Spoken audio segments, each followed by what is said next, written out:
pre-draft show leading up to the first pick tonight at 8 p.m. And I think we're all in a consensus that Jameis Winston will go #1 overall. Also, I'm dedicating this show to my friend at Slippery Rock, Matt Scott, because today is his birthday on the NFL draft. How ironic. And Matt Scott was always kind and awesome and friendly to people. So I'm dedicating today's show to him, no matter how cheesy or lame that sounds. And with that being said, Jameis Winston will go #1. All those in favor of making Jameis Winston going #1 overall? Yes. The motion passes. Jameis Winston will be the first pick in the draft, unless my motion is overturned by Roger Goodell. I know that was random, but like at Slippery Rock, I was in this club called SGA, and they would always vote on these motions and bills, and then the person would slam the gavel down and yell, "Motion passed." And it was awesome because we vote on random stuff for the school. And that's how it is on C-SPAN, Joey, you know? That's all they do on C-SPAN. Except with old people. Okay. Oh, so right. That's irrelevant. So Jameis Winston's going to be the first pick. Now, it looks like Mariota's going second because the Chargers, Browns, and Eagles have all backed out of trades, and Adam Schefter reported Mariota would be the pick at 3 p.m. today. So is everyone in favor of Mariota going second in this draft, or do you think something's going to happen last minute? I'm not 100% sold on that yet. With everything going on, I'm not 100% sold on that because last report I saw, Titans are still high on Zach Mettenberger, but it could be an owner's pick. The owner's going to override the general manager on that pick. All right, I'm having trouble seeing your face through Google Hangouts. Yeah, I've turned my camera off. All right, that's cool. All right, so at 8 p.m. I might switch my screen share camera so people can see our live mock draft on our website, because I can do that with Google Hangouts. I can make it so that people can see my mock draft our live draft results on draftutopia.com when the actual NFL draft starts at 8 p.m. So I'm going to make that my default screen, and I know that they're going to show like the live war room access to each of the NFL teams. Like, they're going to show once the NFL draft starts at 8 p.m., they're going to show every single pick for every single team, and they're going to take their time with that. And they're going to show, like, the warms for the first 3 picks. How do you feel about that? Are you watching the draft on NFL Network or ESPN, and how do you feel about them going inside the war room for the first 3 picks? That's fine. I mean, it's interesting to see what all happens, and I've been on NFL Network the whole day. Joey, King's mock, how do you guys feel about the mock in where?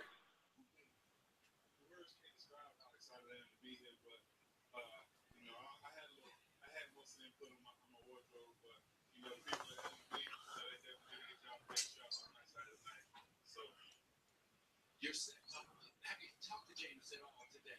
Why didn't he make the trip? Why did you grab and say, James, go on up to Chicago? They've had it since like 2007, I believe, maybe 2010. It's got more exposure to the point where they're able to contact teams and get at least half of them to agree to this. Awesome. The King is here, and he's brought Ty.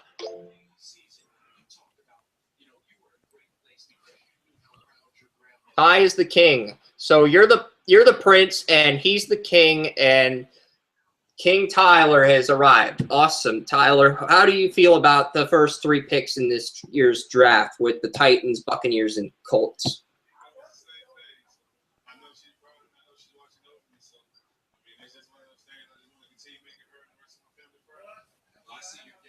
There's just so much controversy over that pick, and I think Vic Beasley should be the 3rd pick. I think he's the 3rd best player, but there's talk that Fowler's really good at dropping back into coverage. Leonard Williams might not fit that 3-4 scheme, but a lot of 4-3 scheme at defensive end, but a lot of people think that he's the best player on the board. So I think that's where things get interesting. I also heard that the Jaguars like Randy Gregory and Brandon Scherff as top 5 prospects, so I could see Atlanta moving up to 3 for that pick and Jacksonville moving down. Maybe Jacksonville reaches for Todd Gurley, and amazingly, upsets their fan base once again, which wouldn't surprise me, knowing who. Yeah. Dante Fowler could be there at 3, might even be there at 8. This is just, it's an insane draft. And I'm not sure how you feel about the Jaguars at 3, Kerm. So I can't say because I don't remember what all I've been hearing on them. yeah, so the number 4 pick, the Oakland Raiders, and I feel like Leonard Williams will be the pick here at number 4, or they're going to end up going with a player like Amari Cooper or Kevin White. I could even see them taking Todd Gurley here, given their dire need at running back, assuming they traded down. But they'd have to find someone to trade with first. I feel like Oakland and Jacksonville are both suitable candidates to move down for Gurley if either team wanted the Georgia running back.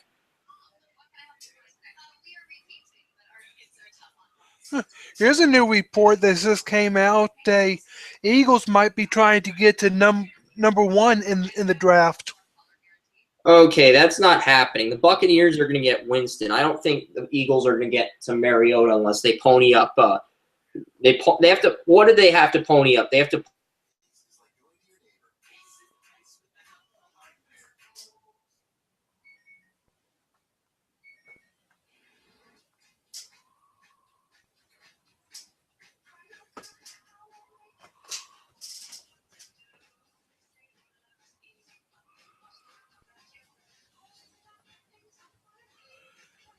Is anybody there?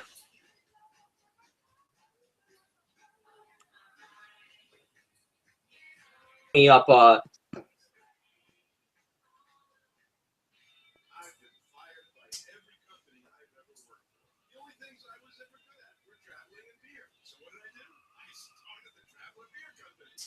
It's probable, but very unlikely. I mean, this draft is such a lock that before I did this, I already coded the Winston Mariota picks 1 and 2 overall to those teams. Just haven't posted them on the site yet because they're not official. And it's like posting the picks on the site before it's official damages your credibility. It's like if somebody at GameStop gave out a copy of Madden before it was released. Now, I'm sure there might be a few individuals that do this that shall remain nameless because that's unethical. But bottom line is, I think we could see Winston or Mariota go in the first 2 picks unless the Eagles moved up to number 1 like Kerm is reporting. So the Raiders, what would they do at 4, Joey, Kerm? It's looking like they're still high on a wide receiver, whether it's Kevin White or Amari Cooper.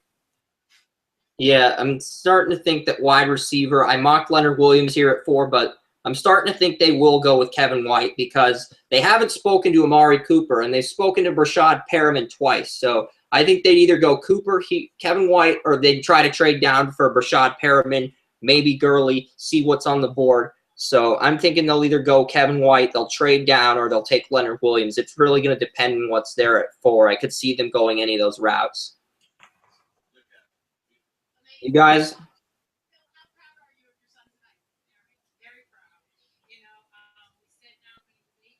Let's say Leonard Williams doesn't go 4th, guys. Where is he going to fall, King?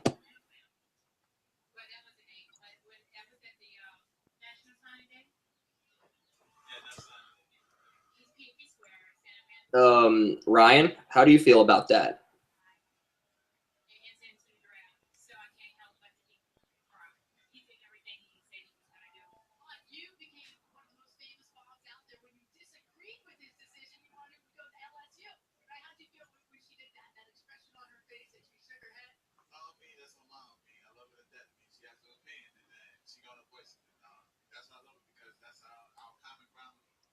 I'm trying to think of.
Thanks a lot for listening here with Cedric Booty and his mom, Kelly. Cedric played at Texas A&M. This is the 5th year that a player from Texas A&M has been a part of this party. And what have you learned from the players that have previously been here from College Station? Really be patient. I mean, even if you're the first pick or the 15th pick, it's going to be a long, long wait. So just be patient. Just have fun. You hurt your knee in the Liberty Bowl. How are you doing now? And how are teams responding to that, your progress so far? Yeah, I'm doing real good. There's a combine recheck about 2 weeks ago. A lot of doctors checked it out. They loved it. I'm on schedule. I'm on schedule. I should be ready to my training. All right, interesting stuff, guys. The Kevin White, Leonard Williams thing, I think we're all torn on that. But majority of us think Oakland's leaning towards a receiver at 4. It's going to be interesting to see what happens there. At number 5, Washington rounds out the top 5. And I believe Vic Beasley will be the pick here, regardless of whether Leonard Williams is on the board or not. I just think you lose a Rakpo that's a huge presence up front, and Vic Beasley's a guy who's very talented, double-digit seasons with sacks. He's going to find a way to go in the top 5, and if he slips, New Orleans needs to grab the phone with the Jets and make a trade immediately if he slips out of the top 5. And the Jets know they want a different player because there's no reason why Vic Beasley should slip out of the top 5. And if the Jets don't want him, the Saints better make a trade and move up. Yeah, I agree. And Chris, I cannot hear anybody else. I can only hear you. Yeah, it's Google Hangouts that they're having trouble hearing you as well because you're not on the call on TalkShoe. We're on TalkShoe and Google Hangouts. Oh, okay. Getting on TalkShoe then. All right, cool.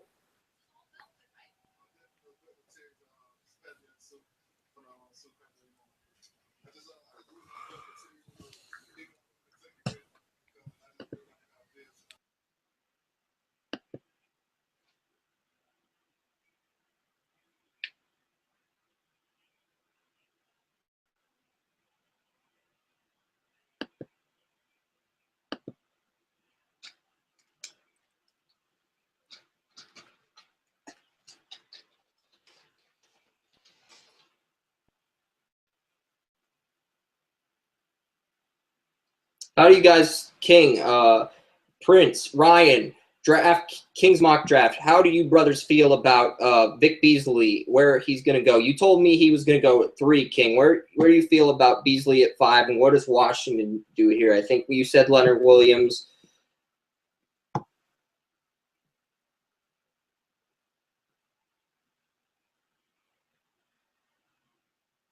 Yeah, this is where. All right, this is where things really begin to get interesting. Just got done with the top 5, and the New York Jets are on the clock at number 6. I gave them Shane Ray in my mock, but with his recent arrest, I could see them going a different direction. I could see them taking Todd Gurley like Todd McShay suggested. I could see them trading down. I could see Amari Cooper being the pick here, even though that really would be kind of a huge smokescreen. I mean, I'm not a fan of the Gurley pick. I think Melvin Gordon's the best running back in the draft. And I'd give the Jets a better draft grade if they took Brett Hundley over Todd Gurley at 6. That's how strongly opposed I am to Gurley going to the Jets with the 6th pick in the draft. But we'll see what happens. This is the Jets. They always do this on draft day, unless it's 2011 when they get an underlooked player like Muhammad Wilkerson, and they double up with Sheldon Richardson a few years later. So sometimes they make such good picks that are very underlooked and underappreciated. And then there's the years where they make terrible selections. So we'll see what the Jets do. What do you guys think the Jets do at 6?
Are you calling D. Miller, the Alabama player, a bust? Is that who you're talking about?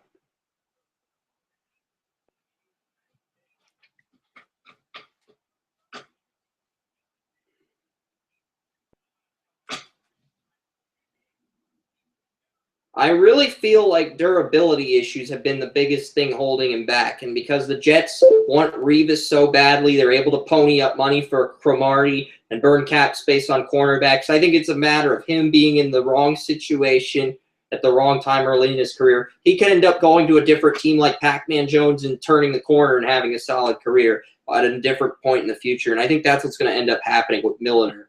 But at this point, he is a bust.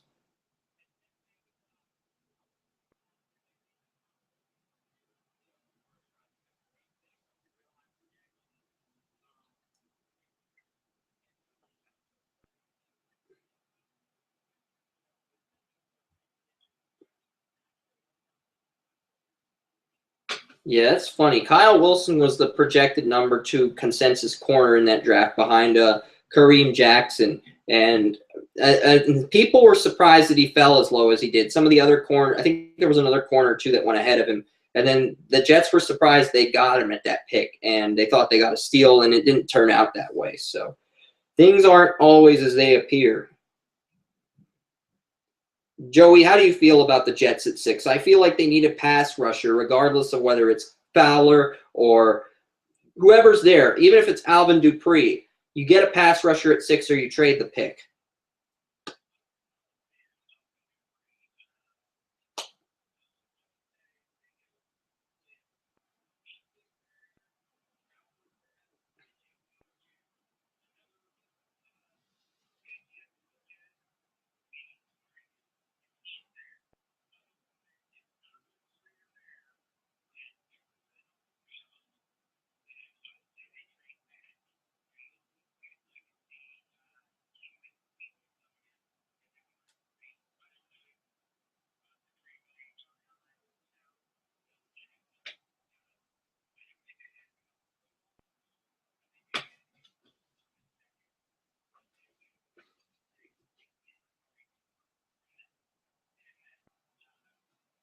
I can look up the trade value chart right now,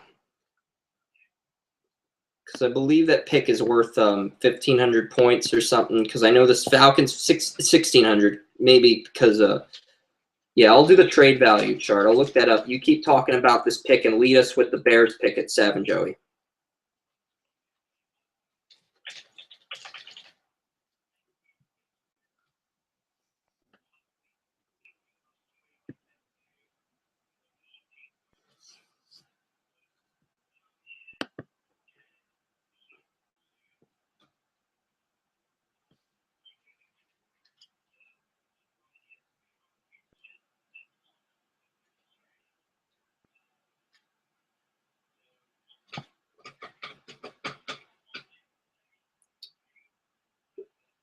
Browns pick is worth 1,200 points in the trade value chart, and their 19th pick is worth 875 points in the chart, and the Jets pick is worth 1,600 points. So if the Browns, if they give up their 15 second, that would be foolish because they'd be giving up more than they want. But if they gave up the 12th pick, they gave up a third rounder in next year's draft, their third rounder this year, that'd be a fair trade. They could also give up the second in next year's and this 12th pick and move up to number 6. So what are your thoughts on those trades? Do you see the Jets taking either one of those transactions if they're offered those, or would they want more?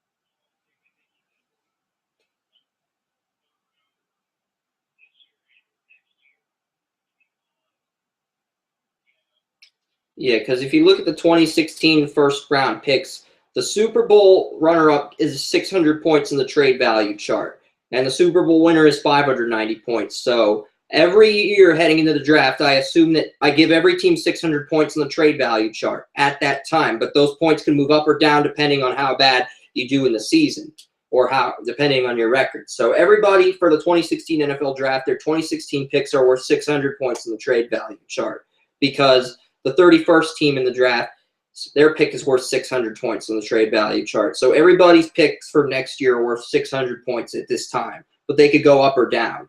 And it's kind of like a guessing game. With the second round, most of the teams, I'd say at least 60 of the teams have 300 points on the trade value chart for their second round picks. So a 2016 second's worth 300 points on the trade value chart. And a 2016 third round pick would be worth 100 points. So the Browns could offer two 2016 draft picks in the second and third rounds, but the Jets aren't going to take that deal if they're offered a 2016 second and 2016 third and the 12th pick for the 6th pick. The Jets aren't going to do that. Yeah.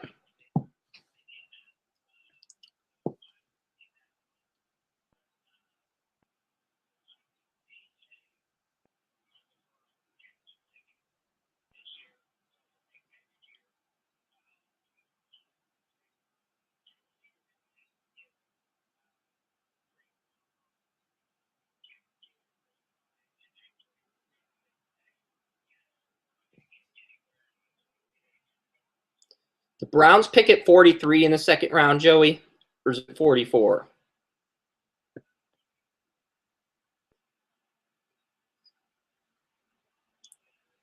43? All right, so 470 and 875, that adds up to like 1,200 something. You give up those two picks and you give up a 2016 second round pick. That should be enough to get you the trade. You give up 1943 and a 2016 second. That will give you enough trade value on the trade value chart to move up for the Jets 6th pick. But I'm not sure they do that.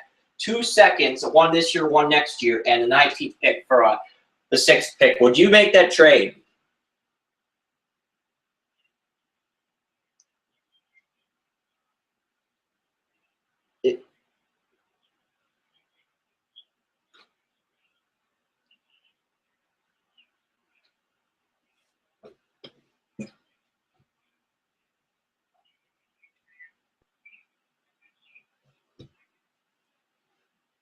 I'm saying you get to keep your 12th pick in the draft. You give up the 19th pick, the second first rounder, the first pick in the second round of this year's draft, and your second round pick in next year's draft.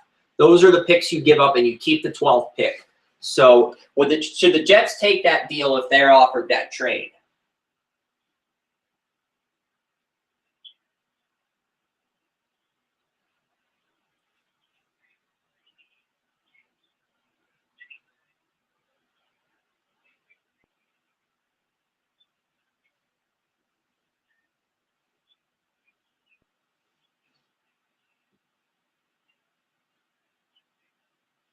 Mm.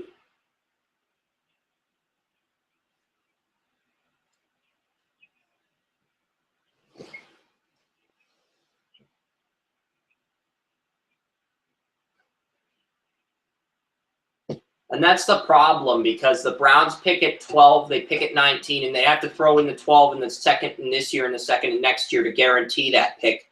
And I don't think the Browns are going to give up that much right off the bat without considering their options. And I feel like if they're not giving up enough if they give up the 19th, the second, and a third. I mean, probably if they wanted to do this, you give up a 19, you give up a 20, you give up the 43rd pick, and you give up a 2016 third-round pick. That's probably the most likely.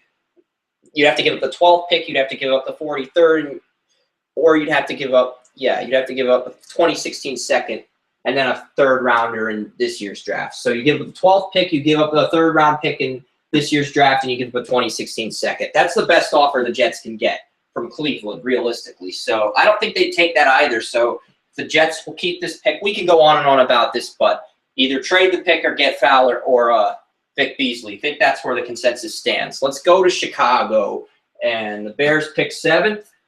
And I gave him Danny Shelton. I just think a 3-down nose tackle is what they need more than anything. You can get a receiver in the second to complement Alshon Jeffrey. And I really like Danny Shelton. I think he is the best player outside of Leonard Williams. And if Williams was gone and I was Oakland, I'd actually consider taking Danny Shelton at number 4. I'd probably go a receiver, but I'd be on the fence. I'd listen to a scout that said we need to take Danny Shelton at 4 and heavily consider the effects of that at that moment, because I think he's like a human boulder.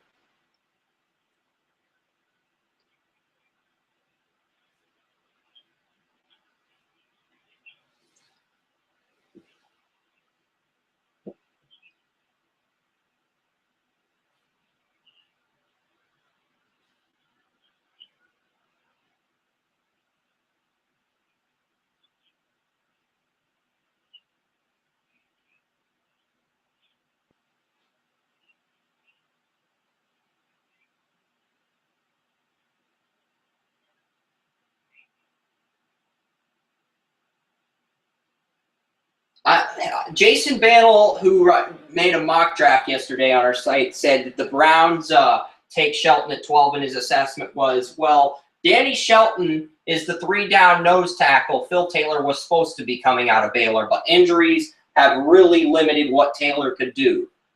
But the problem with Shelton is he lacks a mean streak. That was his analysis.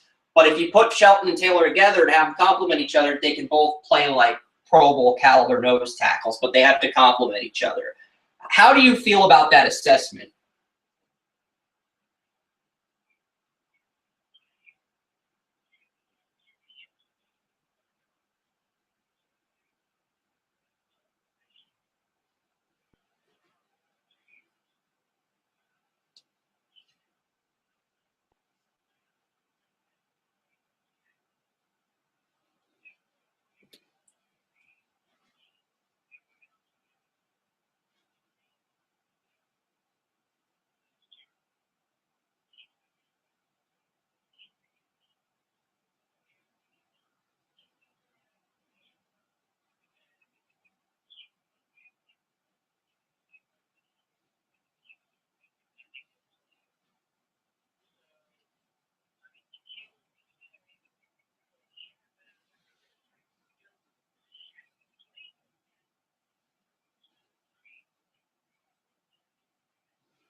That's true. I'm on the fence about the pick, but he basically stated that it might be a good pick for Cleveland, Danny Shelton at 12, simply because Phil Taylor's more of a 2-down nose tackle rather than a 3-down player. And I don't know where you stand on Taylor being a 2-down or a 3-down player in the NFL, but he believes that, and I thought it was worth bringing up.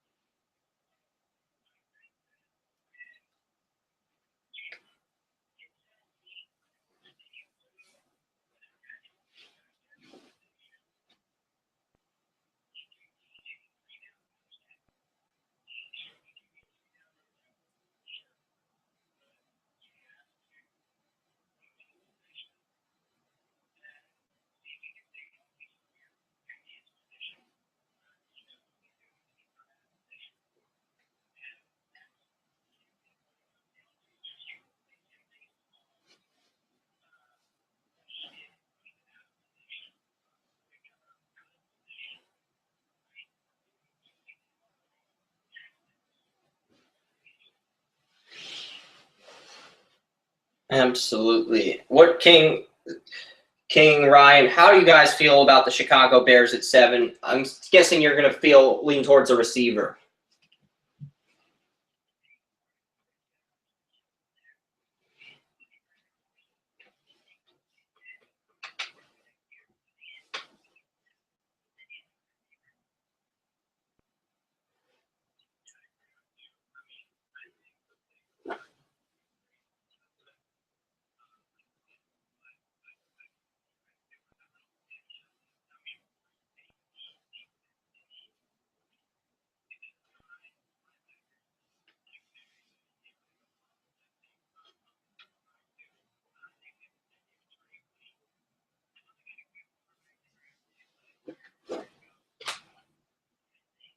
They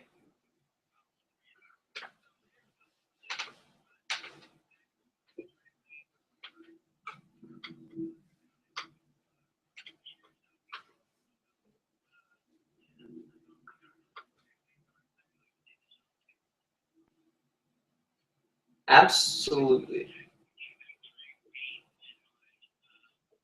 And so did Mike Mayock. Go ahead, Joe.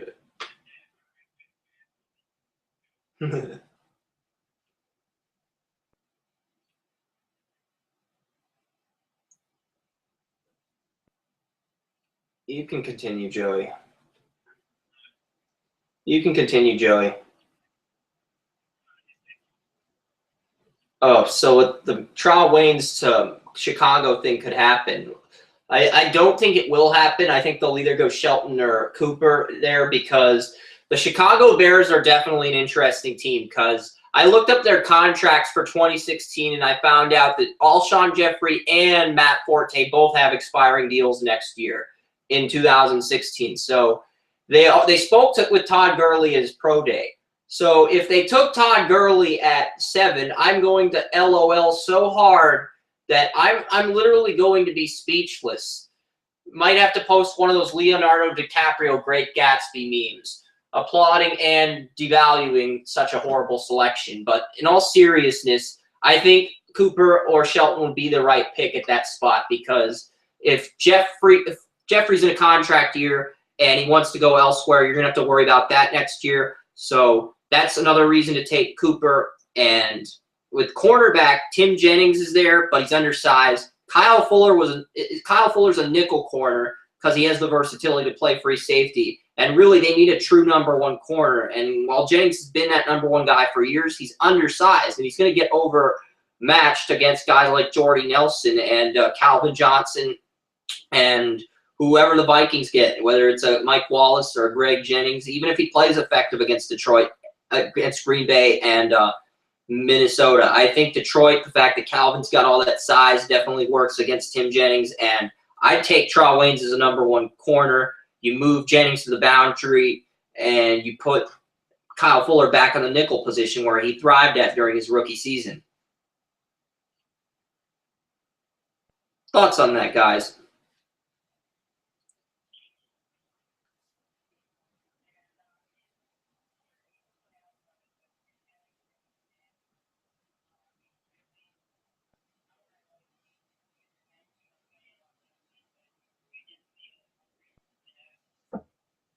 Trail Waynes is interesting because he's awesome in man coverage. He ran a sick 40, but there's questions about his zone coverage too, according to USA Today. And I didn't see that. I thought he looked good in zone at times, but maybe he struggled in some plays where he lacked the speed and receivers beat him deep. Maybe that's why they said he was bad zone, because there were a few plays where receivers beat him deep. So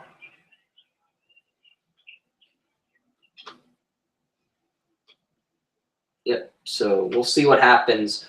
I'm going to stick with the Shelton pick, but I'm starting to think that Amari Cooper might be the pick if he's here.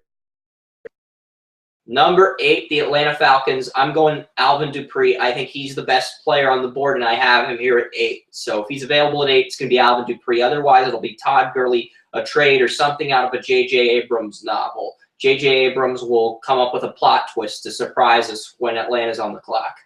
I don't know.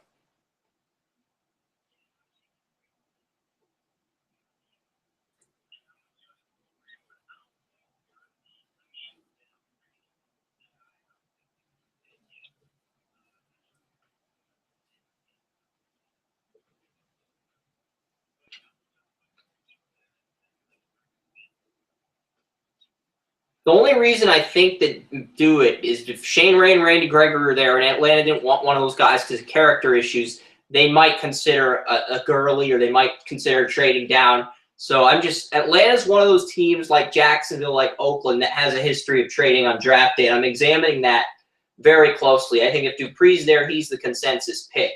I know you're not a biggest Dupree fan, but what would you do here at 8, Joey? Kerm?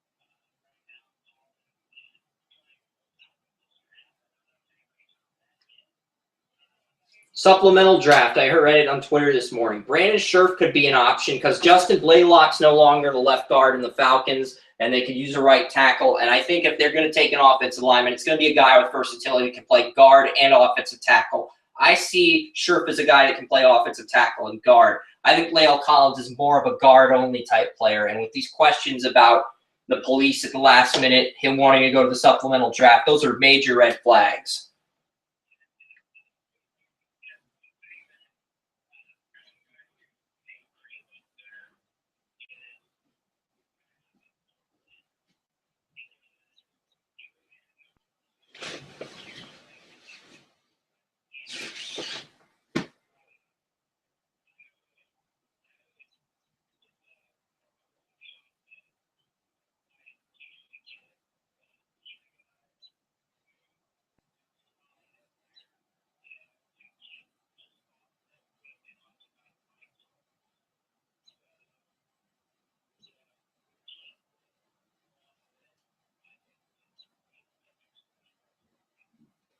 That's the thing. Andres Pizza.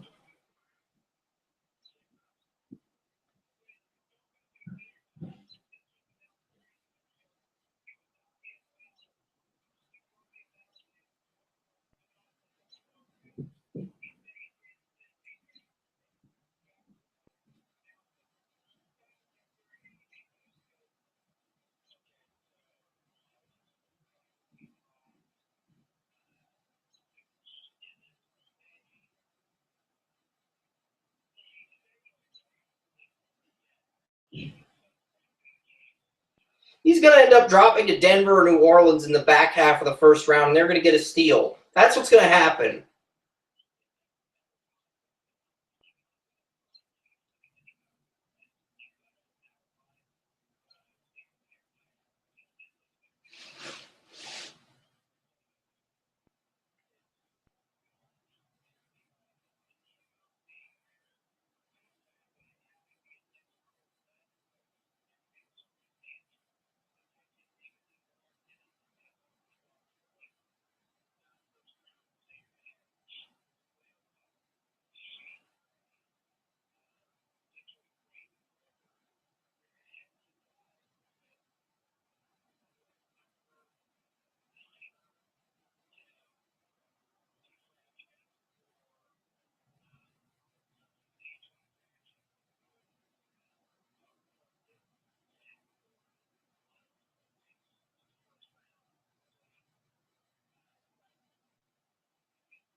Yep. Characters, everything now more than ever with all the NFL draft spotlight and everything leading up to the draft.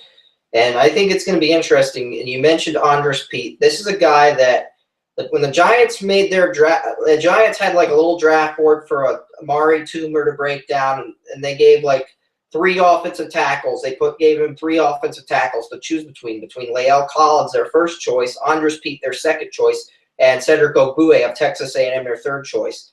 Now, if neither Kevin White or Amari Cooper is there, I think they will go with Andres Pete, because if La'el Collins was the top offensive tackle on the Giants board before this incident, before the draft, I'm almost certain the Giants have moved him down and making Andres Pete the guy by default. So if Atlanta or the Giants doesn't take Pete at 8 or 9, then I think Pete will drop to the 20s as well, and he'll be another steal in that back half of the first round.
Yeah, you mentioned those concerns with Flowers. I actually have him at 34 to Tampa in the second round, and he probably won't fall that far, but he gave away a lot of telltale concerns, very tiny concerns at the combine, like a lot of telltale signs that scouts would normally be concerned about. Like when you look at his tape, you see a guy that's a potent run blocker, very powerful. If he makes contact, if his hands make contact with the defender, he's either going to buy enough time for the quarterback to make a throw, or he's going to open up a running lane and help his running back get 10 yards. He can even push the defender back when he's run blocking. So this is an excellent run blocker.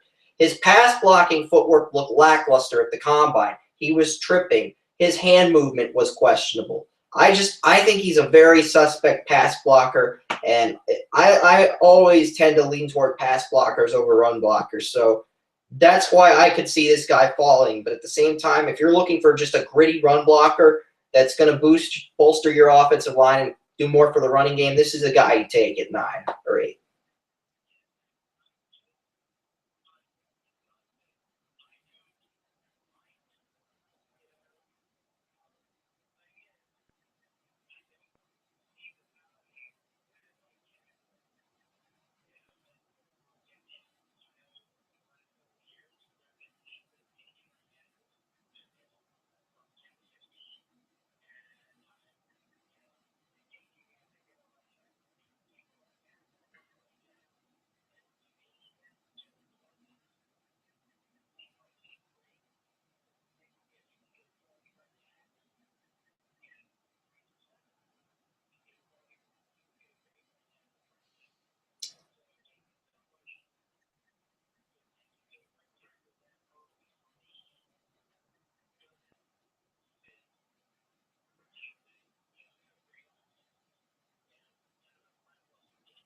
This is a weaker than usual offensive line class, but there's enough depth to match the previous years in terms of first-round picks. And Brandon Scherf's my favorite guy because I feel like he can run block or pass block. I think he's the safest pick if you're looking for just an immediate starter on the offensive line.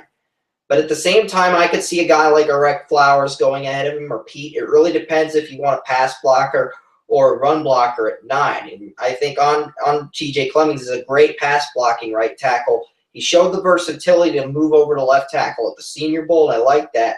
But we still need to see this guy work on his run blocking. I mean, wait, his run blocking was pretty good because he has the size of a run blocker, but I still like to see more run blocking from him. It's not a concern. It's just something I'd like to see him make a slight modification in. But, I mean, he's a good pass blocker. I mean, that's what he was known for when he was on the Pitt Panthers. He's much more polished in pass protection than Jeff Otah was, and he was a 2008 first-round pick, and we all know how that went. I don't know if we're going to get another Otah and Clemmings, but I like him, and I like Andres Pete. I think Jake Fisher could be a good back half of the first-round type player as well.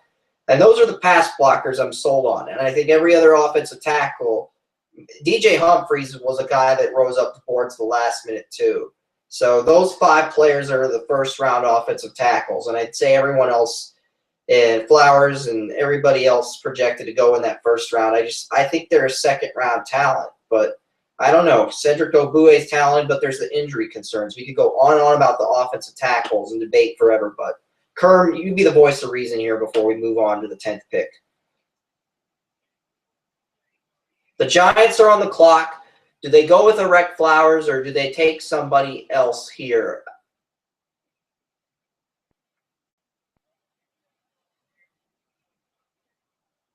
All right. So Kerm has decided that Erect Flowers will be the 9th pick in our group mock, and that's what we're going with here because Kerm is the voice of reason for the New York Giants, Jerry Reese. The 10th pick in the draft belongs to the St. Louis Rams, and I think they'll go Brandon Scherf here regardless because most people have Scherf as the best or the second best offensive tackle. He can play offensive tackle or guard. And I could see them going TJ Clemmings as well. I saw Jeff Fisher and a Pitt offensive line coach at the Panera I worked at, and I mean, they could go Pete as well, but they're going to go with one of those 3 pass blockers, and they'll get a quality starter across from Greg Robinson. And hopefully Robinson will make those strides in year 2 because, I mean, Nick Foles, if you get him Pete or Scherf or one of these other guys as his right tackle, and Robinson buys him enough time, he's going to make the right throws, and he's going to be a star in St. Louis. That's just the bottom line.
Yep. That pick's a good pick. Minnesota, I'm going Traw Waynes at 12. No, it's 11. The Vikings pick 11th. My bad. The Browns pick 12th, but the Rams were picking 10th, and the Vikings, if Traw Waynes slips out of the top 10, Vikings grab him, and this isn't even up for a debate. I know there's guys like Devontae Parker, and someone said, oh, Brashad Perriman's there. If the Vikings release Adrian Peterson, they got to go Melvin Gordon or Todd Gurley. There's going to be guys in round 2, and I don't think Adrian Peterson gets traded on draft day. And if Adrian Peterson does get traded there and he's at 27, Gordon or Gurley are both gone, you can move back for more picks, and you can get a running back and an offensive lineman or a linebacker. And I could see that. We could be at a point where it's so late in the draft that we're almost done. It's like 10:47 or 11:47 p.m. and the Vikings are on the clock. They trade Adrian. The Cowboys are on the clock. They trade the pick to Vikings for Adrian Peterson, and then the Vikings decide to trade that pick at 27, and we have to wait another 20 minutes to find out who the 27th pick is going to be, because there's always that spot in the late first round where it takes 20 minutes for a pick to come in the late first round because multiple teams are trading the same pick. And I feel like that might be where the curveball comes into effect in the back half of the first round. If Adrian Peterson is dealt, that'll be the curveball, because then the Vikings might move down and try to get more second-round picks to get more value, fill more needs.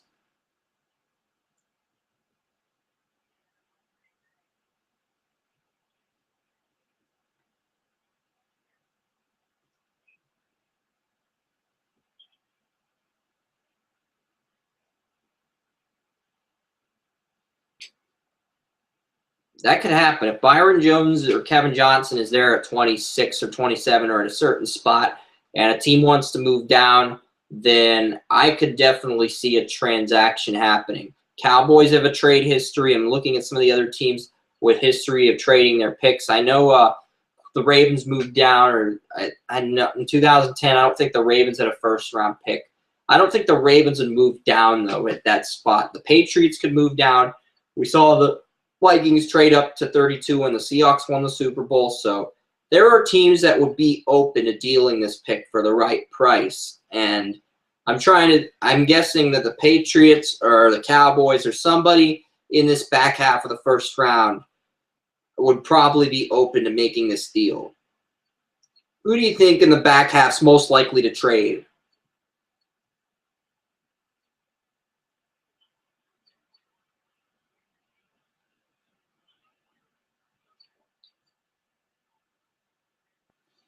So they're going to move down for more picks, or they're going to move up in the top half of the draft and get somebody really good.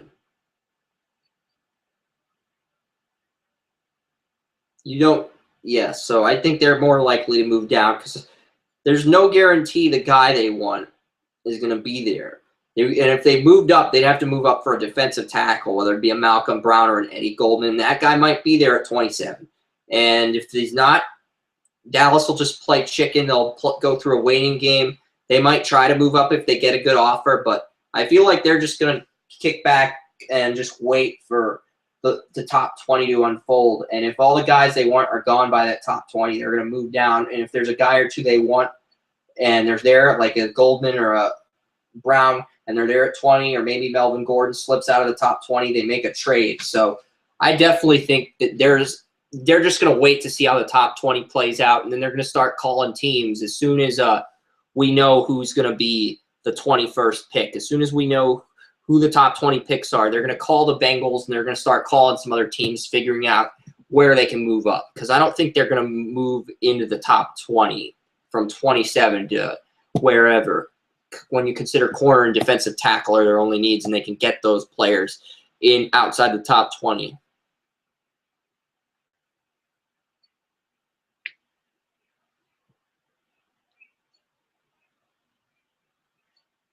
I definitely see them moving down. Dallas can either move up in the 21 through a 26 range, probably into that top 25, but I don't think they'll move into the top 20.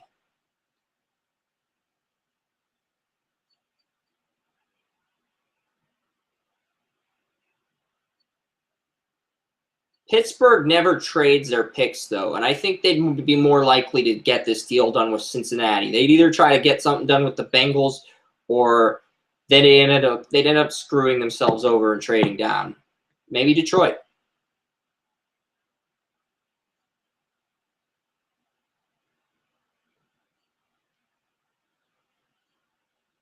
We'll see. This is going to be interesting.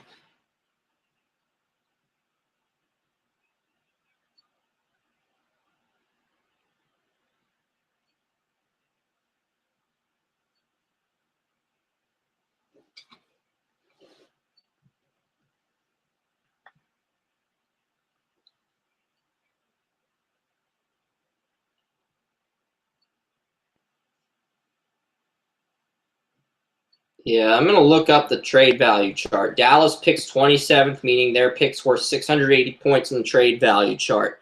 If you gave up a third-round pick in the late third, and you gave up your 2015 third-round pick, and you gave up this 27th pick, Dallas picks a 96. The Patriots pick at 96. So 92. Dallas picks at 91. So that picks 136 points and 680. Add 680 and 136. I think you get 816. So 816, I believe, is the number if you add those two picks. So that being said, 91 and 27 is pretty rewarding. So they could move up to 21 if they really wanted to. If they got rid of their third-round pick at that spot at 91 and they gave up the 27th pick, that would give them 810 points. That's enough to get them a deal with the Bengals, but they might not take that pick. Pittsburgh would definitely do that. They move down. No, Pittsburgh would want more than a third-round pick. I don't think Pittsburgh. Detroit, I could see Detroit doing that at 23. They'd move down. They'd get the third. I could see Detroit taking the 27th pick and an extra third from Dallas. I don't think Pittsburgh would do that. They'd want more than a third. They want a second at least.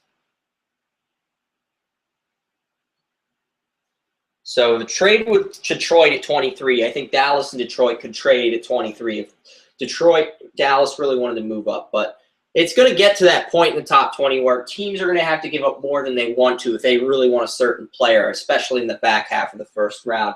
So where do you guys feel about the Vikings and Trae Waynes? Because I'm sure Joey wants to get to his Cleveland Browns by now.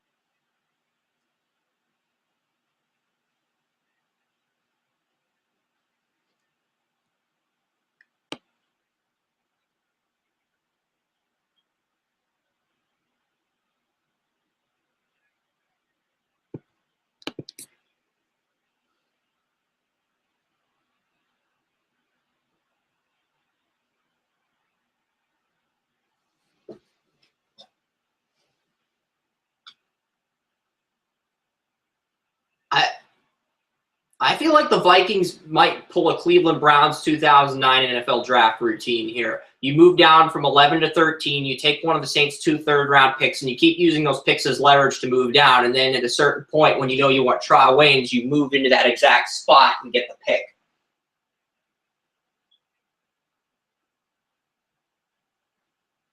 Because if the Saints have 2 third-round picks, they can make that trade with the Vikings, move up to 11 to get a guy like Rashad Perriman or Devontae Parker, or even another pass rusher like Dupree if he's there. And you'd only have to give up a third. I think they'd do that, and I think the Vikings would end up taking that deal if, let's say, Dupree fell out of the top 10. I don't think he will, but let's say the Saints really wanted Gray or Gregory. They moved up 2 spots. They gave up a third. And we'll see what happens. That's going to be a good pick. Cleveland's finally on the clock at 12. So do they go offense, defense with both picks? What does Cleveland do?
Yeah, it's funny. You mentioned Parker, you mentioned Strong.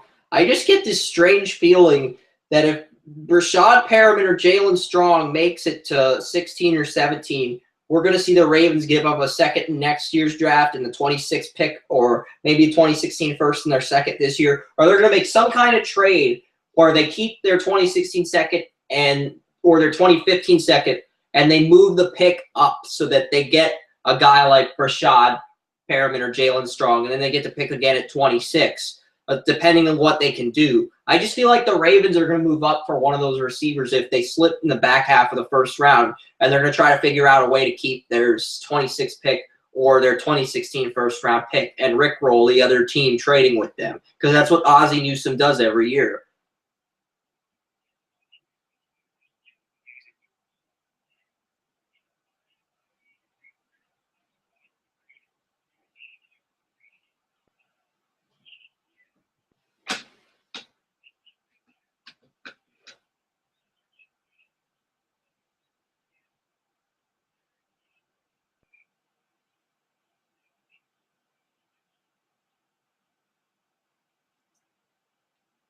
But it really is going to depend on the receivers, because if those guys go top 12, it's going to be harder for Ozzie Newsome to trade up. And I think he'll wait. If Miami takes a receiver at 14, whether it's a Perriman or a Jalen Strong, I don't think Ozzie Newsome can pull this off. But if the Dolphins go with a corner like Kevin Johnson at 14, which I have in my mock draft, I could definitely see Ozzie Newsome ending up figuring out a way to get this done, especially with a team like the Niners at 15, because they need a cornerback. And moving down with the Ravens allows them to get more picks. They could probably get Eric Armstead at 26 where the Ravens are picking, and they could reload at corner as well, depending on who's available and get better value.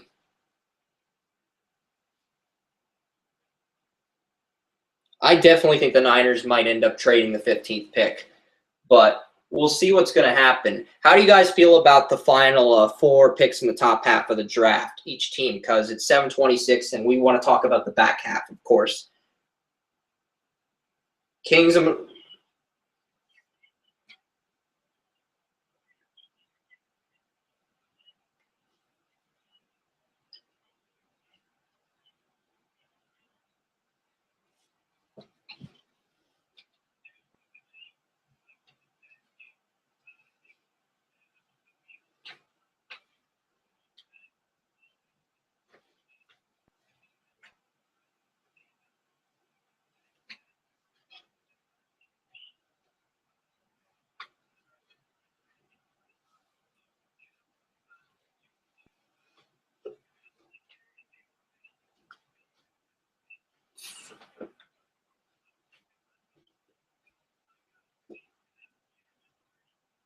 I agree. I also have in my new mock draft I released on Draft Utopia, I had Lael Collins at 13 leading up to his incident, and then I gave him Philip Dorsett at 31. And I flirted with giving Max Williams the pick 3 weeks ago, but then I read the reports about how they love Dorsett over any of the tight ends, and they brought him in for individual workout after his pro day, and they liked him at the workout too. So then I was like, okay, they're definitely taking Dorsett at 31 if he's there.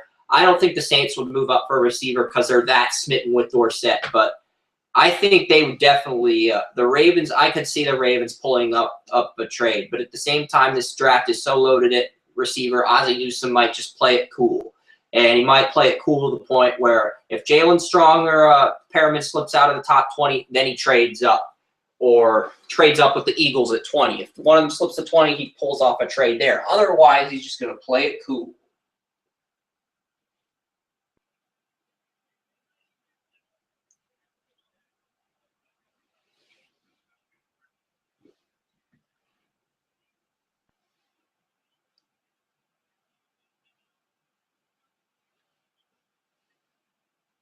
I could see them taking a running back. I gave them D Hart in the 4th round, but they might want someone earlier, and it's really going to depend. But I get a strange feeling that the Ravens are going to do something. They're going to move up. I get a gut feeling in my soul that the Ravens are going to move up, and my gut feeling is rarely wrong. My heart is in the wrong place sometimes, but my gut's usually right, and my gut's telling me the Ravens are going to move up.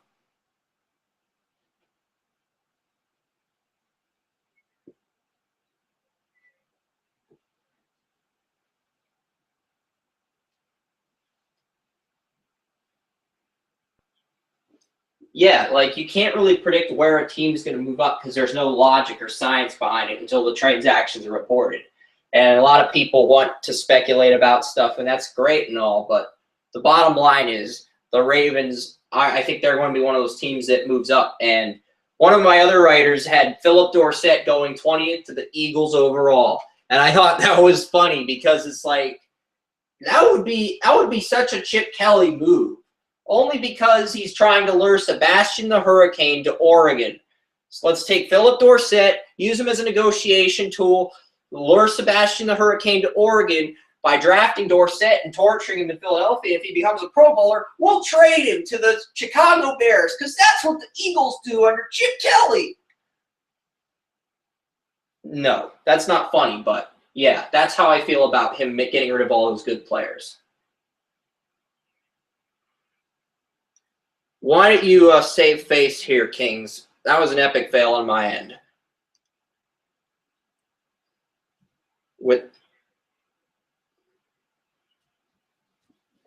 Feel free to break down some of the rest of your top 20 in the back half at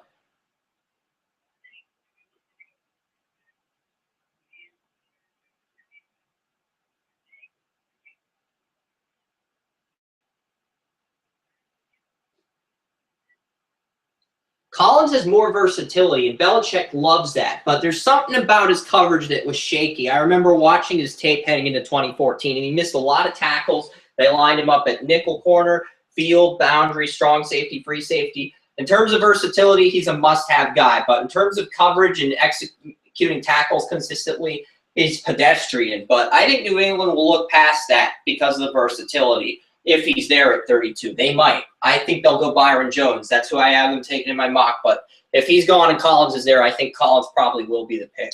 I just have a very horrid feeling about that in my gut.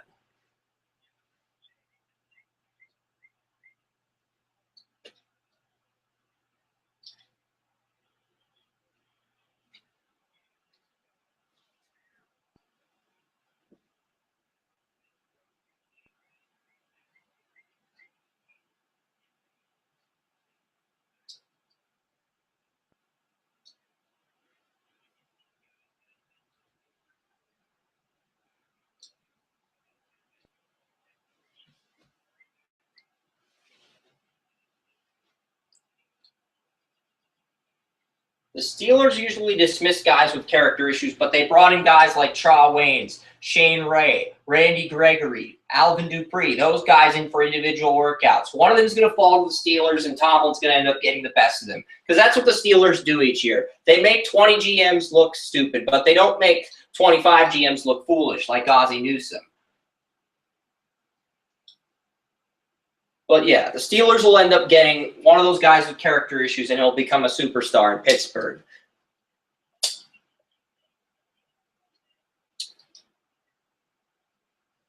Very well. Pittsburgh likes him too, and I just think Cincinnati looks past character all the time, and they'll do the same thing.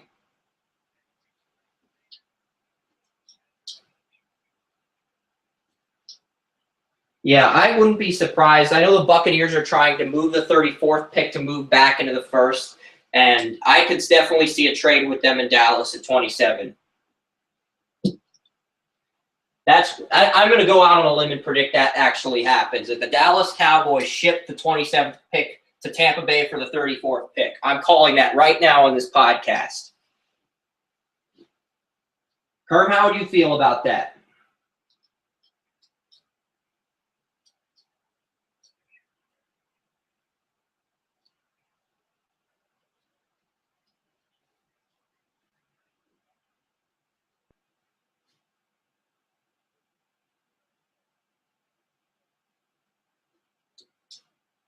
Realistically, right now, at this point, if Tampa Bay wants to move up into the first round, that's the spot they're most likely going to have to pick at. I mean, Denver maybe. Denver traded up for Tebow a few years ago. Denver's known for trading up.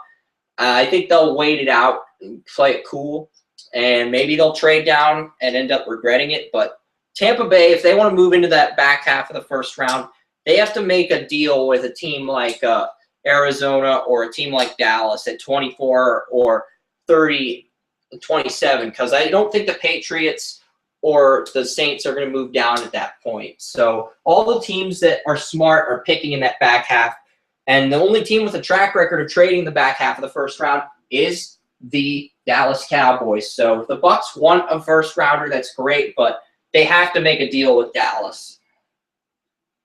Unless Baltimore decides to trade down. I don't think that's going to happen. I think Newsom says he's either going to stay put or he's going to move up.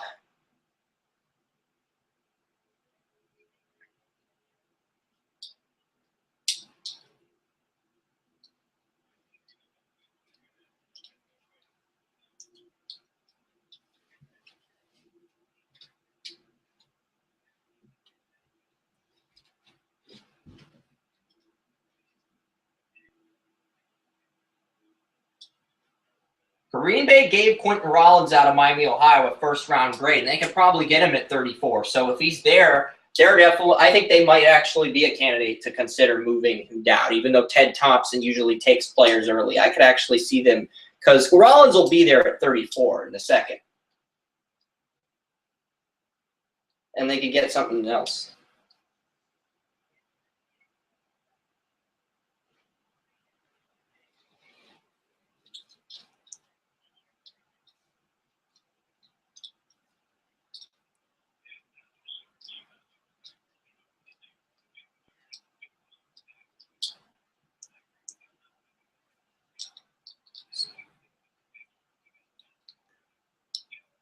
Yeah.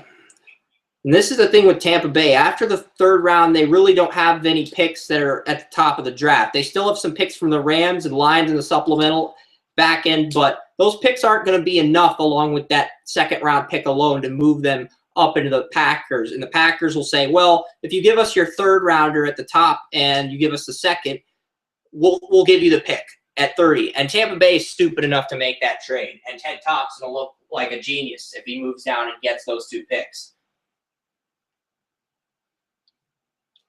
Yeah, Ted Thompson plagiarizing off Bill Belichick. That might happen this year.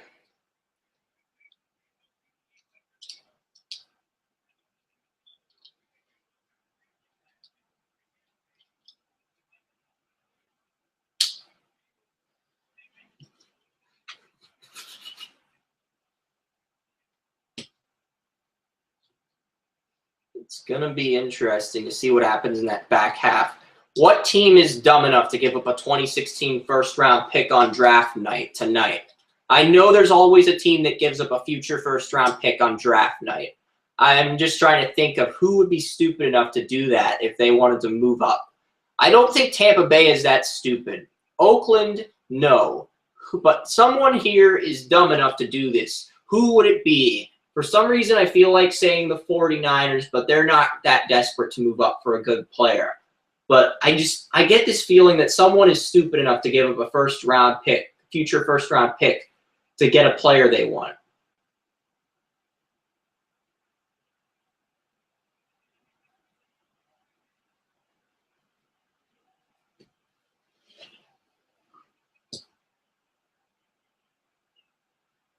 Yeah, Jacksonville picks at 36, so they pick at 540, and I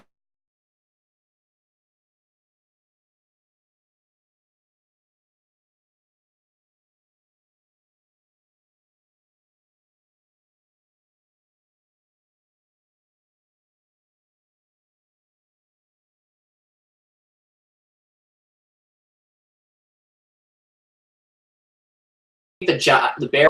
Miami doesn't have a third-round pick in this year's draft, so I could see Miami giving up a future first if they really wanted to move back into the first. Because if you get a second, you give up a second at 44, and you give up a future first, you could get a corner and a receiver in the first. And I think Dolphins fans would be satisfied with that because they have their left tackle, they have their pass rushers in Sue, they have Tannehill, and if you got a receiver and a corner in the first round of this draft. In both in the first round, the Dolphins fans could live with that, even if you mortgaged a future first-round pick. If you made the playoffs, it would backfire, but I think that would be the kind of tension Miami would need to create if they wanted to perceive themselves as a threat to the Patriots.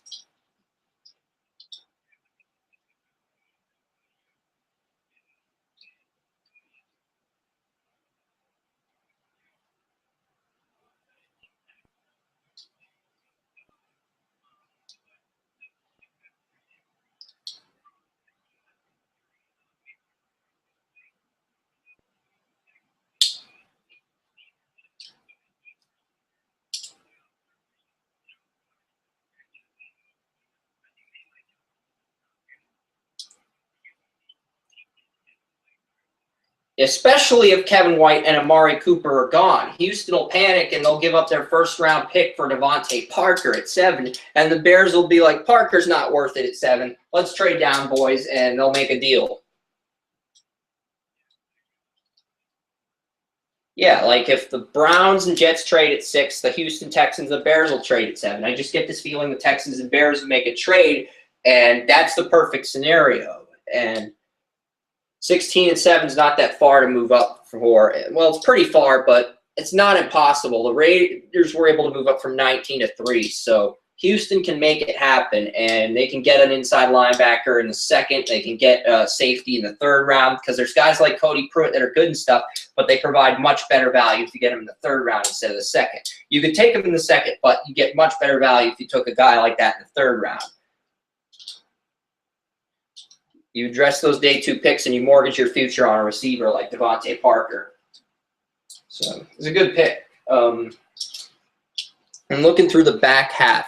Who's going to get the biggest steal? Which playoff team is going to get richer by getting a premium player? And who do you think they'd take? I think the Steelers are going to end up with Shane Ray or Code. I gave the Steelers a Marcus Golden in my final mock, but something tells me they're going to end up with Marcus Peters or Shane Ray, and they're going to get a Pro Bowler, and all the character concerns or whatever is going to be blown out of proportion.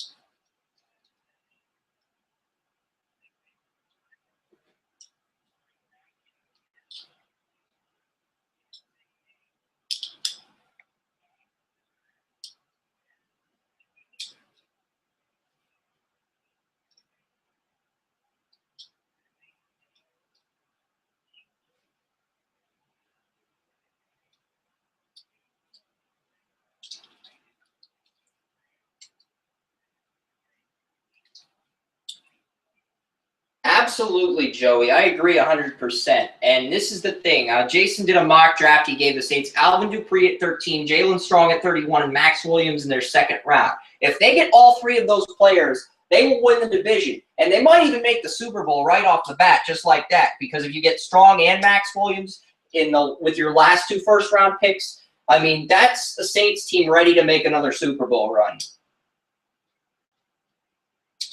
Maybe I'm jumping on the bandwagon too soon, but I feel like if you get a pass rusher at 13 and Jalen Strong and Max Williams fall to you in the 31 and 40 some picks and you get both of them, you're ready to make a run with Drew Brees.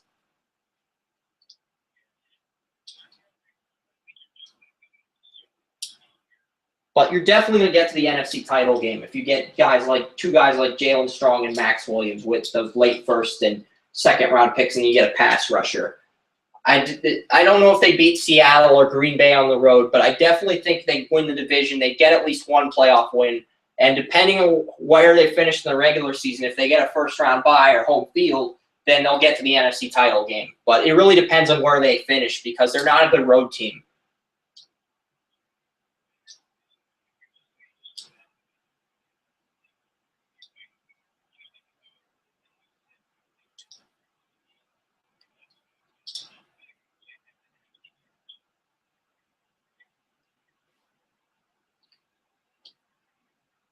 All right, so they're doing like the national anthem for the draft, and I haven't ate since like 9 a.m. this morning, and I don't plan on eating because I'm going to do the draft coverage still on Talk Shoe even after this is over. So where did you we should each break down our pick by pick for the end of the 1st round. I'll start. I had 23 after I gave the Steelers Marcus Golden. I gave Eddie Goldman and Malcolm Brown off the board with those 2 picks. Then I gave the Panthers got DJ Humphries at 25. I just think his versatility to play left and right tackle might end up getting him picked in the late 1st round. And there's certain players that have gotten invites to attend the draft, and those guys are more likely to get taken. And we'll see. Donovan Smith could be a guy that sneaks into the back half of the 1st round. There's just a lot of stuff going on in the last minute. And it's really going to be interesting to see what happens.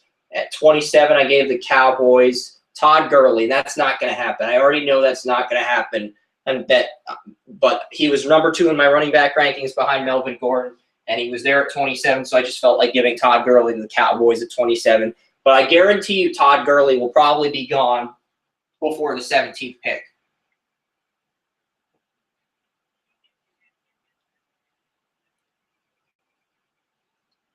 Even though Dallas is the best team in terms of value for Gurley, I think he'll probably be gone by 17, the worst case scenario. I don't think he's getting past San Diego. Teams reach for players, and Gurley's going to be the guy that teams reach for this year. Joey?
All right, Joey. Awesome. I'm loving it. The Colts brought in Ronald Darby for 2 individual workouts. Not 1, but 2. That's why I gave Darby them at 9. I gave the Packers P.J. Williams at 30, but I could see them going with an inside linebacker as well. I could also see Quentin Rollins there, maybe Max Williams. It's really going to depend.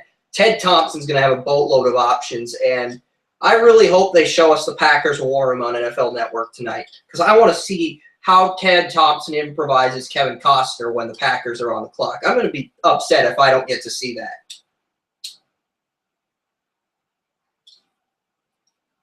Well, I won't be upset. I'll just be extremely disappointed, and I'll feel a little depressed inside, but I'll soak it up and get to work for tomorrow's mock or tomorrow's draft. You know?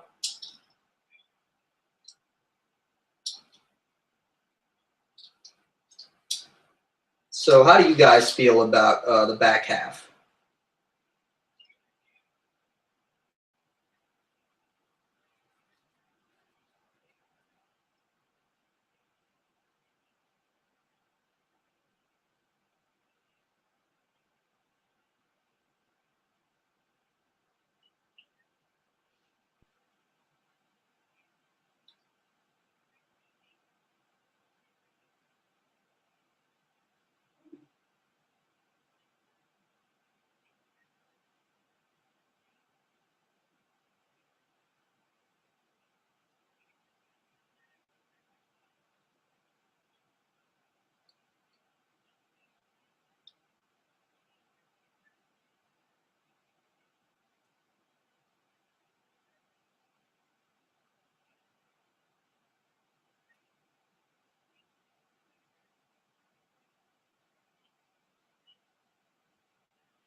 Cool. I love those picks, mainly because I think both Stephon Anthony and Kendricks are 3-4 guys.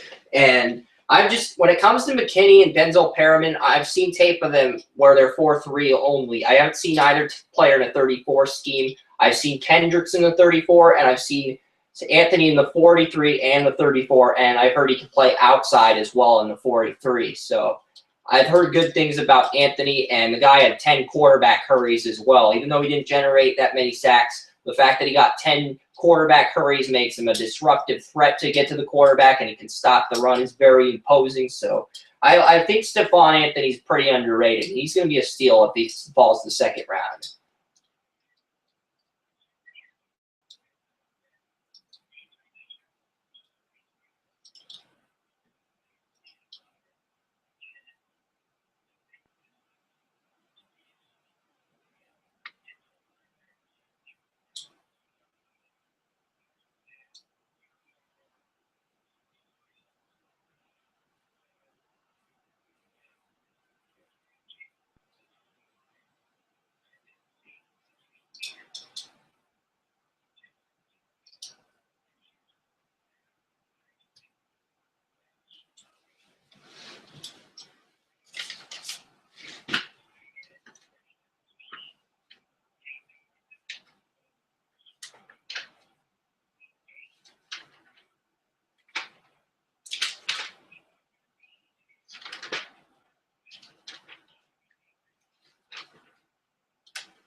Yeah.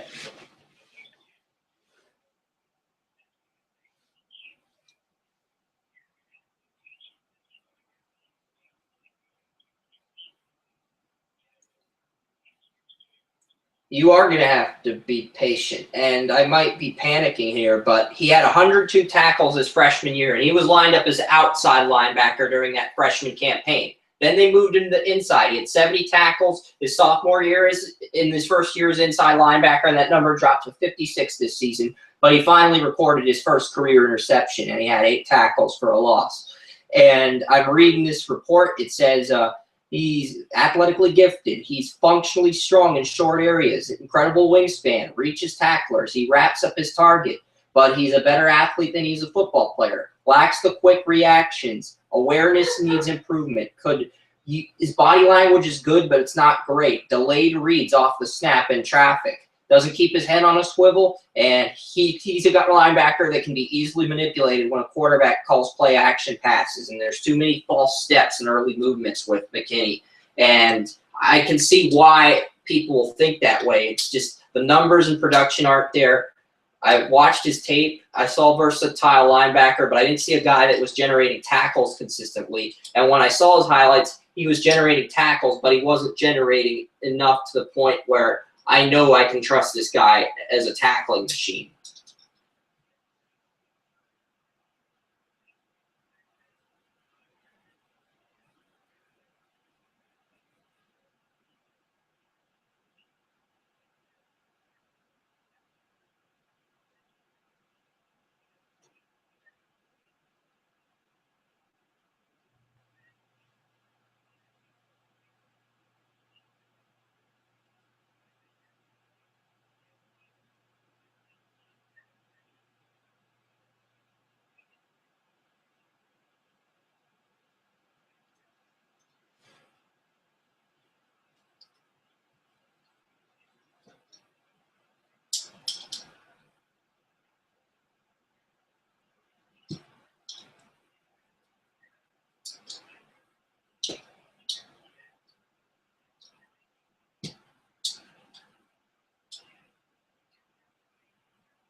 Yeah, he's going to be one of those boomer bust picks. Either McCarthy will get the best out of him, or it'll be like that Marshall Newhouse or that Mississippi State offensive tackle that the Packers took it back in 2011, and this will backfire.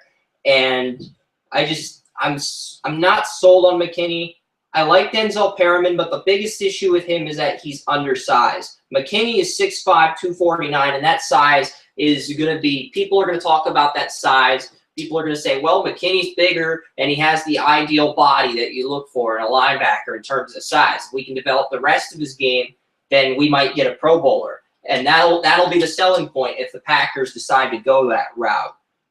Kendricks is undersized as well. Paul Dawson, I heard he's only a two-down player and he lacks work ethic, but he had like 136 tackles in 2014. He had a really strong senior season. So Tywan Jones, I love his body language and versatility, but he doesn't generate enough tackles. That's my issue with him. So there's things about each of these guys that I love and dislike, but the two guys that stand out on tape to me are Eric Kendricks and stuff. Look past Kendricks' height and frame. I think he's the natural three-down linebacker, the closest thing to a surefire three-down linebacker, and he'd be a top 10 pick if it wasn't for his size.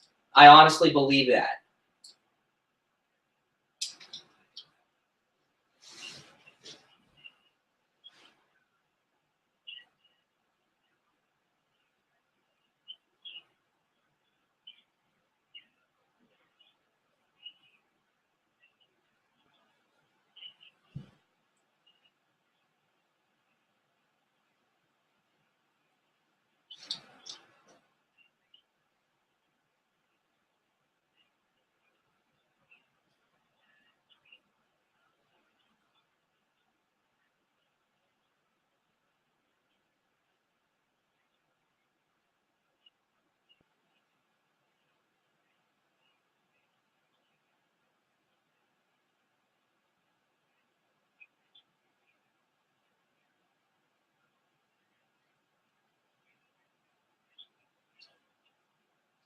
Jason Bannell gave the Packers Denzel Perriman at 30 because Roto World reported that the Packers were leaning towards Perriman yesterday. I'm not reading too much into that. I know Roto World is one of the more accurate media outlets, but it's not pro football talk. So it's still too early to figure out what's going to happen with these picks.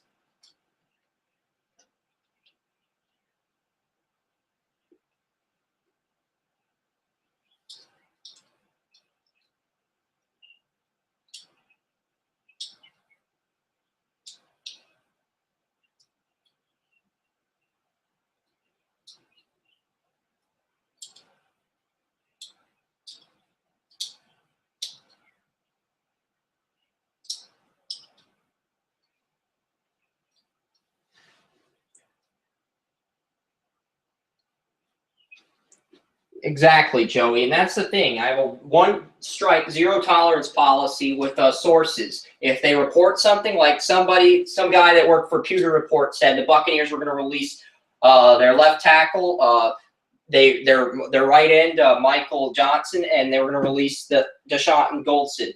And because they traded Goldson and released the other two guys, that's a reliable source, and I know that's a reliable person when it comes to information. But I can't rely on that person all the time. If somebody says, well, the Bears prefer Garrett Grayson over Brett Hundley.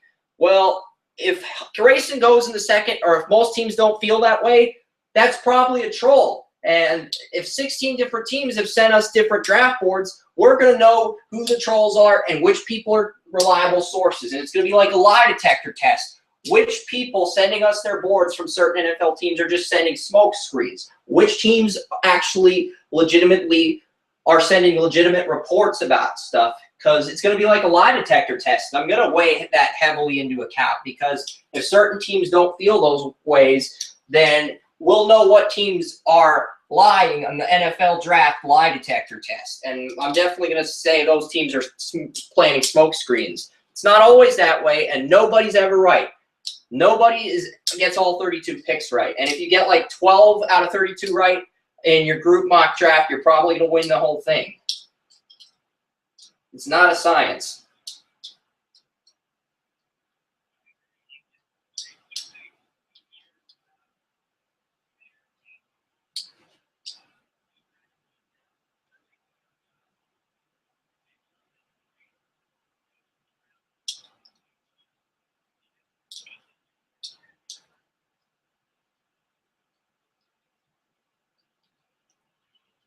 Yeah, and NFL Network gives away free tickets to the home opener, and Walt has to compete with that. So it's like $350 or home opener. Like, people can just use social order to execute to convert people to certain followings and trends. And the NFL knows that, so they'll market the tickets and get people to go to their site instead of Walt's. Because that's how marketing works. If you give away a prize that's of greater value than $350, then that's what fans are going to go at, because they want the prize, whether it's the money or the tickets to the Patriots game.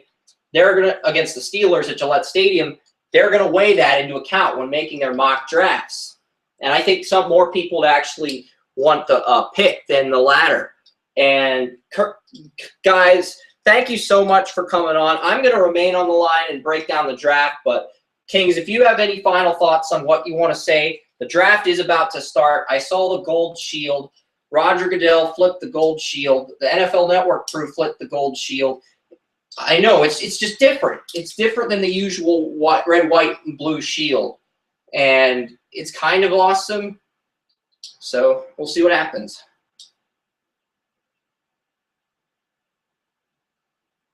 So I'm just going to watch the draft, break down these picks, and then code them on my site. I've already got the Mariota grades and the Winston grades typed in. I just need to copy them to the site whenever that goes up, guys. And, you know, that's smart. You don't post the picks until they come out, but you get your material prepared and you get that ready to go. And I'm leaning towards typing Fowler or Leonard Williams or making a few options, but I really don't want to keep brainstorming too far.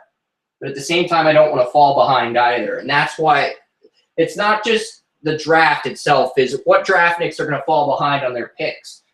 Because it's –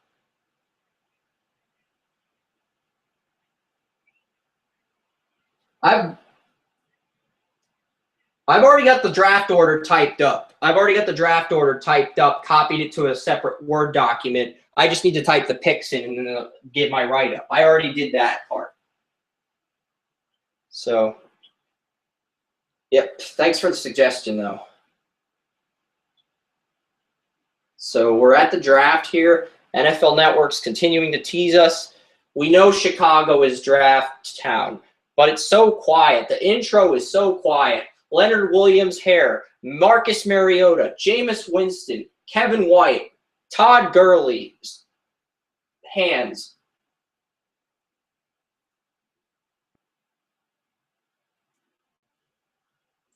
And Ryan Tannehill got a fifth-year option, so good move or bad move?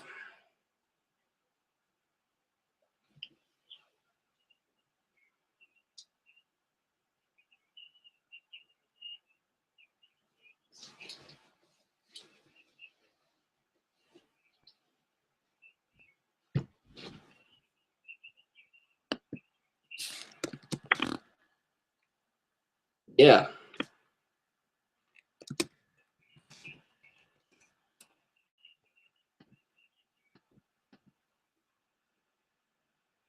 Yep.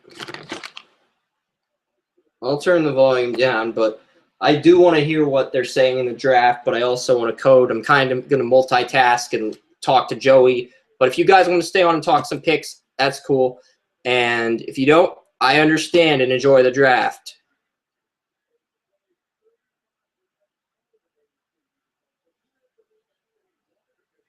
I mean, you could stay on the line, but just watch the draft on TV and not say anything. That's an option, too. And then if you really – all right, Kevin, take it easy, Kerm.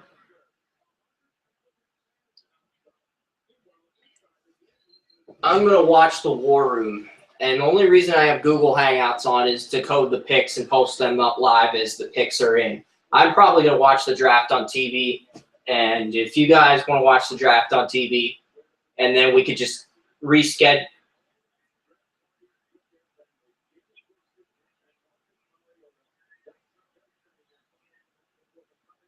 Who said this? Jameis Winston's already got the phone. Roger Goodell has not even stepped up to the podium yet. And, yeah.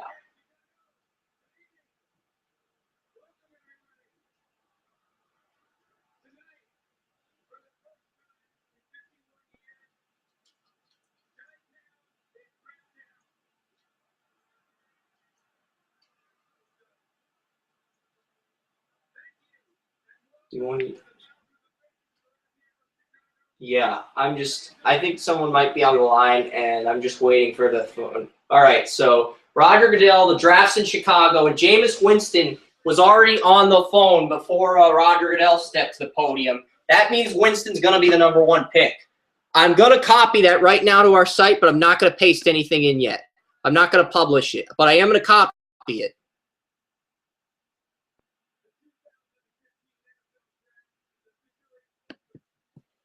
Yes, folks, it's open, just like Madden at GameStop. Come in, buy your picks, pay them the money, watch them go to waste or become Pro Bowlers, and I don't give a crap about the rest. I'm just going to shake their hands and act like I'm the shit. All right, we get it, Goodell. The Buccaneers are on the clock, and I think this pick will be pretty quickly because I already saw Winston with the phone. I mean, the fact that Jameis Winston got the phone handed to him that quickly is definitely a thing that is something to take into account. You know, Joey?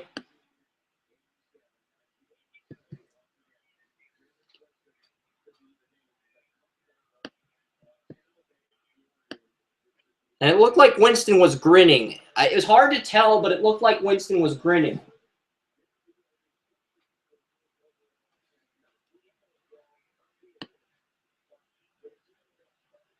But they're trying to build up the suspense, pay the GM's money to fart around in the war room, and then announce the pick with 4 minutes left in the draft. So that it looks like it's theatrical. But they already know Winston's going to be the pick. That's why I'm copying it and adding it to my web server now, but I'm not publishing it until it's made official.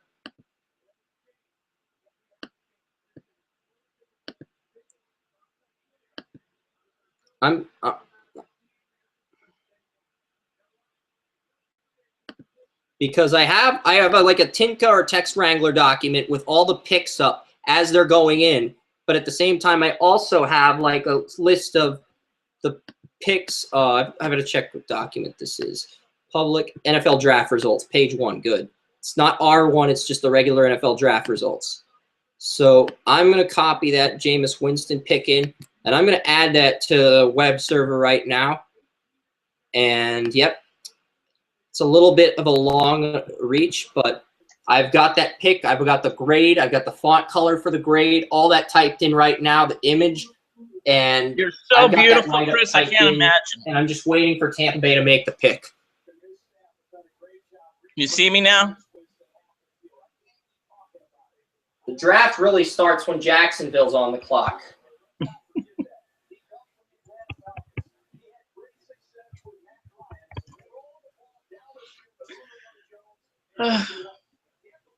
Unless Chip Kelly sends Chuck Norris to the NFL draft on a jetpack, who you guys watch the #1 pick. These quarterbacks are going 1 and 2 because that's really all Chip Kelly can do at this point. None of the picks he pitches them, they thought they were giving up way too much for the Titans. So unless Chip Kelly has the courage to summon Chuck Norris or Ed Hockley's biceps or Gus Johnson's radio voice or some secret weapon that'll allow him to trade up to the #1 pick, they're not going to get the pick, okay? What would Chip Kelly need to do in order to trade up to the #1 or #2 pick, Joey? I don't think that he has an option. What is that? You know, he's a big guy. Everybody there talking about it. Strong arm, physical, physically posing. Yes, they give up all their first-round picks, all their draft picks in 2000. The first rounder next year, and Mike did his mustache. Mike did his mustache is up to the trading block, ladies and gentlemen. The Eagles give up their 2016 first, all their 2015 draft picks, and Mike did his mustache. They get the #2 pick in the draft. He's put in a competitive situation, and he wins. That's exactly because Chip Kelly has to trade Mike Ditka's mustache if he wants Marcus Mariota, and he doesn't want to give up his 2017 first or his 2016 third. Mike Ditka's mustache is must go on the trading block.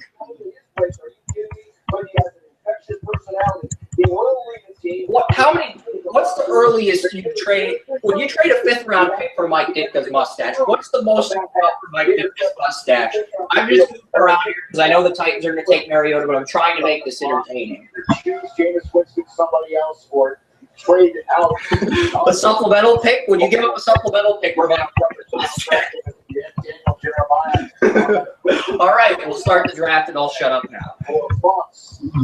This is something, Rich, that has been kicked around by the Tampa Bay Bucks. A lot of teams at the top of this draft. Who is the better quarterback? And to me, Jameis Winston, ready to come in day one and play on NFL field. You see the NFL reads, you see the NFL throws. Yes, you do. And I'm pretty sure Winston's the number one pick because the clock stopped ticking in Tampa.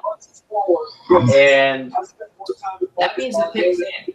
But they're just waiting for Roger Goodell to announce the pick. And Seahawks are not picking up Bruce Irvin's fifth-year option.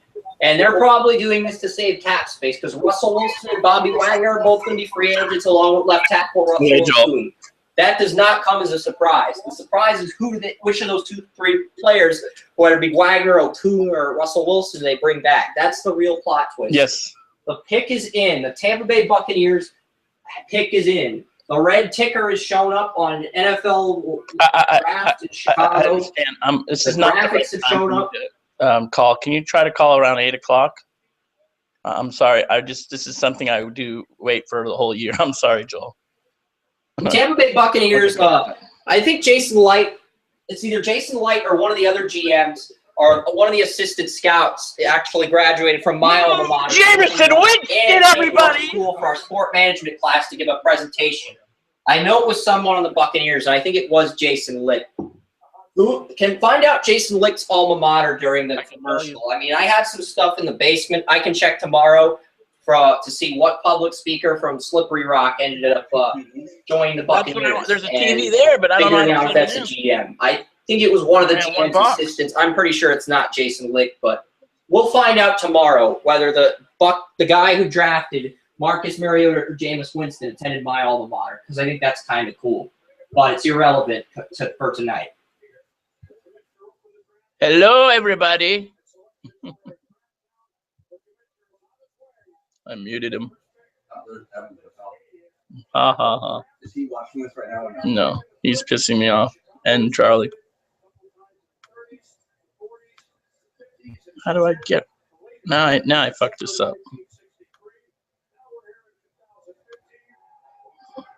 I don't even know how to do this. I muted him, and now I don't know how to unmute him.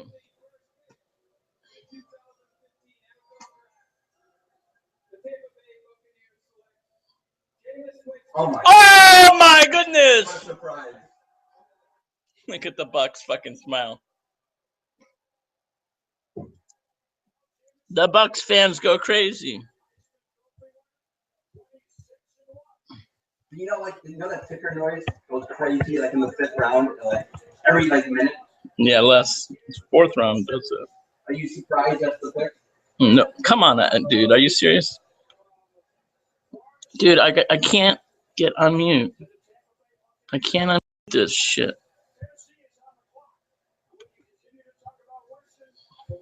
I can't do it. I don't want to unmute this shit. I want to unmute it.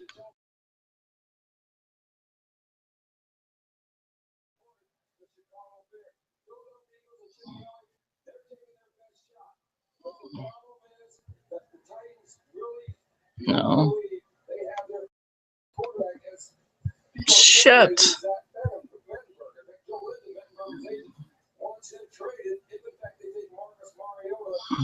I can't even hear anything, and he can't hear me.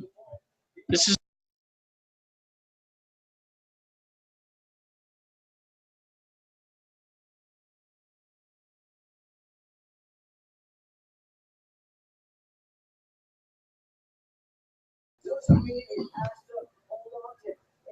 it says unmute, and I can't do it. It's not working at all.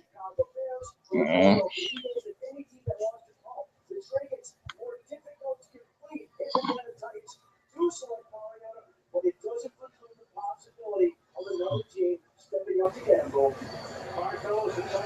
did it the old-fashioned way, like the ones they earned it.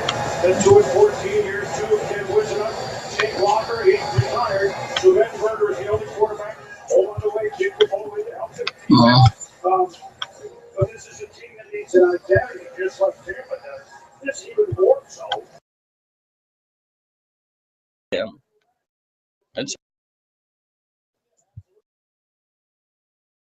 Mm.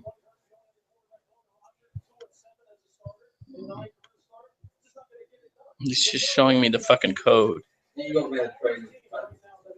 No way. How do you Mariners and Eagles are making a late push to acquire the number 2 pick. That's possible.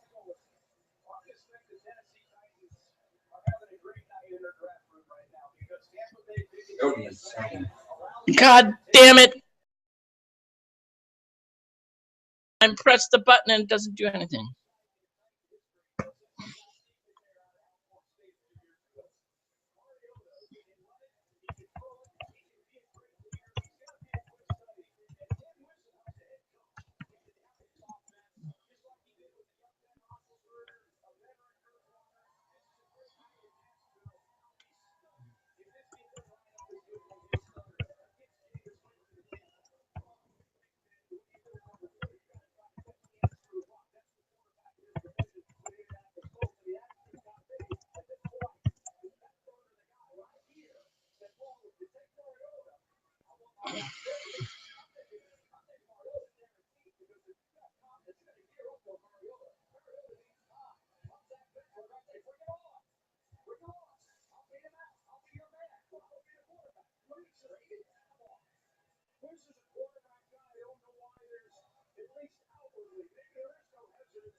Jameson Winston.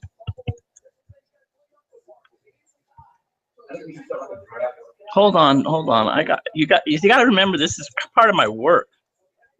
I know I'm like a bitch about it, but you can talk. Talk now. What were you saying? You want to do something?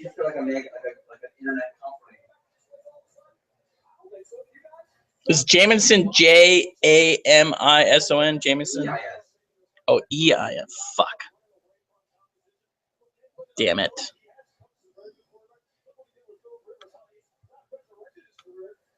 Spell it again. Jameis. Stupid. Not ON. Jameis, you mean?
unmute. I don't know how to unmute this shit.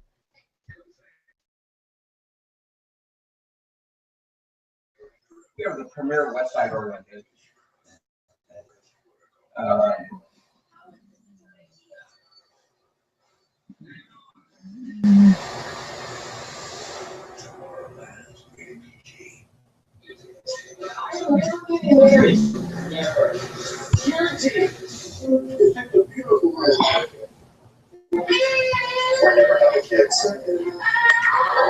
It's stupid. I cannot unmute this.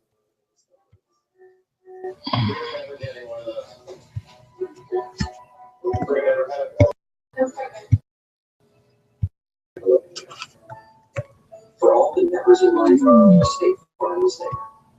Comes Square told us that they cut our Verizon bill in half. We were like, why? And they were all saving money for the rate, and I was like, why? And then Sprint was like, so you can spend money on stuff you want, but we have all this stuff. We're rich. Where are we even going? A basketball game. Of course. Some people are stupid rich. For the rest of us, there's Sprint. Bringing your Verizon or AT&T bill, turn your own. Mark Davis was responsible for the fix. Of course. That's stupid. Some people have to travel for work. Some people get to travel for work.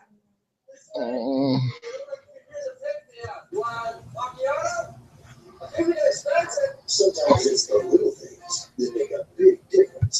Courtyard, make room for a little fun. Damn it. I'm so pissed off right now. You have no idea. I can't even get this on this shit.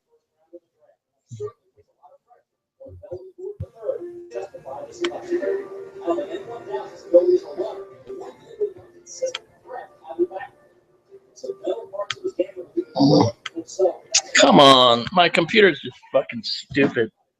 Ugh. Maybe I can get on Google Plus here. I don't know.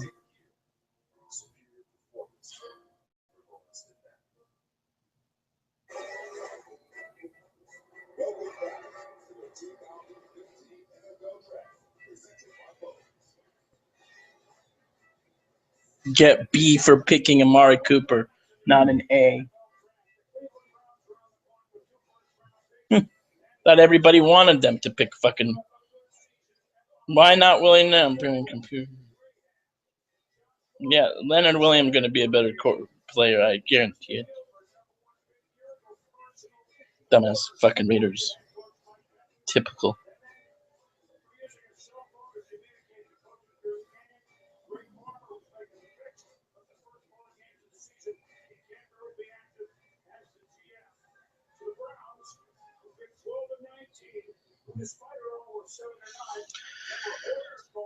Oh boy, oh boy, oh boy. I can't even get on here. So I think they take Melvin Gordon.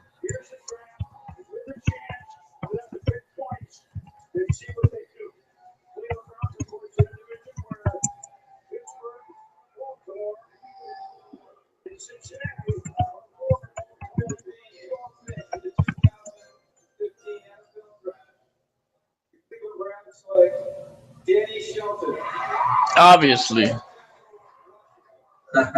He looks kind of like somebody I know. He's not only an All-American, an academic All-American, he's of course Samoan heritage, which is why the dress tonight. Concrete education. He's a functional player from Washington. He's, as we say, a scholar in addition to athlete and a unique kind of player. It's the anti-tight ends offense. Why?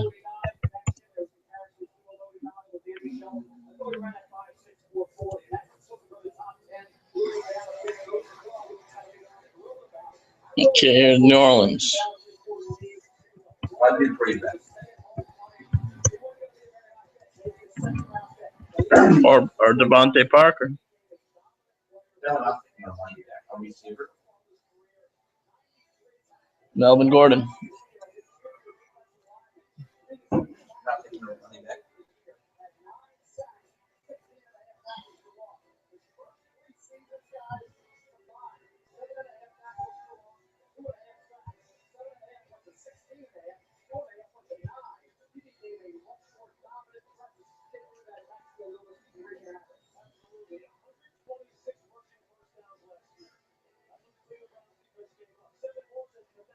He was back after the quarterback of the first 3 rounds in 33 years.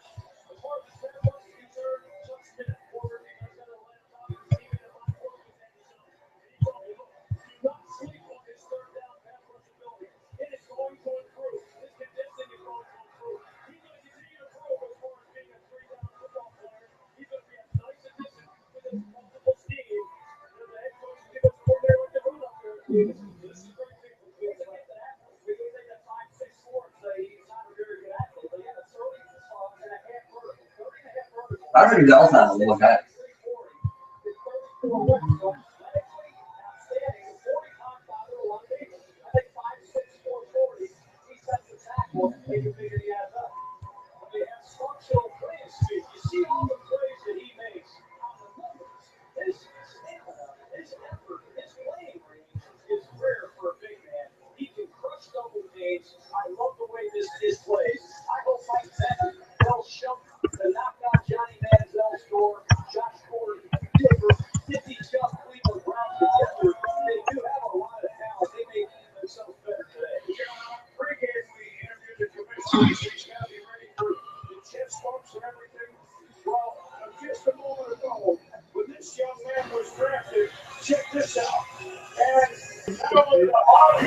I unmuted the microphone. Can you hear me now, Warren?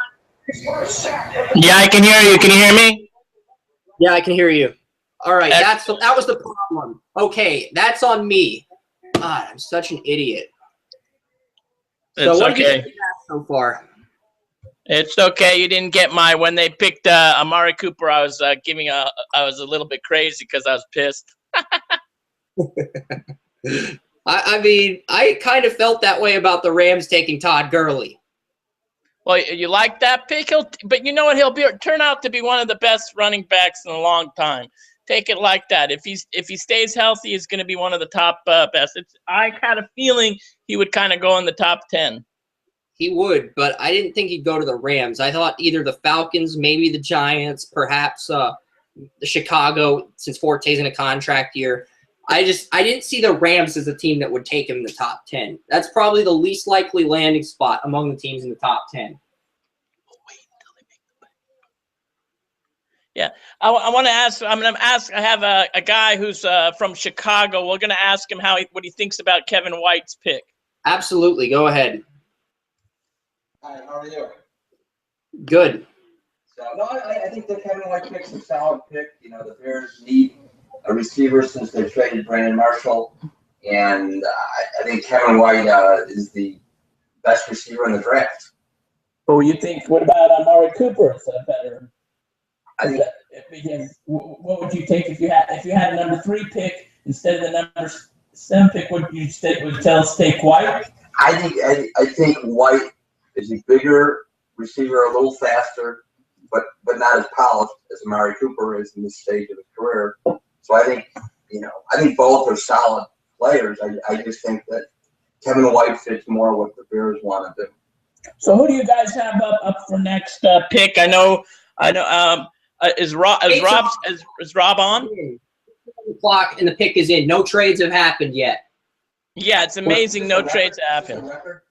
We're 13 picks into the draft, and no trades have happened yet. Okay, we're Alvin Dupree right here. Come on.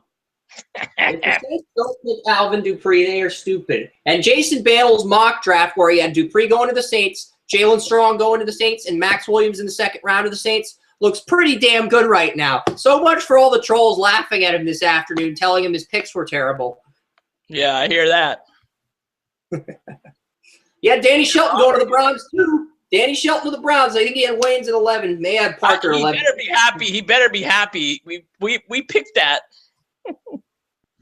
It's like all the players in Jason's mock are coming to reality, and it looks pretty good so far.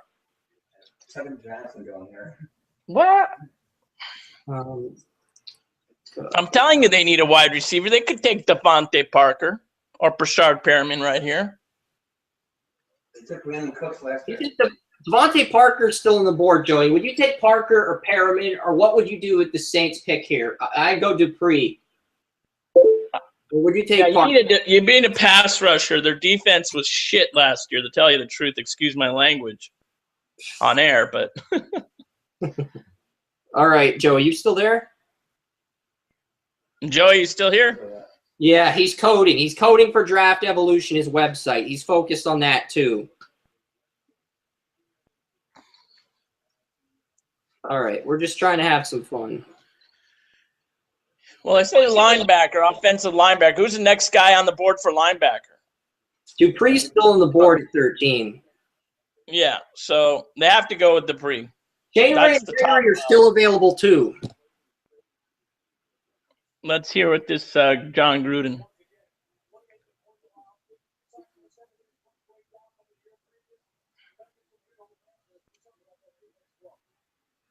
I'm watching the draft on NFL Network. I'm guessing you're watching it on ESPN. Well, the reason why I changed it because I don't like the broadcast. It got kind of boring. Here we go. Pete out of Stanford doesn't really fit a need for the Saints. I mean, I feel like he can come in right, come Drew Brees' blind side, but this is a huge surprise. Andres Pete to the Saints is a major surprise. I don't think anybody saw that coming. I'm not surprised. You not surprised?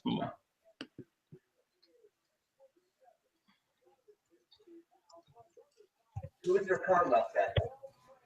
Oh, they had to get rid of him. Well, not really. They got him a couple years ago in the 3rd round. Aaron Armstead, he was a solid left tackle the past 2 seasons. Yeah. I mean, if you think Teron Armstead's not a left tackle, this is a guy to draft right now at this pick. So if the Saints feel like Teron Armstead sucks, then good for. Well, you got to remember their offense didn't do as well as usual. So maybe they felt that they needed to build the line. And now they got Max Unger. Yeah. Center, so they're trying to build that line. Yeah, they're both trying to build the offensive line. I guarantee Miami takes the Moving Teron Armstead to right tackle and having Pete as your new blind side is going to make the Saints better in the trenches on the offensive line. Yeah. Miami will take Devontae Parker. We'll see. The Saints are on the feet, Joey. It's a huge pick. What do you think about it? Look. Oh my God, it's so big. The lineman, dude. What do you expect?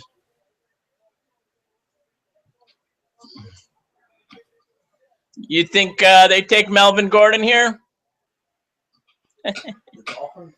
Nah. Yeah. Next one, 31. Saints pick all the way to 31 again. That's their second pick. I Yeah. think the Saints take a quarterback. Hudley? Yeah, Hunley's not going in the first. Nah, he's not going to go. They're not going to go in the first, either of them.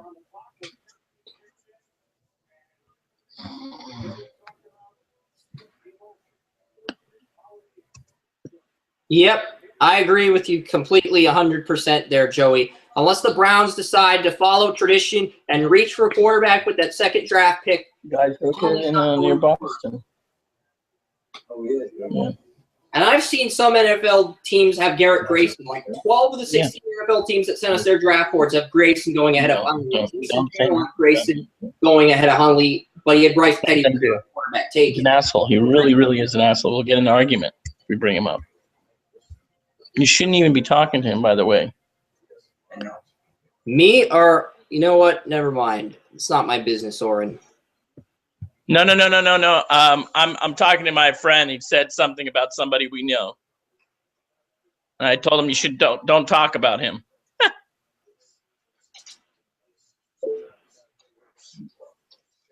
I can't see your writing. The Bulls are the largest playoff win in franchise history. Oh my God. Who tweeted Andres Pete is Beyonce? Okay, who tweeted that? Or can you believe this? Someone tweeted Andres Pete is Beyonce seconds after the Saints made this pick. What? That's crazy. Where is Jay-Z to whoop this troll in a rap battle? We don't want violence, but we want Jay-Z to school this fool in a rap battle. Oh, Listen to you. interesting. We just want Jay-Z to. I'm waiting for the pick that we least expect. Still hasn't come up. It came, I think, I can't believe there's no trade. It's almost halfway through. Where are the Eagles? The Eagles should be 19. Alvin Dupree is here, available. We're going to get a trade here.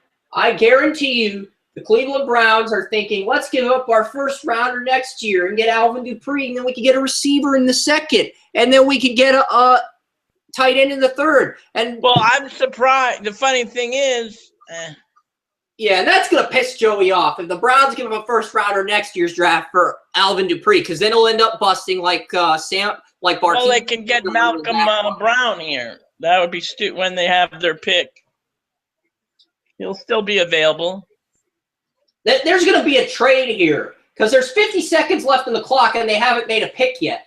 They're trying to get a trade done here. Miami's trying to move down. Yeah, probably you're right. There's going to be a trade here. And it's pausing. It's not saying the pick is in right now in that pick. No. Live. There's a huge Dolphins pick live. That's all it says. Yeah, it doesn't. The red thing has not popped up, and that's the body language indicating that the pick's going to be from the Dolphins. Oh, pick is in. Yeah, usually a trade thing will show up if the Dolphins aren't going to Dolphins are going to deal the pick, but no trades yet. Amazing. Yeah, that's just unbelievable. No trades. In the first half, everybody was talking about there's going to be silver trades. I can't imagine. That's what our whole podcast was. Is when's the first trade going to occur? Trades. The fish are picking.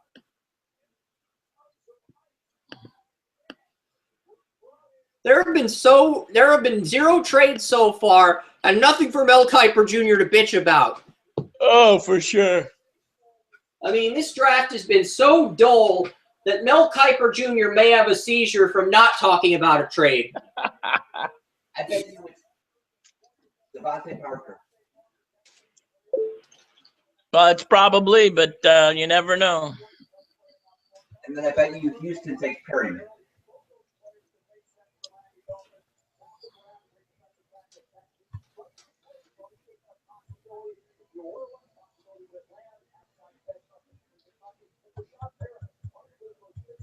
Yes.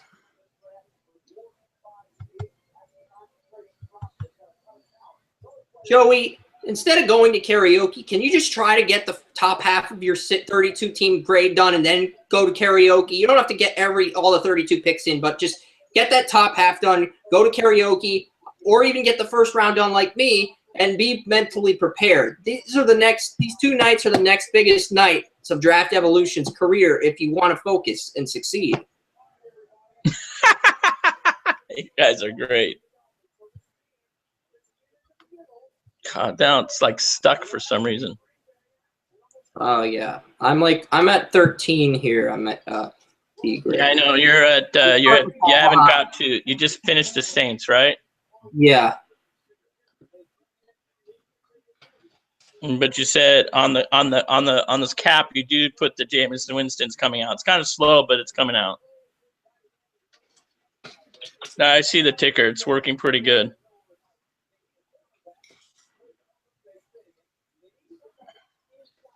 I'm still surprised they didn't take Bernard Williams, man. My freaking heart's still pumping. Yep. I'm surprised too.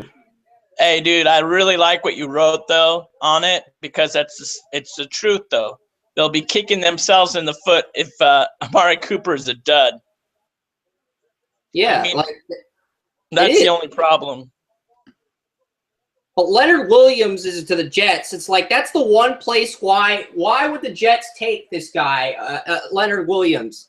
Yeah, I thought he would go to Chicago and White would go maybe there. I mean, that was my thing there. Bernard, my roommate from Slippery Rock, who's a huge Rams fan, believes the Rams have just traded next year's first round pick to the Dolphins to move up to 14. Okay, if the Rams let's see. Good pick. Good pick, Miami. Devontae Parker is exactly what Miami need. But with the signing of Greg Jennings, I didn't think they'd draft him. But this is the right player at the right pick. I'm giving this an A grade. I feel like there were bigger needs, but this is the best player available.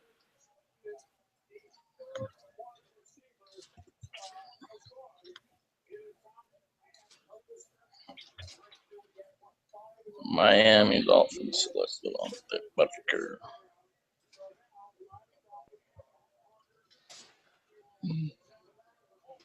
San Diego.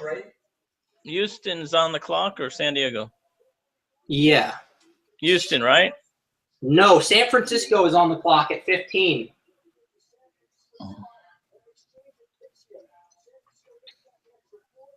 Oh, there's a trade! Trade!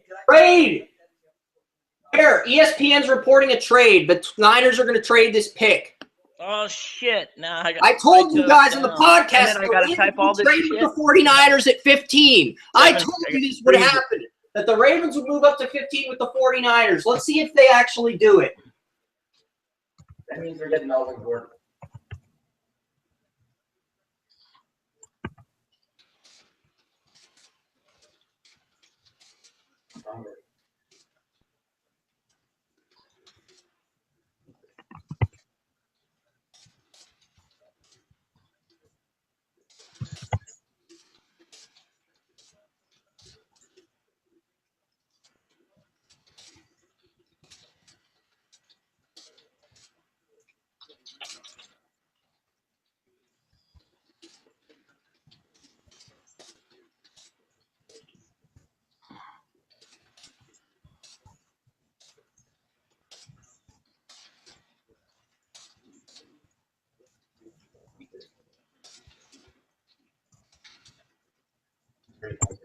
Hold on, dude. Ryan Tannehill got his fifth-year option. You got Parker, you got Greg Jennings, you got Kenny Stills. If the Dolphins miss the playoffs, the coaching staff gets fired. If they go 8-8, Tannehill keeps his job. People complain about how he needs to go, but he'll be under contract for one more year because that's how the NFL works. That's the parody and the plot twist and all the other stuff. But, like, there are people I know complaining that Ryan Tannehill's still the pick. San Diego traded up to 15. Yep. Oh, come on, man. This is the best thing, worst thing I have. Up 2 picks in the draft. This is the first trade in the draft. But we get now my fucking computer froze again. Charger cheerleaders with pom-poms, and they're brunettes. I've always been intrigued by brunette women, okay? I've been a sucker for brunette women in the past, so I like the fact that they zoomed into them. It's usually the blondes. Like when the Vikings were on the clock, the blondes showed up. I know, but it's like, I know it's irrelevant, but the Vikings had their mascot in the background. They're showing all these background images, and I'm catching them at very subtle moments when I'm coding, so I'm going to edit that. Yes, 17 for 15. We don't know the full details of the trade yet. I think his pick is Melvin Gordon. So I'm going to open up the new document that I posted in text. Let him talk. With picks 17 through 32, and I'm going to post the 49ers picking at 17 on the first page of that pick right now because they're going to be on the clock any minute, and I'm already kind of behind on some of this stuff, so I'm going to get that up right drink now. Something. And get some water from my fridge. Like Joey Oren. That alcohol does not solve your problems. I'm not drinking. My friend thinks you got to eat something. You're able to drink alcohol and do mock drafts at the same time. Amazing!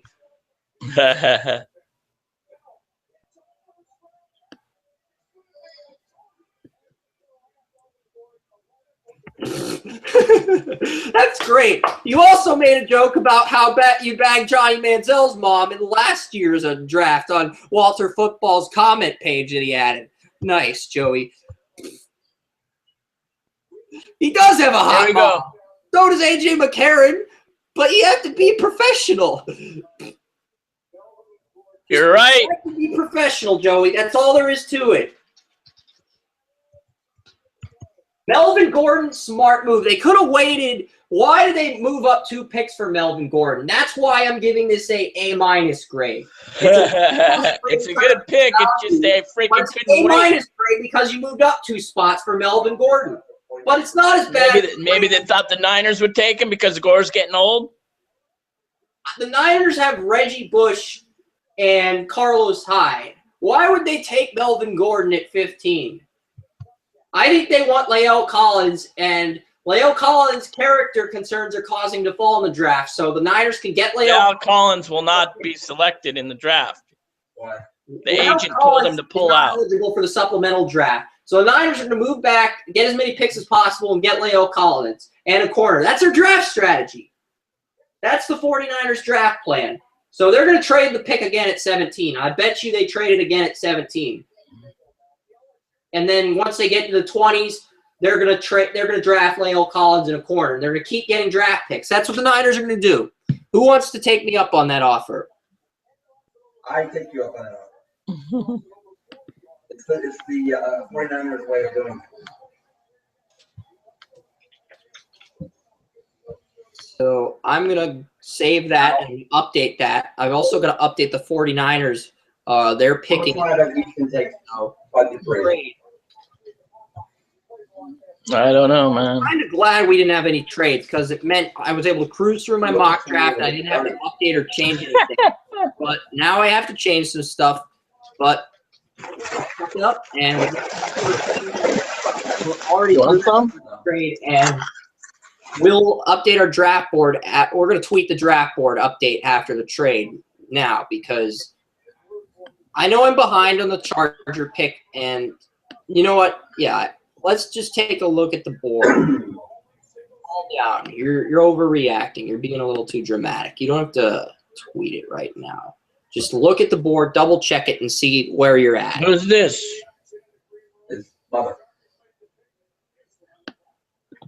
Yeah, I'm gonna fall behind now because of this technicality. This is the NFL draft for you. If I just focused on coding instead of podcasting, I guarantee you I'd have this pick up by now. But I can't make that's a choice I made. So the No excuses, huh? No excuses. I forgot to put a closing bold bracket on the Browns pick at 12. What the hell is wrong with me?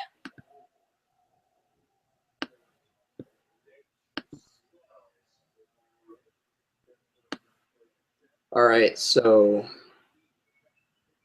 shit.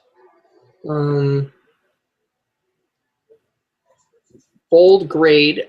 I put a closing bold bracket in on the Danny Shelton pick. Oh, I know what I did.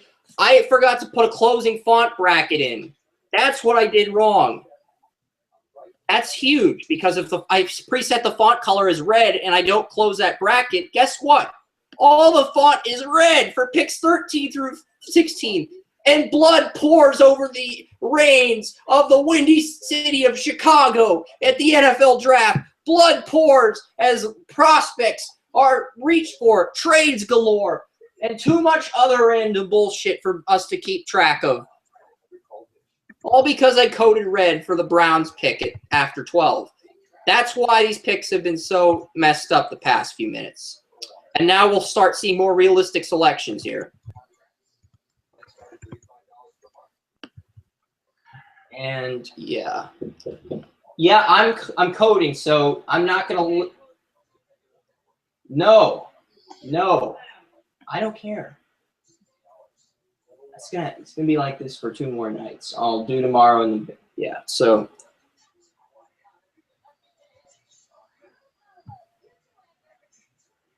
And we have these annoying Peyton Manning commercials. We already seen these 100 times.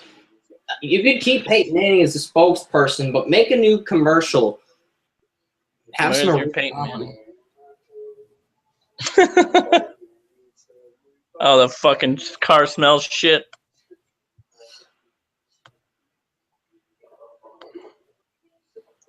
Eli Manning is adopted, blah, blah, blah, blah, blah, blah, blah.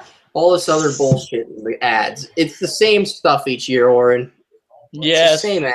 Still repetitive.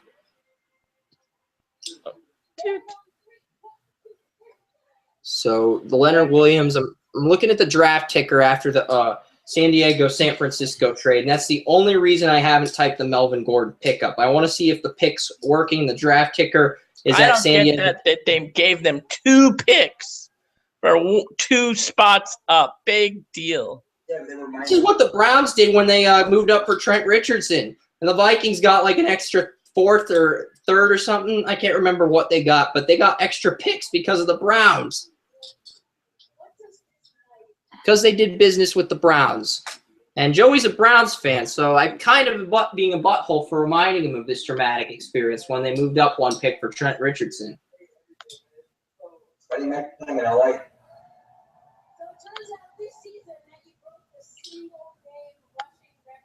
All right, so the Dolphins took did I forget to type in the Melvin? I typed in Melvin Gordon, but I forgot to type in the Saints and Dolphins picks on the news ticker. Okay. Calm down and just get those picks up now. You're behind a few picks, but you get the news ticker up, you're going to be good. You got this, Chris.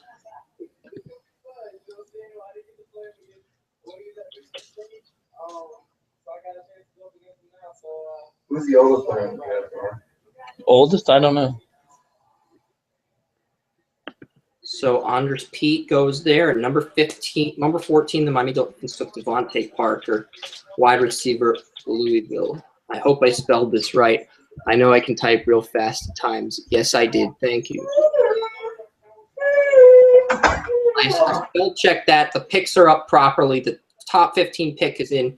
And I got to type the Melvin Gordon pick up real quick here. I'm going to give Melvin Gordon an 8. Yeah. Yeah, Kevin Johnson on a Wake Forest. I don't understand that pick at all. I mean, I'm giving the Texans a C grade simply because they already have Jonathan Joseph and Kareem Jackson. And if they're going to take a safety, fine. But Kevin Johnson's not the guy to take. If you want a corner at this point, you take Byron Jones because he has the versatility to move into safety. And Marcus Peters is still on the board, too. It's not that Kevin Johnson isn't the second best corner. He's just not a good fit for the Kevin Texans. Johnson. Did he get selected? Yeah. Yeah, Kevin Johnson, Wake Forest. So type in Kevin Johnson now and grade the picks. I'm giving the Chargers and fuck it, I'm giving the Chargers and Texans both B grades. That way I can just copy the grades. I can copy and paste the font color, the grades, and save myself more time. Because it's like with all this stuff, it's like time's money, talk is cheap. 23 interceptions. That's not all the well, they're not getting a corner, I'll tell you that much, for San Francisco.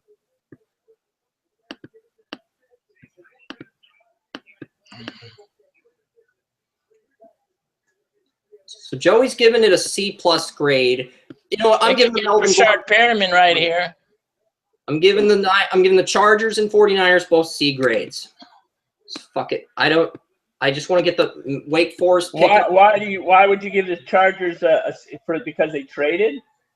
They traded up 2 good pick. spots and they could have got Melvin Gordon at 17. Did they really think the Texans were going to take Melvin Gordon at 16? I bet the 49ers told them that, fear-mongered them, and said the Texans are going to take Melvin Gordon at 16 because Jason Bandel had Todd Gurley going 8 to Atlanta, and he had the Texans taking Melvin Gordon at 16. So I bet the Niners fear-mongered the Chargers into moving up 2 spots just to get more picks. Well done, San Francisco. Fear-mongered San Diego. Well done. Way to well, they had to have a trade at some point in the draft. Why not do it in the middle of the round? Yeah, and they've already pissed off Ron Burgundy this evening as well. You get bonus points for pissing off Ron Burgundy. So I think the 49ers are going to select Malcolm Brown.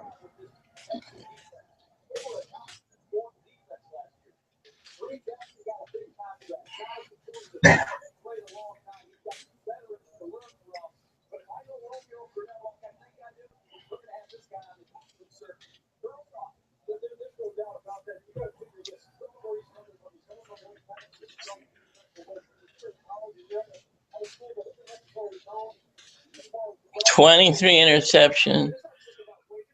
You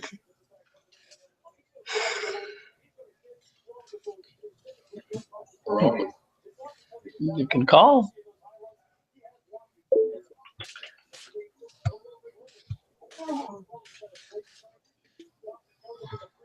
All right, got that pick graded up, hurried, winged it, half-assed it, and all we've got to do is Wake Forest Demon Deacons. Type in the Kevin Johnson pick, double check it, tweet this shit, and get to the second half of the draft. Come on. I know, Kevin Johnson. Yeah,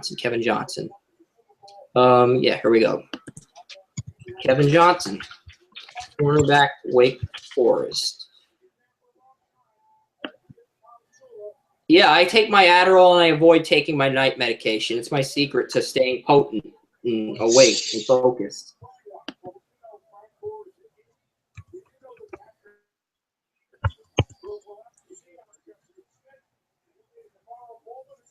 I haven't ate since I mean, they could get a linebacker here.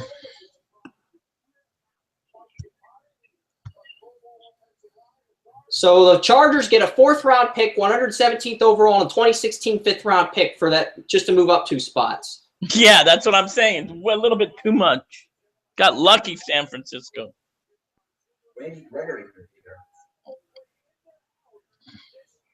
Eric Armstead of Oregon. 49ers moved down for Eric Armstead, and they only cost them 2 spots. That's actually pretty impressive.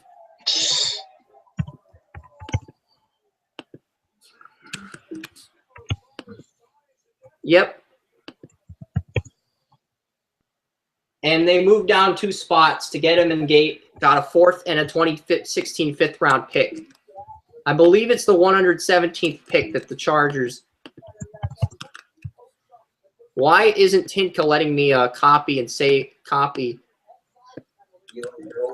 What? Tinka's not letting me copy and paste everything. It's not letting me like select all the content, copy it, and paste it. So That's not good. I'm gonna have to just drag it, click on everything, copy that, got that, and just go to rounds 1 through rounds 17 through 32. Just get here. We are, and I believe this is rounds 1 through 17. Patriots pick, yes, and let's see, yes. I didn't copy the draft order for the top half of the draft and the draft ticker, but I'm going to do that as soon as the draft is over because this is just too intense right now, you know? I'm just going to start coding the picks in for the back half of the first round, and I can do write-ups later. I can update the ticker. You know what? I'll update the ticker on the homepage. Okay. Melvin Gordon, 49ers get a Rick Armstead because people go to the homepage and they want live updates. So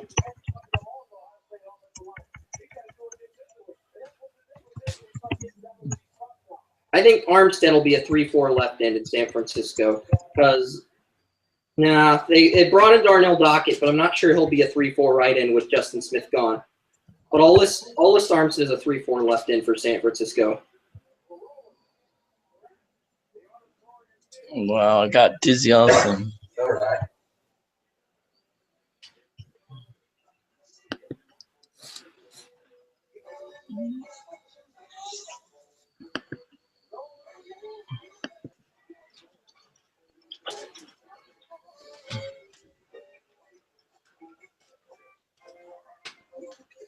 Oh.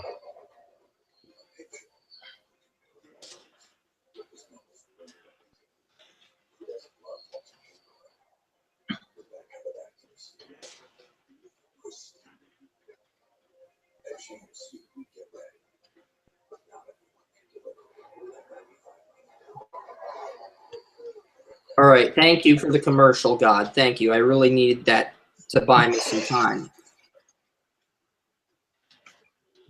Hey, I'm fine.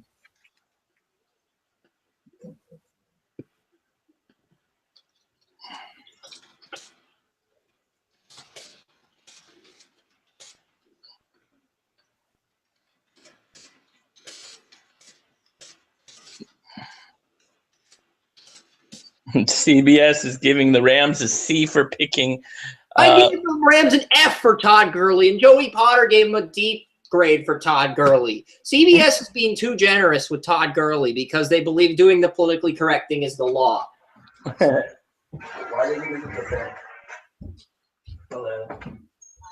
Neither have I, and look where it's gotten us. We both have our own websites now. Entrepreneurs rule the world. I don't care what people say about that. People can hate entrepreneurs all they want, but the bottom line is entrepreneurs rule the world.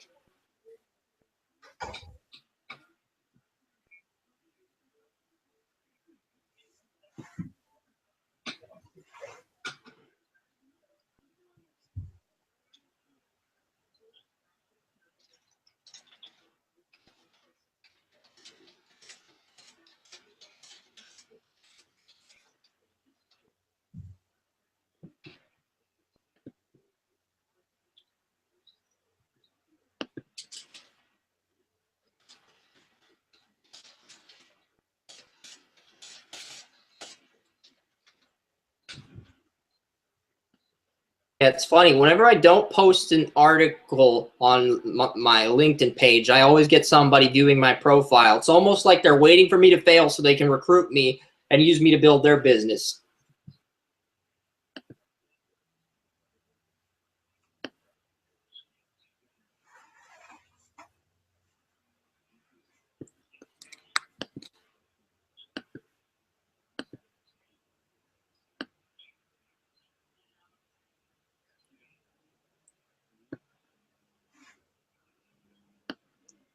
All right, time to update the div ticker for picks 17 through 32. I already got the Niners pickup, and I've copied that and added that to round 1 page. Now I'm just going to save the draft results page, and I'm going to update the ticker, tweak that, promote that round 1 ticker, and I'm going to start promoting the round 2 tick, the back half of the first round. I can promote that later tonight, and yeah.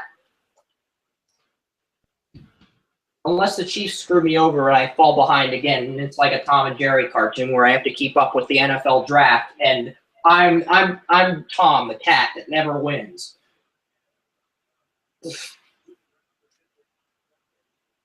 Yes, I will. All right, so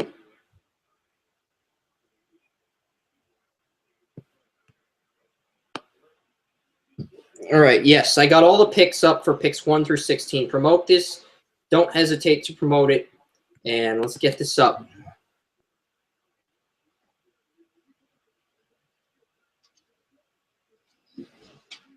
All right, so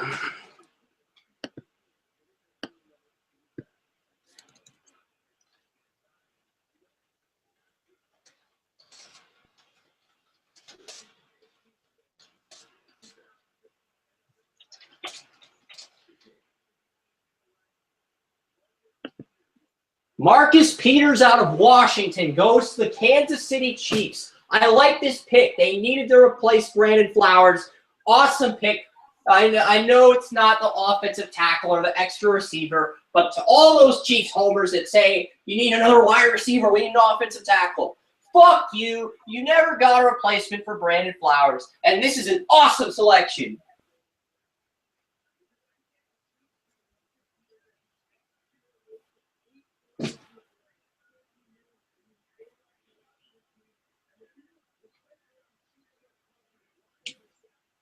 If you give him an A- grade because of his character concerns, that's understandable. But anything less than a B grade is just flat out idiotic.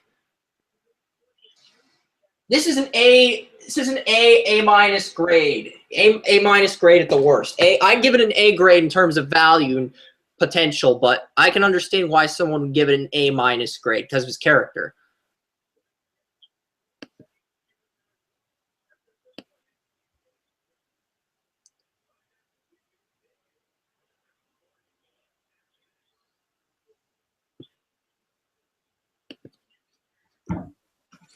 Absolutely, Joey. The Eagles better take Byron Jones here because if he falls to Pittsburgh at 22, they're going to have to reach for Byron Jones because if they don't take Byron Jones, they're going to have to reach for one of the other corners they scouted, whether it be, yeah, because Pittsburgh scouted Kevin Johnson, Tra Waynes, Marcus Peters, Byron Jones, and Alex Carter out of Stanford. Those are the 5 corners Pittsburgh loves. The 5 corners they brought in for workouts. So the Pittsburgh might reach for Alex Carter out of Stanford with the 22nd pick if the Eagles take Byron Jones. And I'd love to see that. Because I don't think Alex Carter's worth a late first-round pick. He's a good corner. I think he'll be a starting corner, but I'm not sure I'd take him at 22, Joey, you know?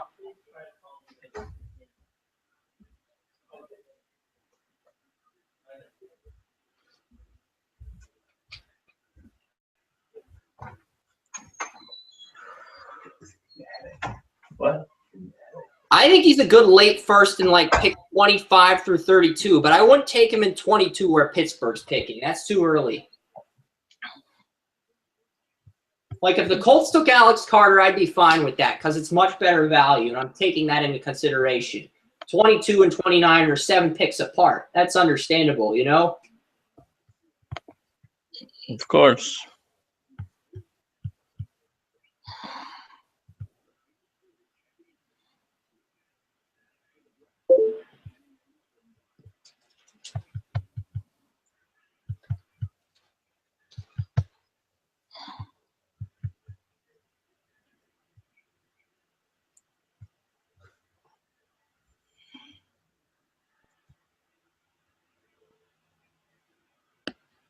Cleveland is picking, and they haven't announced their pick yet, so.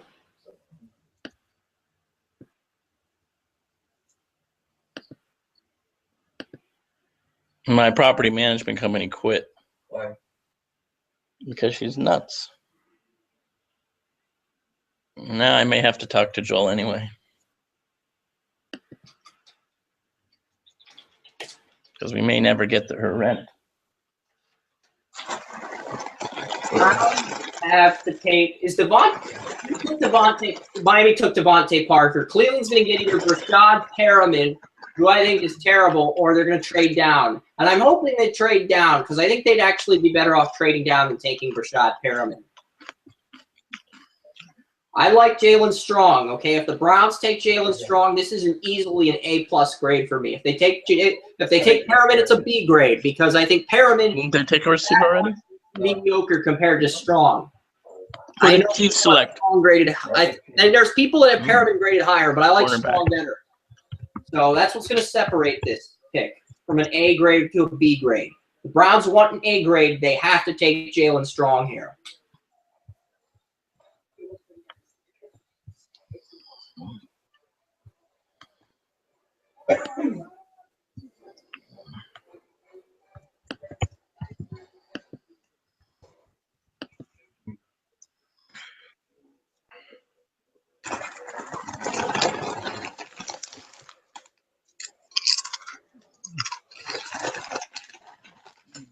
I'm probably going to wait till the Browns before I type in the draft. You knew it was going to get Like I'm trying to update the draft ticker on the first round, but at the same time, the draft ticker for the back. No, there was no early ones. That's why.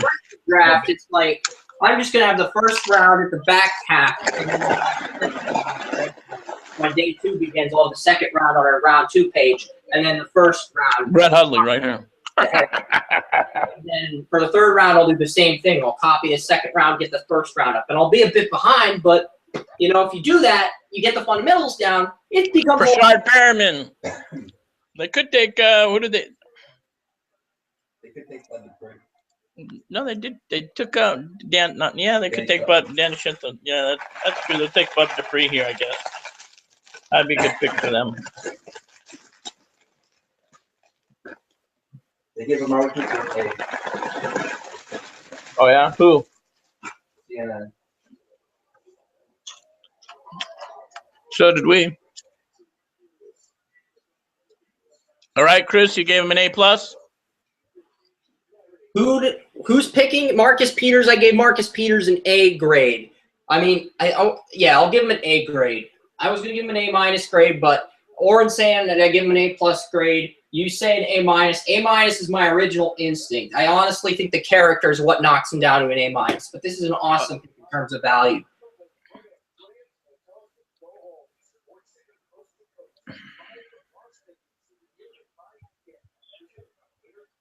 freaking pick been in for 20 minutes. What's up with these commercials?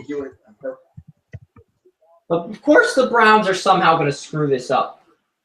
When did they ever? Watch they choose Bryce Petty. 2007, Brady Quinn. 2012. Oh my God! They traded fucking. They traded. Warren says they traded the pick. Roger Goodell is smiling as if Cleveland got dicked over once again. Cameron Irving out of Florida State. Bye-bye, Alex Mack. Cleveland is going to screw Alex Mack over, ladies and gentlemen, as they take Cameron Irving, 19 overall. Oh my God! Are they freaking nuts, man? How many centers do they need?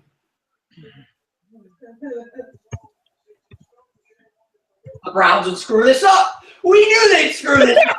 Not necessarily. They can move. The Browns were like, yeah, we got a right tackle. Woohoo! And then they're like, oh. I know that Rob is loving his new pick. Yeah, everyone's saying this guy's going to be the new right tackle for the Browns, and they're going to realize he's nothing more than a center once he gets to the NFL. There you go. And he'll do well once they get rid of Alex Mack. Like if they move him to center, let him sit behind Alex Mack, and if Mack gets injured again, you make this guy your center. That's really the only thing you can do with Alex Mack at this point. I don't understand the pick. And Roger Goodell is smiling because he knows the Browns got fucked over again.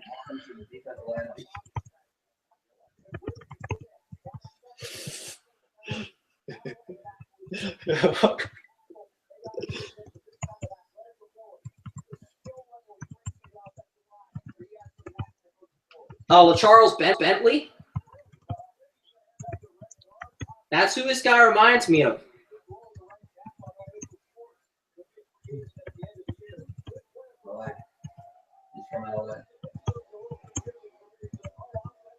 And the Browns uniform's more retro. It looks like the Buccaneers uniform for this season, except it's more retro, and I like that. I didn't like the new Buccaneers uniform, but I love the new Browns uniform. The jersey, not the helmet, but the jersey. We get it, Chip Kelly. You're such a diva that you know, why did you go if you have a rap battle with Joey Potter at karaoke night, he will serve your ass, okay? That's how mediocre your coaching is. That if you went to karaoke night, Joey would serve you, and it would be epic. You think you could take Chip Kelly on in a rap battle at karaoke night? Okay. If you, just karaoke, just a sing-off. Can you beat Chip Kelly in a sing-off? Any song. And as long as it's not rap. You get to pick your song. McDonald's new artisan grilled chicken. No preservatives. No artificial flavors. All right. No kidding. Just 100% chicken breast fillet. Tasty. It's loving.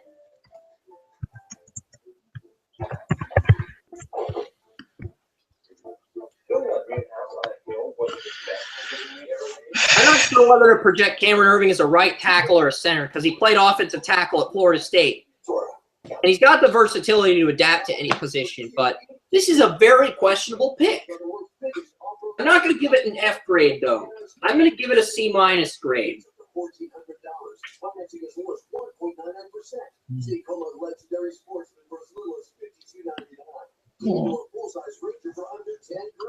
I don't adjust my draft grades unless the pick. I should get my headset from the car, dude. Oh, I know what I can do. It doesn't bug you. Well, you don't want to sit there and chat. I can chat. What's wrong with you? Just like I know because you keep work.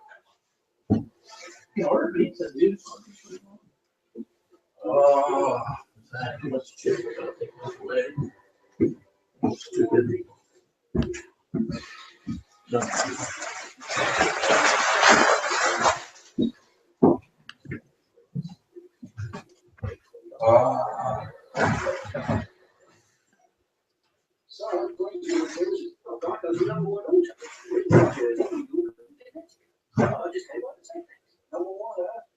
That's great. Here you go. A little token of appreciation. That's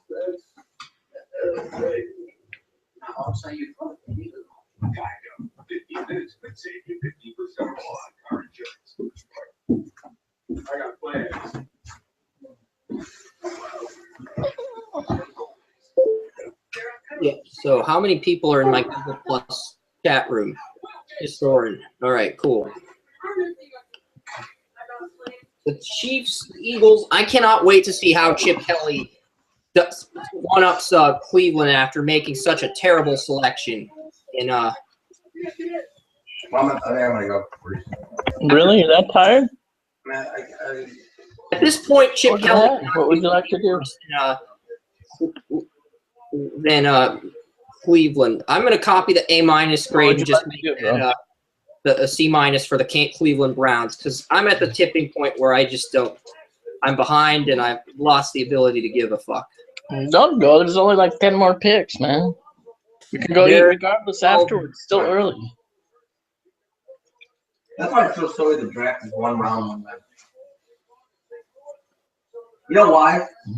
See, the thing is, if the draft is round two, you see a lot more trades going on. It's just like everybody's like. They're hesitant. People don't want to give up future first-round picks. Nelson Aguilar out of USC. They passed on Brashad Perriman and Jalen Strong for Nelson Aguilar.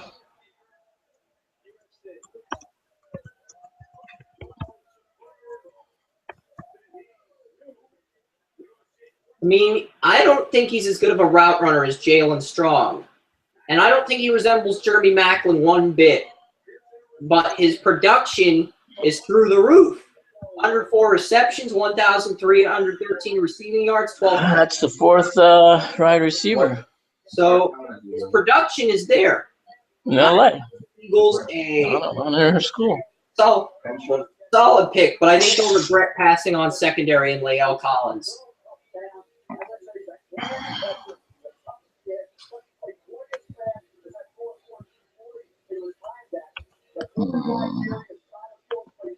I'm going to give a B- grade because I'm at C-, A-. I'm just going to follow that pattern. So the guy that surprisingly hasn't gone yet is I'm in a hurry to get my write-ups on the picks up.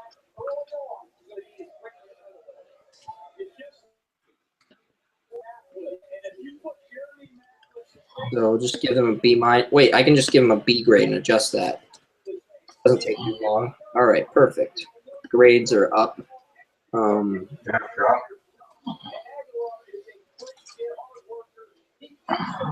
That's Shaw on the other channel.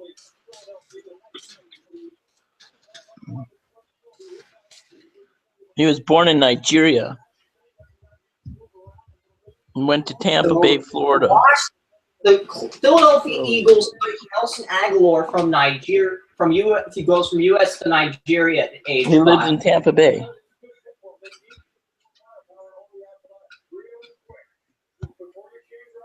He's from USA, but he moved to Nigeria when he was 5.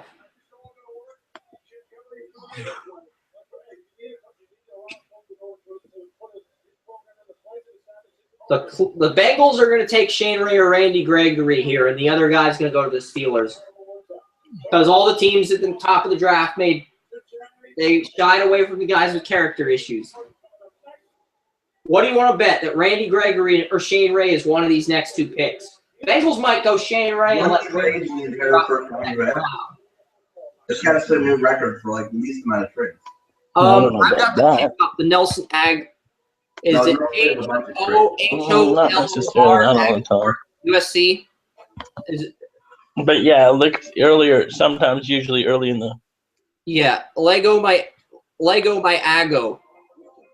Yes. Can't I believe just he's referenced Nelson up on Williams. Ago Waffles in the draft. Oh, That's what you get, Chip Kelly, for trading away your best players. computer. I referenced Nelson Aguilar to Eggo Waffles, and Eggo's not going to sue me over that. Now my computer's stuck again.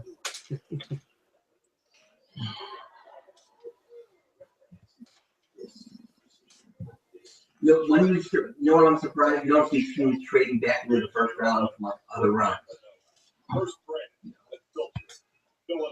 You know what? I could get. Thing is, I'm thinking I could get fucking Evan removed and go to Tony and go to.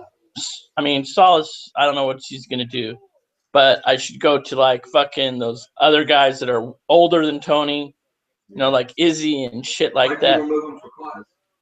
I mean, what the fuck is this?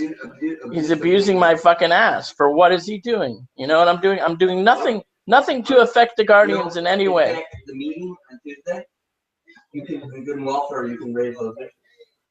Yeah. Nelson Aguilar, one of the receivers the Browns cast on is going to be a Pro Bowler. There's no guideline. What happened with Odell Beckham last year?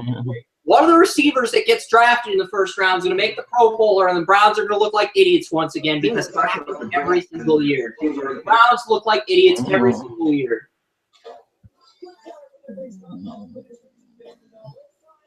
And this is the most depressing thing for Joey, since he's a Browns fan, is he has to deal with this bullshit every year.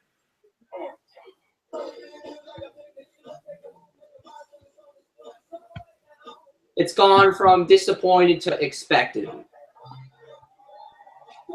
Instead of getting subjective or disappointed or upset, it's like we expect this by now. I'm going to Google Nelson Aguilar just to double check the spelling. No, maybe I misspelled Nelson Aguilar. It's a tough name to spell. I have the O in Nelson Aguilar. I think it's Nelson Agholor, but there might be an O after Nelson Aguilar. Nelson Agholor. There's no, it's not ego, it's like as in you're yawning, or as in you threw up. It's Nelson Agholor, or Nelson Aguilar. The H is silent.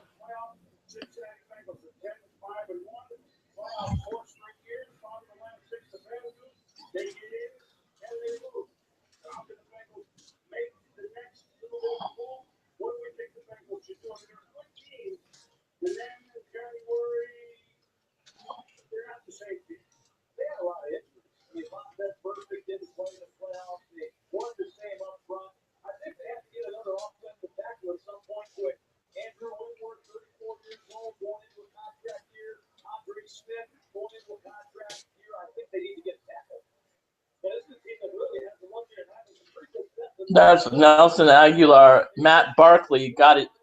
They were on the fucking same team. The Browns are going to win Cardell Jones next year, Joey, okay? The Browns are going to get Cardell Jones. They're the top pick in 2016. So, Cedric Ogbuehi, Texas A&M to the Bengals.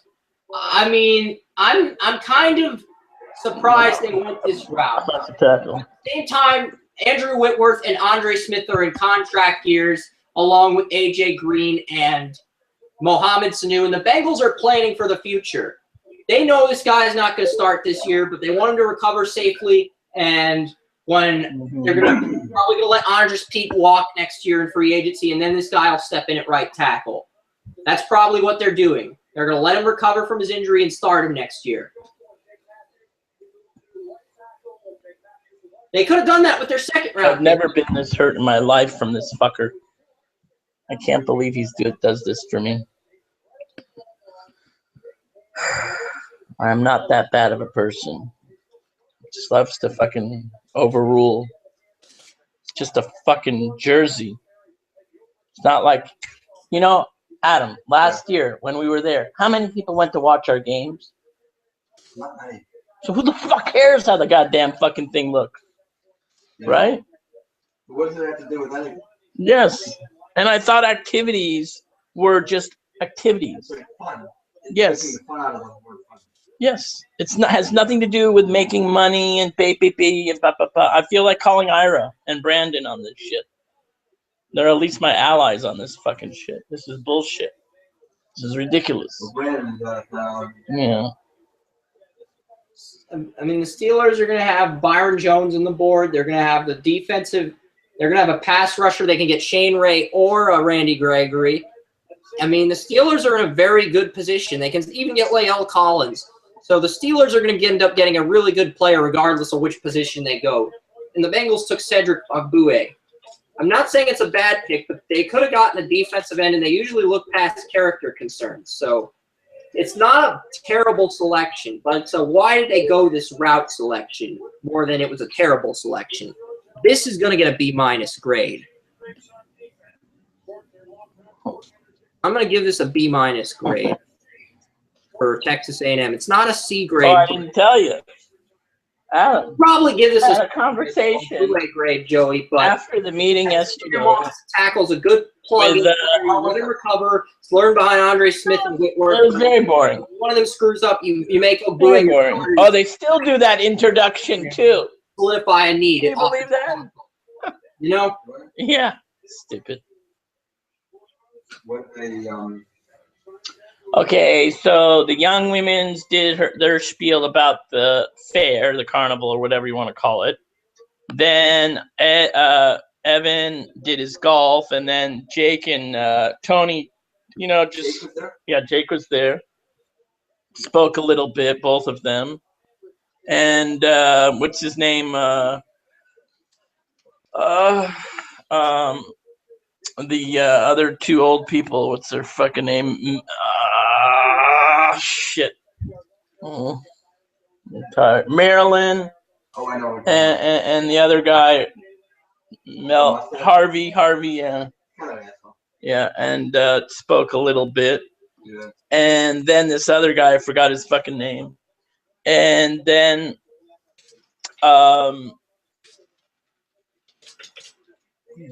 oh shit, what the hell? I can't even think right now. So then they had this doctor speak for like 20 minutes about the doctor for the home, but he's speaking to people who already know about the fucking home. It's a fucking waste, man. Yeah. It was stupid. Yeah. Yeah, if Andres Pete's gone, I can't I believe understand that fucking O'Google's Evan the top cares more offensive about tackle that available. more about the fucking activities, fucking up his goddamn brand when he's getting out of office anyway in August or whatever. That's what he's so fucking worried about? Is he fucking stupid? Yeah, I think what it is. Like, who cares? The funny thing is, if I don't get to be the president, okay, the co-chair or whatever. Alvin Dupree, are you fucking kidding me? The Steelers passed on Shane Ray and Randy Gregory for Alvin Good Dupree, pick. a bigger bust than Jarvis Jones Dupree. Congratulations, Schittsburg. You just drafted the next Jarvis Jones, and I'm loving it because Jarvis Jones was a complete pass rusher, and he ended up being a failure.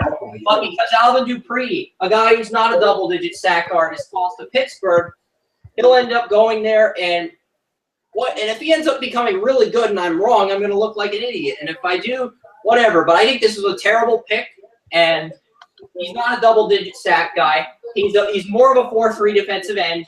This is a horrible pick. I'm giving the Steelers a C. They needed a pass rush. They could have gotten other guys like defense. Could have gotten would have been better. Why would they get a defensive end? Terrible They selection. need defensive end. They have no defensive end. Lamar Woodley's not there. They have no defensive end. I think that's premature. I gave him a That was stupid that they passed up on fucking this guy. Yes. Oren's saying this is an A+ grade, and I'm sure Walter Football feels the same way, but I don't care. I think Alvin. Well, they knew that. You see, right now, you got to remember, well, Brashard Perriman's still there, but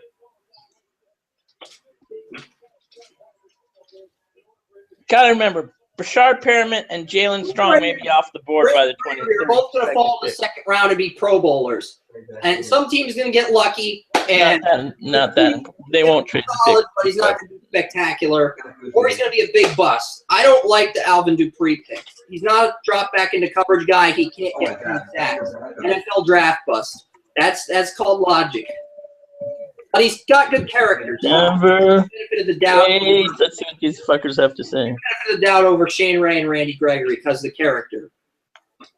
Shocker. Denver's moved up to 23. Why are the Denver fucking Broncos moving up to 23? Maybe they'll get Brett Hundley. If they get Brett Hundley, Peyton Manning will get so pissed that he will slam his fist on the table like it's the hand of Odin. And Peyton Manning will get so pissed he will imitate Rush Limbaugh. Please draft Brett Hundley here, Denver. Who did they give up? Hold on. Please do it. Denver still has their 28th pick. Denver still has the 28th pick. Oh, they moved up to get They still have the 23rd and the 28th pick? Yes. They're So how giving did they the do first rounder next year's draft. What are they doing? What did they trade? Hold on. What the hell did the Lions get for Denver Broncos? It's almost like John Elway is committing cyber terrorism in front of the Lions front office, folks. I've never seen such brilliance from John Elway. He's so pissed about not winning a Super Bowl. He's unleashing cyber terrorism. Peyton Manning. John Elway is unleashing cyber terrorism on the Lions. I'm so furious about this. We're so furious about this, Joey, that Joey's literally speechless. He's giving me the silent treatment because John Elway unleashed cyber terrorism on the Lions by getting the 23rd pick without having to give the 28th pick. That's called cyber terrorism, John Elway, and it can get you in jail. But in this case, you're just going to get fired. I cannot believe the Broncos got the fucking 23rd pick without having to give up the 28th pick. They obviously ponied up the 20. Well, they had to give a second rounder and a first rounder next year, probably. They're giving up a first rounder next year. Okay, that's for certain. Question is, what else are they giving up? 20? No. Is it the 60th pick in the second round? That's their 59th pick. 59th pick in the second round, 2016 first, and something else. Got to figure out what that else is. Well, they haven't shown it yet. So the fucking Broncos moved up to 23, and that's going to set us back.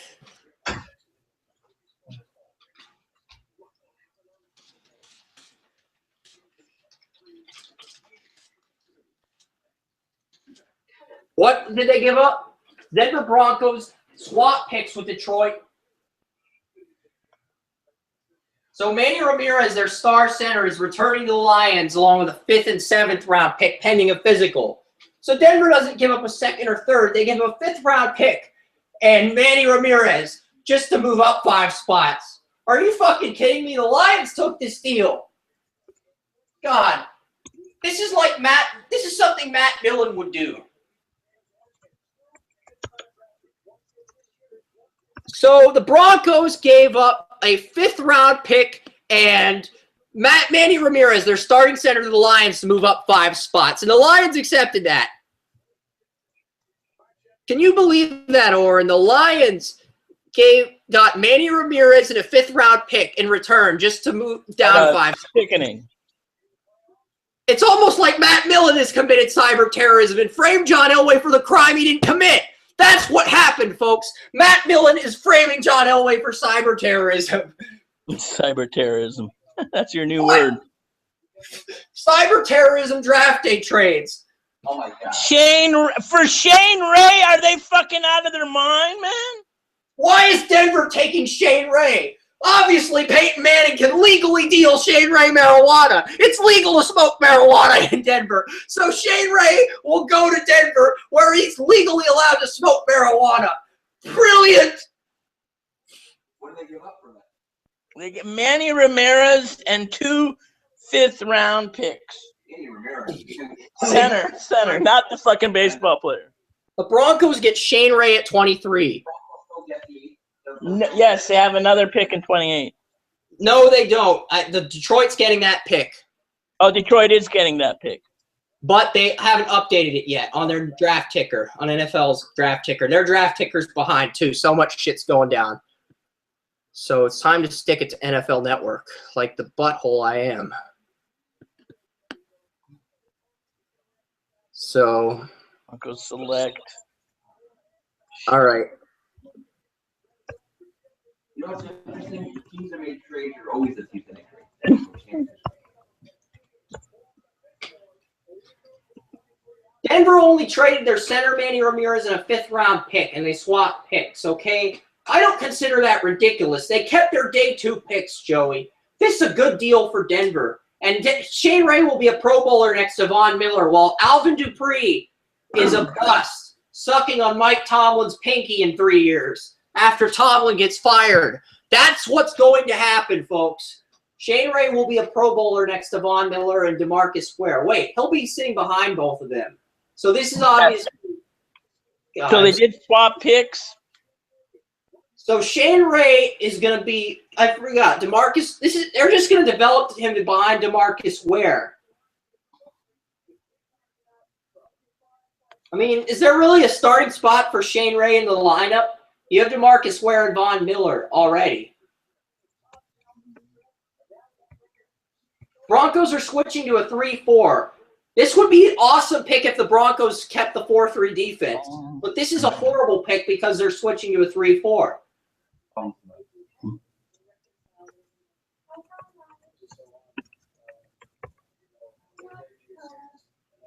I was going to go A-, but now I'm leaning towards B+, simply because.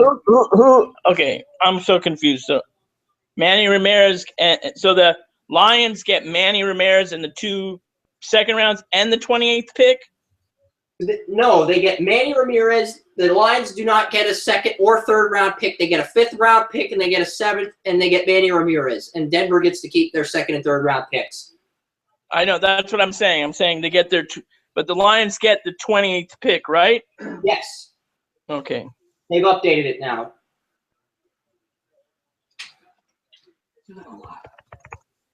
Again, like I said, I honestly believe that the Denver Broncos or John Elway or Matt Millen, one of them is hacking into the IP address for either the Broncos or the Lions draft board. I'm not sure who the suspect is, but one of them is unleashing some cyber hacking on the draft boards. We really need to make sure that the teams former GMs aren't hacking into NFL draft boards. It's gotten that ridiculous, folks. The teams can just make their draft picks off Microsoft Windows Touch and Apple iPads, and people can hack into those iPads. Former GMs can hack into the iPads. And now the Broncos get Shane Ray. And I think it's an awesome pick, but you have DeMarcus Ware and Von Miller. Why Denver? Because Denver thinks they want to own that division. Well, DeMarcus Ware's in his 30s, so this guy, DeMarcus Ware, you can start him on 1st and 2nd down, bring Shane Ray in on 3rd down, and develop him over time, and it gives you more depth. Oh, I gotta go. And in worst case scenario, he becomes a weed addict, and Peyton Manning deals in weed at Papa John's. I'm kidding, of course, but yeah, that's the worst case scenario. Best case scenario is this is the steal of the draft. How come the cat was staring down? He doesn't know you.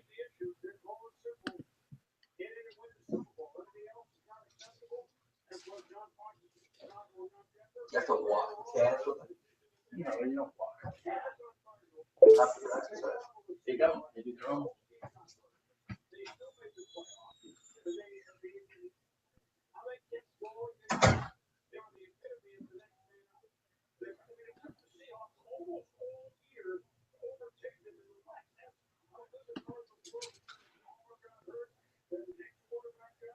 It's a horrible pick for Alvin Dupree's going to bust, and it is.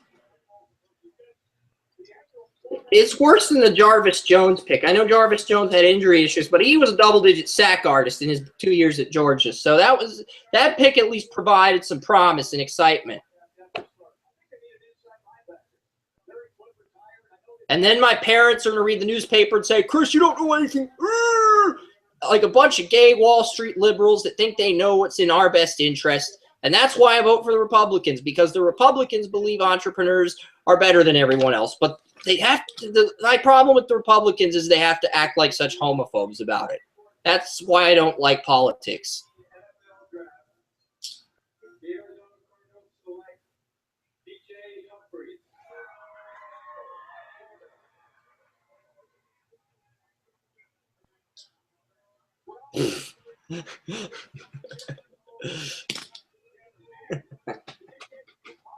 Fox News, that's rich. I'm a libertarian. I don't know what that makes me, but I round out about the rule of 4, and it's this rule where 9 people vote on a bill, and if 4 of those 9 people approve the bill gets passed without the taxpayers' consent. That's what we learned about the Slippery Rock. And I mean, that's really fucked up. That's how the government makes decisions. 4 out of 9 people vote on a bill and it gets approved. That's not a majority.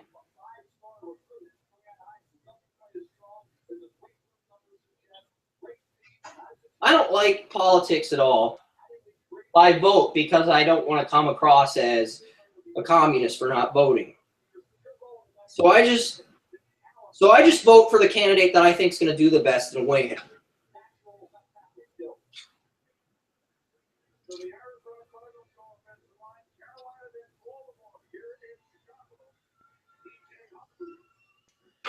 DJ Humphries went to the Cardinals at 24, and I think that's a good pick because the Cardinals can bolster their offensive line. They get a right tackle next to Jared Bellier. They can move Bobby Massey over to guard, and they can move Iapati to left guard. Well, they don't. Humphries can start out as a depth player. They don't even have to rush him into the lineup. But I think they will start him over Bobby Massey, which is a good pick at right tackle. Not the best pick, not the pick I would have gone with, but, you know, Malcolm Brown, all these defensive tackles still on the board. I'm surprised. I'm surprised all these defensive tackles are still available. He's like a Julio Jones clone. I mean, I don't think he's big. I think the only knock on Kevin White is that he was a junior college transfer, so he's only played, he's sort of a 1 year wonder. Yeah.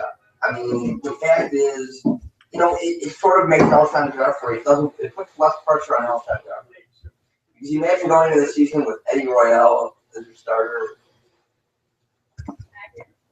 Yeah. There's only been 2 trades so far in the draft. I mean, how do you get rid of color? I mean, the fact is now you got to say, okay. I mean, Kevin White is younger, cheaper, and faster than Brandon Marshall. Brandon Marshall was not a high draft. Right. But, yeah. I mean, you know what? It's kind of Ryan Pace's first pick. I mean, remember Phil Emery's first pick was Shane McClellan? I mean, I guess if you're picking in the top 10, you want to get a player. I was reading one of the games. You want to get a player who touches the ball. I had Nelson Aguilar, and I'm looking at the back half of the first round. I'm going to update the back half. Yeah, DJ Humphries. I think I updated it. Still ways behind with.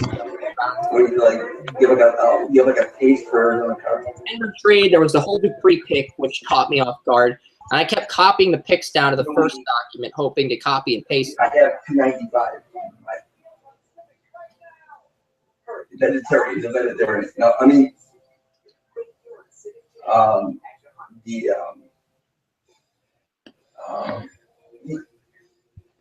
you know what?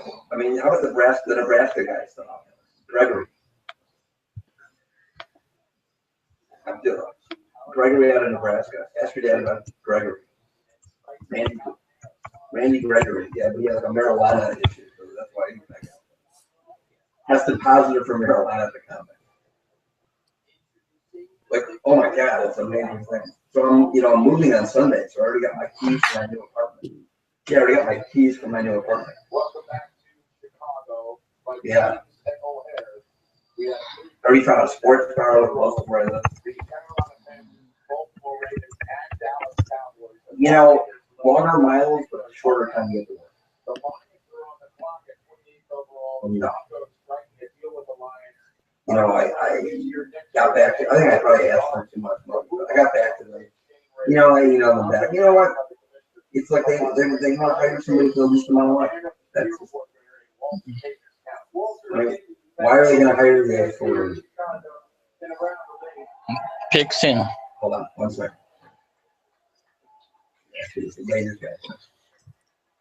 Oh, yeah, I typed Jalen Strong instead of Nelson Aguilar. That must have been the worst typo in the draft pick. I didn't save it, but that's a pretty terrible typo. Going on.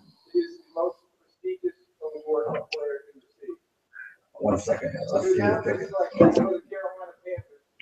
We are proud to have with us tonight the 2014 Man of the Year. How's Andrew Luck? A little behind. Andrew Luck on the board as well. Cedric Ogbue. Andre Johnson. Oh,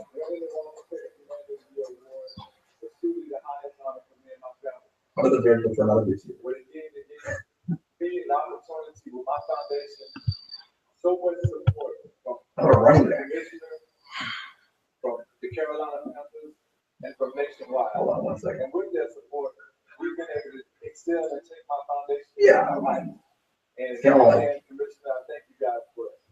That's what I'm saying. Marcus Mariota. I mean, other than that, And now, well, for the 25th pick in the 2000. So Shaq Thompson, guy Jason Bale picked the Panthers in the first round of our mock draft. Goes Shaqy! Jason Bantle is correct again, ladies and gentlemen. This is just unbelievable. Jason Bantle picked Danny Shelton of the Browns at number 12. He picked Alvin Dupree to the Steelers. I know he had the Eagles taking Phil Forsett at 20, and everybody gave him shit. Jack Thompson, linebacker. Bantle entered the Walter football mock draft. He had a 350. Yeah. But you wonder like line picks. I How didn't much percentage mock line draft. picks have versus In the first round, but Shaq Thompson, Marcus Peters, and Danny Shelton all going. maybe you're surprised that Bears doesn't take a defensive player just because their defense is so bad.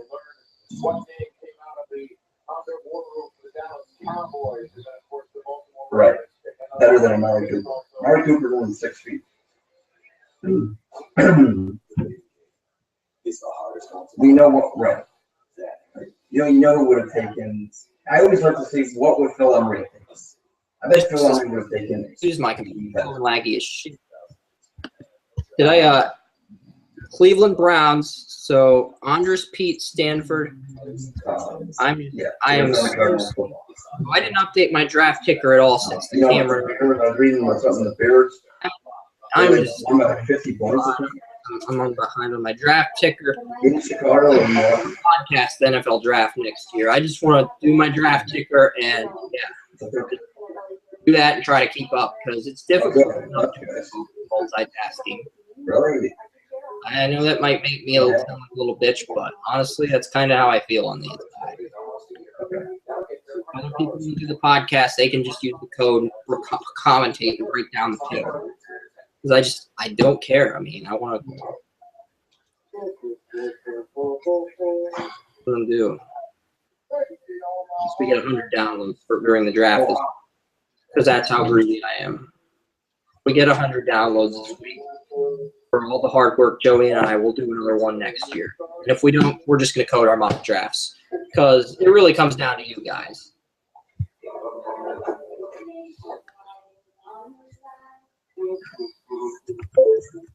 Yeah. It is. And it's like we never really took that into account. So if we don't get at least 100 downloads this week, we're not going to. Shark Perriman gonna be this year. We're not threatening you guys. We're just saying the draft's a lot of work, and we want to code it instead of podcasting it. And I'm getting a lot of crap from people calling saying, "Ooh, podcast," and I don't really care for podcasting. I'm just doing it because I want to fit in and be accepted. I think podcasting's overrated. Yeah, it's on Sundays. It's cool because there's less pressure on. But it's like when you're coding something at the same time, it's a pain in the ass. It's fun to do, but it can be a pain in the ass.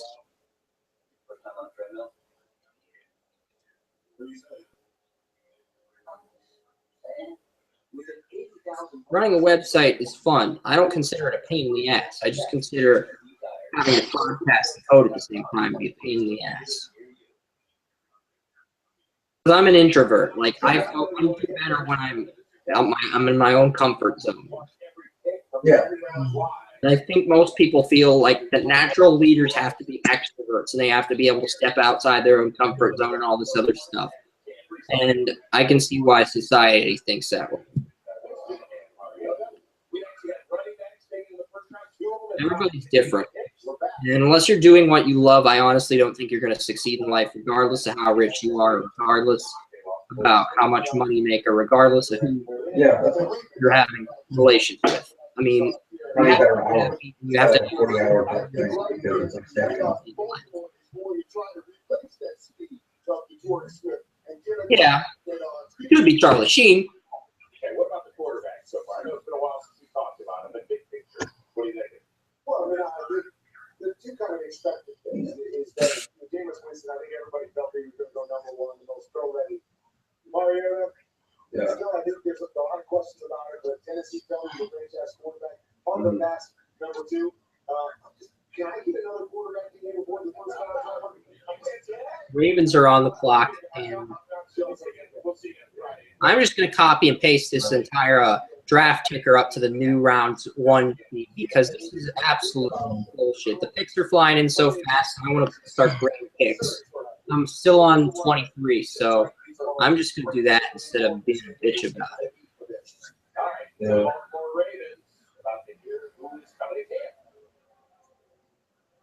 What's it called?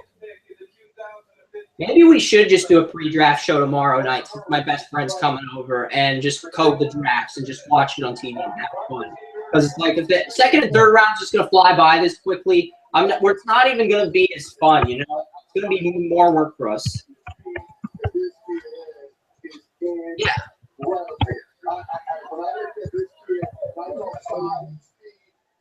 Oh, Craig, I need that mirror back. Throw that in.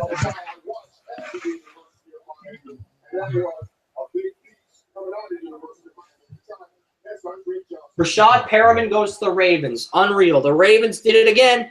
Ozzie fucking Newsome makes it out like Don Draper. And, yep, the Ravens, this is what we've come to expect from Baltimore. I like the pick because they needed a receiver. And this was the guy I was flirting with changing the pick to. Even though I had Armstead, I knew that this was a good second choice. If you need a recommendation, a referral or something like a Absolutely. they can call me all they want. You know, I'll tell you that. Well, actually, I signed up my first client this year. Yeah, one of the chiropractors I know referred me this guy. This guy called. And like, the nice thing about it is, the office 5. You know, one of the girls in the office called, signed the guy up, got the contract, signed the everything. I get 50%. Right. I just. That's just kind of easy. It's kind of easy. I mean, it's kind of easy. Less easy. Zach Thompson doesn't fit underneath, but Jason picked, and I knew Carolina. Oh, really? Did you see DJ Humphries? He had like 3 fingers pointed up in the air like he was rapping. He created his own Johnny Manziel finger meme. We need a night guy for a thanks to Johnny Manziel for NFL drafts. What kind of finger memes are we looking at in 2016? Are we going to see thumbs up? Are we going to see a peace sign? I'm starting to pick up with the amount. I'm starting to pick up with the amount of work I have. Maybe a double cross behind the back. What finger technique are we going to see in next year's draft, Joey? I mean, all this finger is really irritating me by the draft players. But yeah, but you know, I don't know. I mean, it sounds like you have stuff. I mean, right?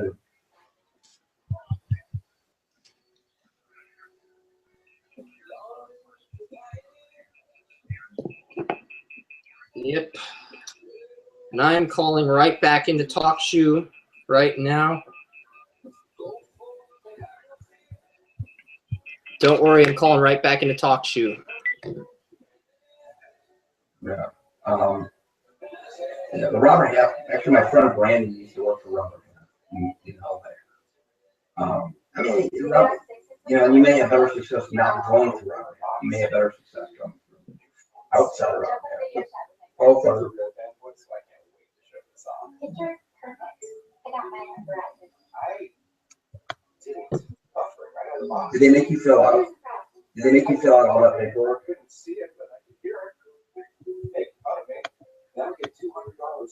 Yeah, so they were like, usually they would put like a young woman. Okay. Unreal, the fucking call ended. You know what? Talk shoe can suck my fucking dick. I honestly don't give a shit at this point. I'm just gonna code the draft. I'm too far behind on the picks. I honestly don't care. Yes, so my commute is long. You don't even 100 listeners on Talk Shoe. Like, I feel like it's a tremendous waste of time. It's literally they take one street like this down. And, no, it's a kind of nice apartment, nice location. The studio, it's only like 2-3 miles from. It's only 2.5-3 miles from the ocean. 700.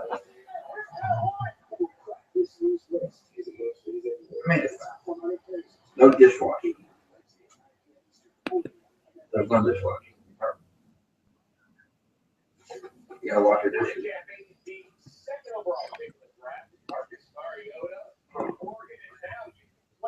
It's saving me money. Yeah. Because my rent is $15.95. And my rent right now is $1,700. But I gotta join a gym because my current building's got a gym. Yeah, I think I might go to that Brendan and the baby today. He like whipped my ass. Yeah, I mean, you know, I don't want more stuff than that. That is 3 blocks from bagel. Sushi places. Well, who the Cowboys think? Malcolm Brown. Byron Jones out of Connecticut goes to Dallas. Oh, By cornerback. I knew Dallas was going to take a cornerback. I like the pick. I'm just surprised they went that direction. Now I'm going to copy and catch up on all my fucking draft picks thanks to piece of shit Talk Shoe hanging up the phone on me. This is why I don't want to podcast on Talk Shoe, because if you're getting only 100 downloads per show, kind of pointless. And I know it sounds subjective, but when you come out to LA, podcasting get you more readers, or just posting an article about something get you more hits.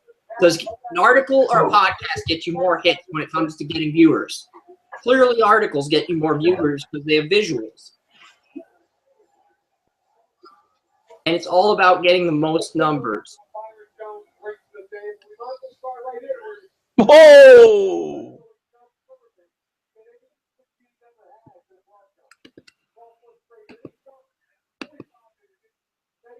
you know what? I don't think it's as bad as Chicago. I mean, I honestly, I don't think it's as bad as the Kennedy. I mean, I think it just depends what time you leave. You should come. You should come visit. You got a portal. I think it's like.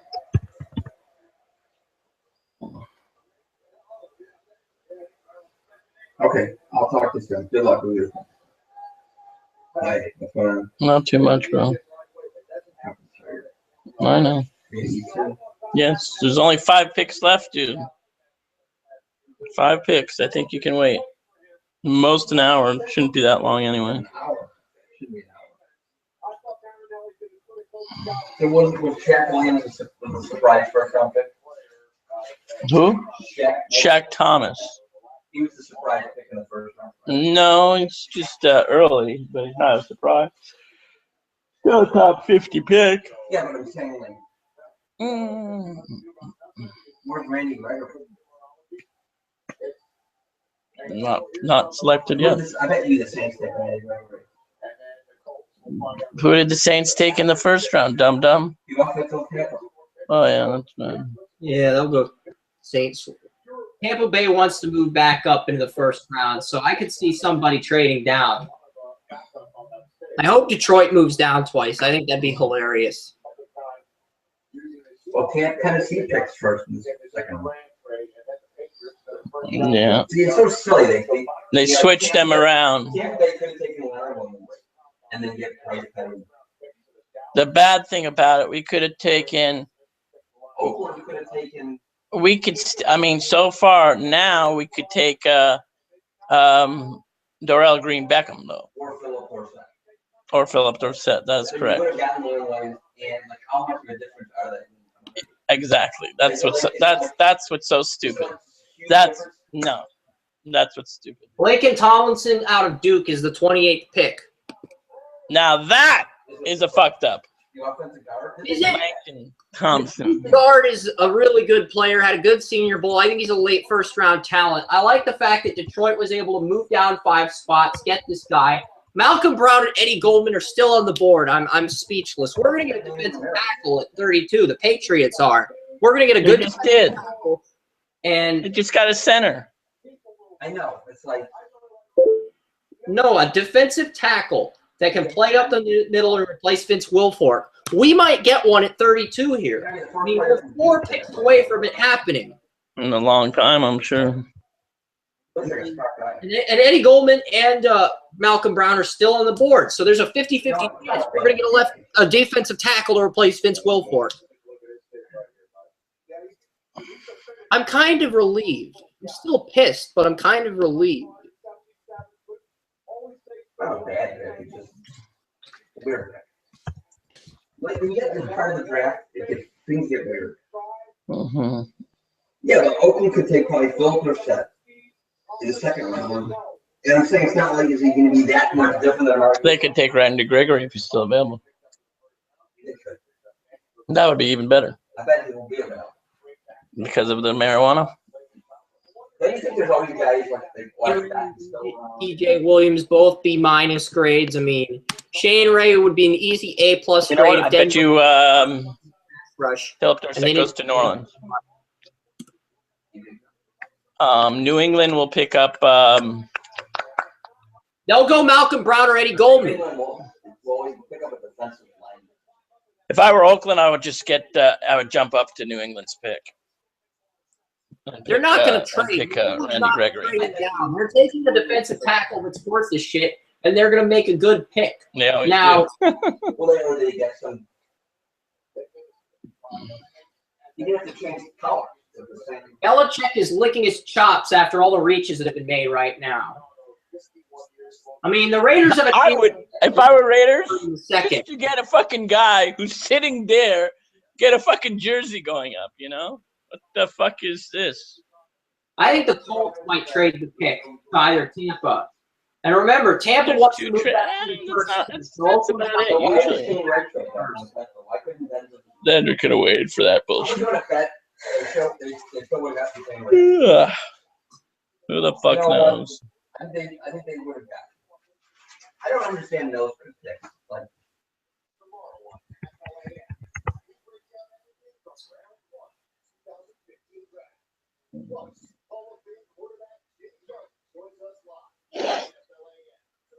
I was talking to my friend who lives in Arizona. Oh yeah, Like, that's I cool. heard somebody, I think it's got all right. What? Yeah, some of these fucking people. Like Evan, That's one. I don't think it's nice. So. No, it's we're all volunteers. Even Jana told me we're all volunteers. We should not. Nobody should get mad at me for what. I just do my thing. You know, because Evan takes things so little. Yeah, go fucking worry about your kid and your wife. Don't worry about me. Rashard Perriman. That's what I'm saying. Like Oakland could have taken. Rashard Perriman's gone. The thing is, Oakland could have taken Leonard Williams and then try to trade up and get one. But I guarantee you, Odell Beckham Jr. or Philip Dorsett would have been there. Rashad Perriman is going to be the And steal of Philip this Dorsett draft. would have been beautiful. The Browns are going to get That would have been screwed over, sweet. because No, stupid. Flacco's going to end up turning Or Perriman. even Odell Beckham Jr. Or no. You were saying like Browns passed on a Not receiver. Odell Beckham Jr. I'm saying Dorell Green Beckham. you were saying like who are the best players available? Fucking Ravens. Yeah, it does say that sometime. Maybe on the other thing. Yeah. You know the reality is that there's not many. Mm-hmm.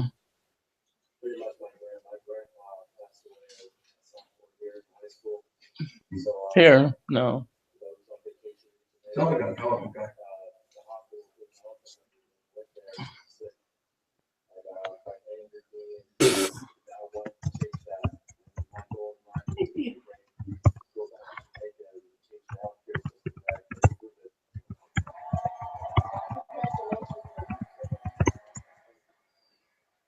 I think the Colts take a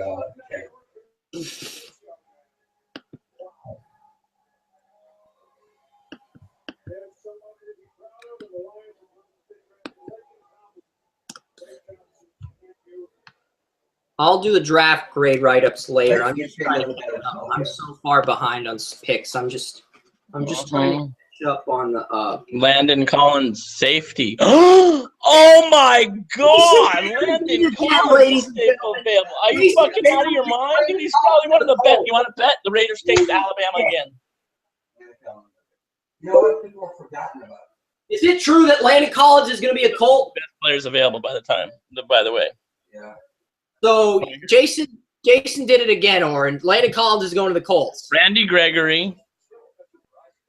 Jalen Collins is still available too. Malcolm Brown. Yeah, see, there's a ton of good players still available. Yeah, exactly. It's just speculation at this point. Eddie Goldman, defensive tackle. That's who the Patriots will get.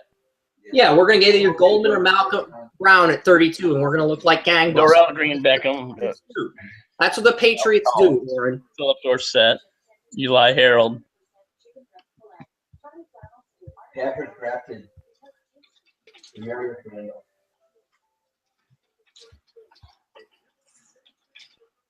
TJ Clemens is gone, right? Why did they, oh, no. No, he's yeah. So those are the top that you wanted to know. Oh, DJ Humphries. No, he just got selected. What did they tell? Why is his Colts? Seriously, if the Ravens win another Super Bowl with Rashad Perriman, Ozzie Newsome needs to poop on one of the rings and forward it to Cleveland for passing on Rashad Perriman at number 19. You poop on that ring and you send it to Cleveland. That's just a horrible choice that the Browns made. How Where do do you you want to go eat?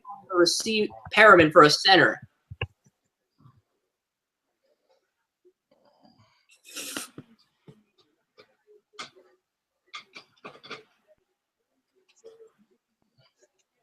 You know, you're going to start seeing more trades like in the next couple rounds because people target somebody. So TJ Clemens is still there. Yeah. Landon Collins might not even get taken in the first round. I see. I feel like the Saints might take La'el Collins at 31 just because of the bell. Even.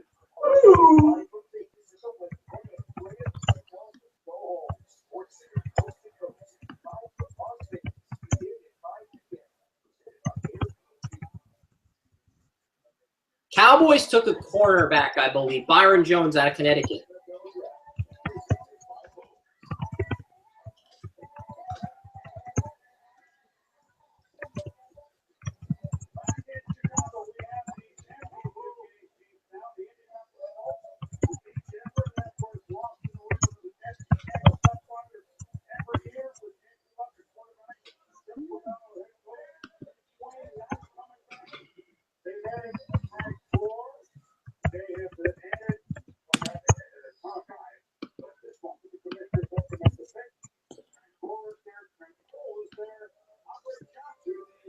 The Colts have landed Philip Dorsett as a slot receiver.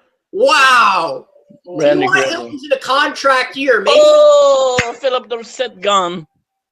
this is what the Colts are going to do. T.Y. Hilton's in a contract year, so if he doesn't get his payday, Oren, like Manziel, Andrew Luck could say, well, I got Philip Dorsett and Dante Moncrief along with Andre Johnson, bitch. Why don't you take your contract and see how good you are without me?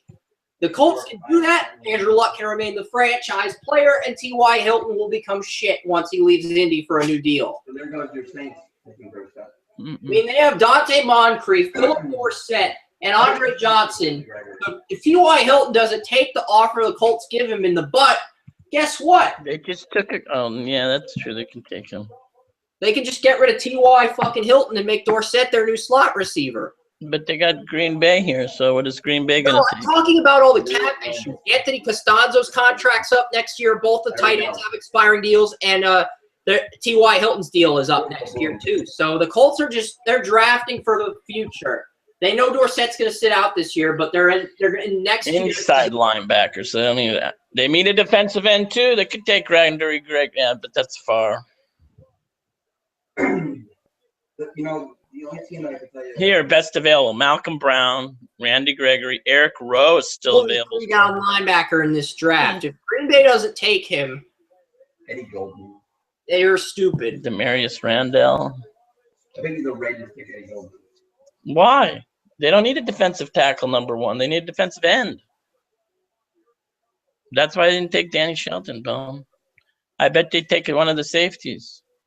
They didn't get a safety or defensive end. They have to have somebody to replace Charles Woodson next year. Yeah, sure. It's very old. Well, if the Raiders 39, are 38, 39. say 2016 first round pick, Warren, give us that 2016 first round pick. Maybe, just maybe, my boy Bill Belichick will open up his heart and let you move up for Landon Collins. You give us that first rounder and your first pick in the second round, and let us screw the Raiders over. Maybe we will give you the 32nd pick, just like in the 2001 playoffs. Why are they putting? That's weird. Unlike 3. I mean, you know, I don't think it's crazy to take a quarterback in round 2 if you really need it. Both Carr and Kaepernick are round 2 quarterbacks. So the Lions took here.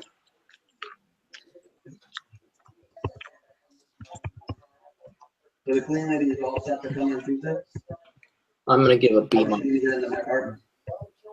You're gonna tell her how to get in your apartment. Byron Jones' grade's gonna get an A+ grade. No, we can A grade.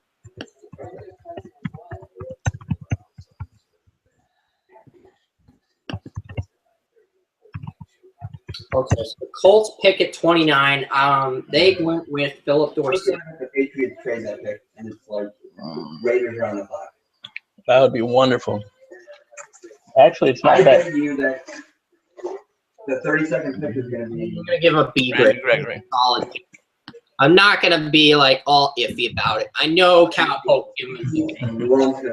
This is not a pick that I would make in the first round. And Safeties were there,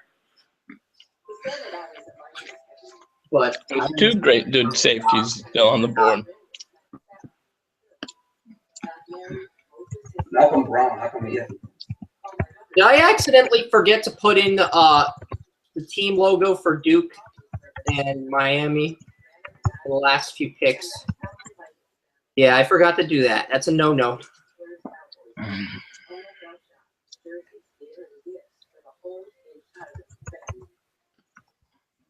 Eli Carroll. I might have enough time to start grading some of the other picks.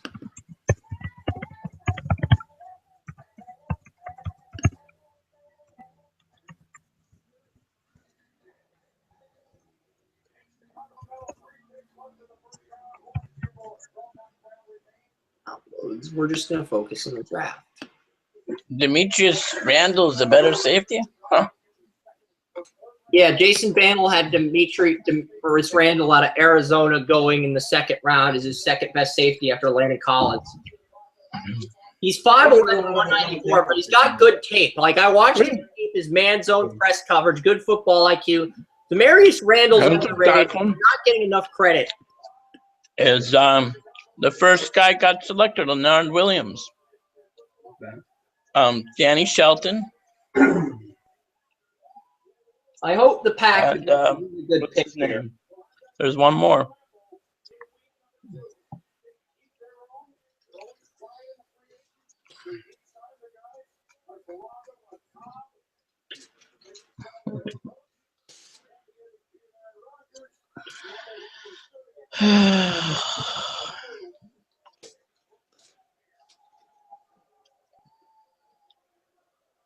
Packers.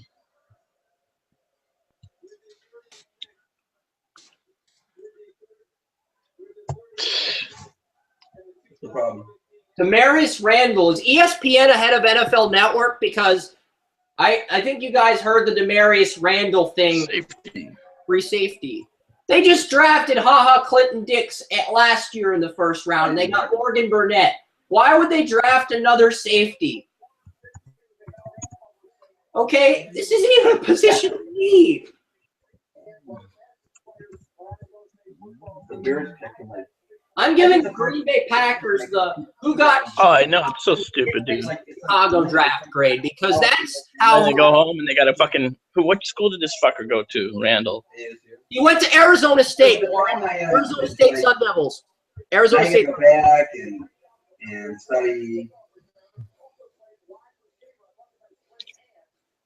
Arizona State Sun Devils. Randall. You want to bet Landon Collins goes to the Raiders? He's available. I mean, if you look, you can Tampa Bay's not gonna take him. Tennessee's not. Patriots, I doubt it. Do they have the third pick in the second round or the fourth? Third. Pretty There's only 2 picks left. They must feel pretty confident they'll get it. Yeah. I think Randy Gregory's a Or they can take Odell Beckham, whatever his name. Dorrell Beckham.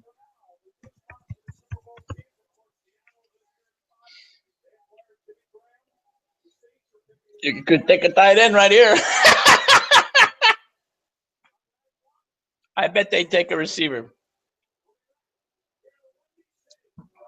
You got to remember, they just gave up the fucking their best target. Marcus Colston, please.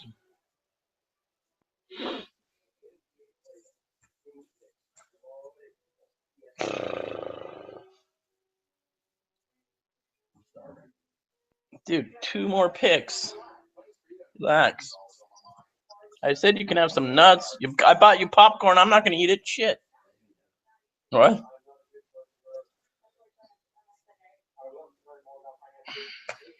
They need a fucking defensive end, though. The Bears signed an undrafted free agent today. How can they do that? He was drafted last year. Last year. He wasn't undrafted. Yeah.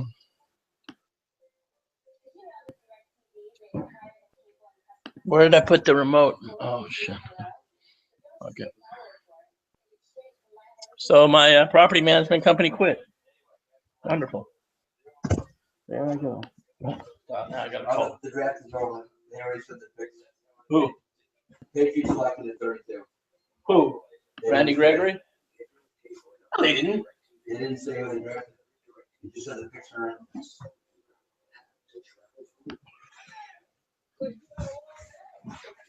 Didn't get the fucking NFL Network. That's all.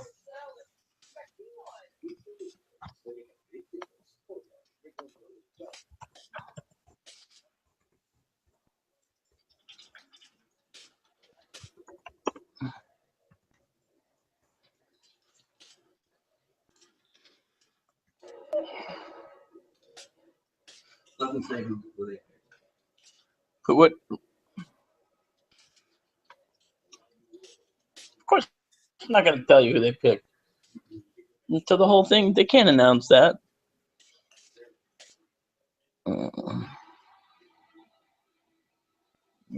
It's great to stop. It's stupid.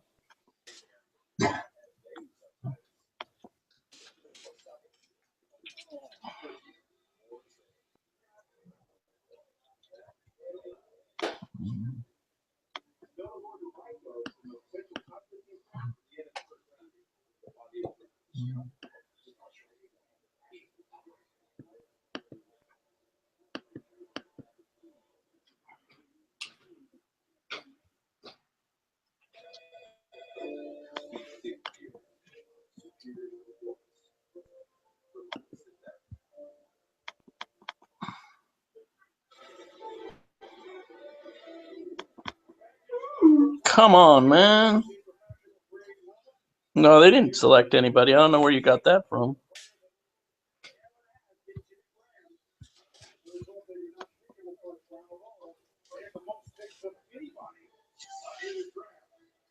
The Saints have a lot.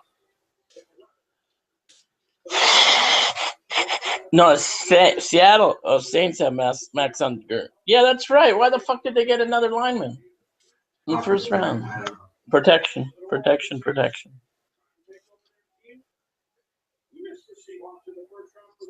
Rashad Perriman is clearly the winner.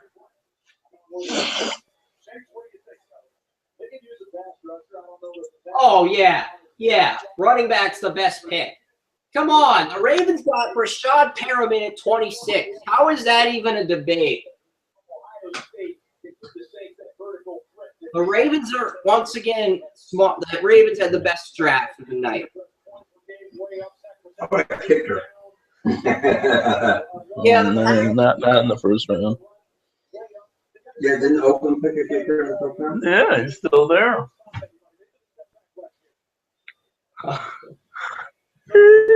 Sebastian Janikowski was a first-round draft pick, and he's still there, brother. That's right. With the 39th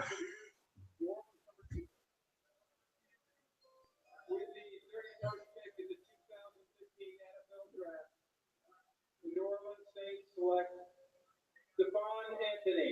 What the fuck? Who is that?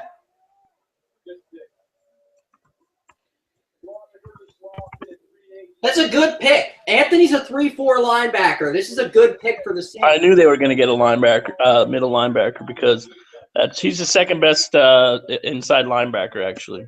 Okay. Eric Kendricks is my top-graded linebacker. This guy is the best inside linebacker after played with Beasley, yeah. 4-3 guy. He'd be good in Oakland, but he'd be absolute horrible in New Orleans.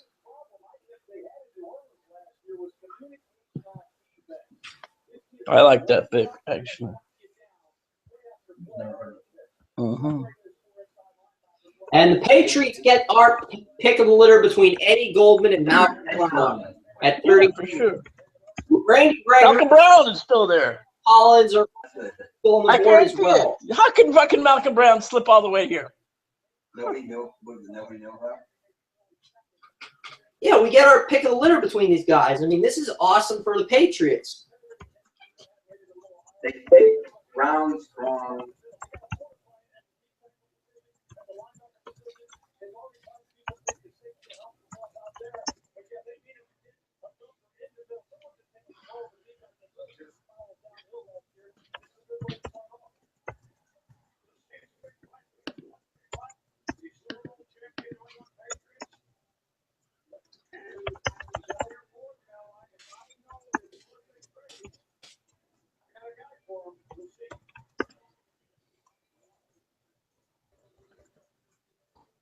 for a running back.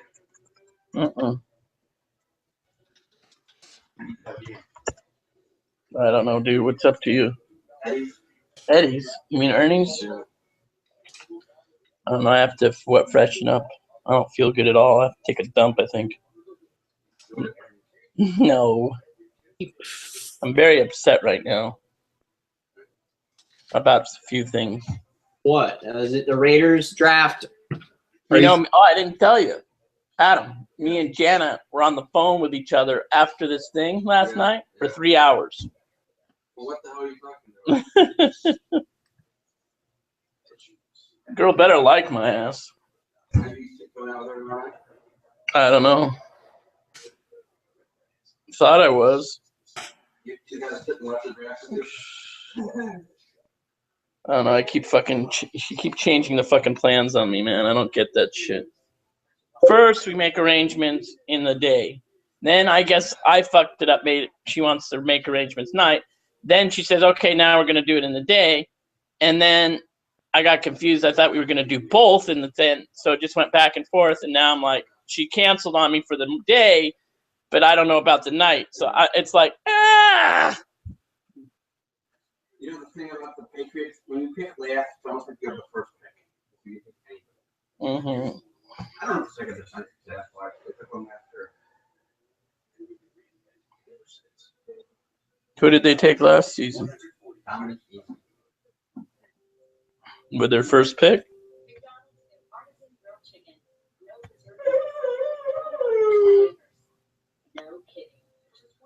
This fucking Hotmail fucking freezes all the time.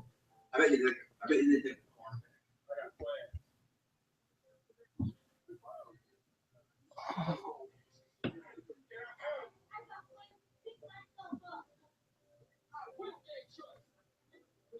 A free safety before a strong safety in the draft? Are you fucking out of your mind?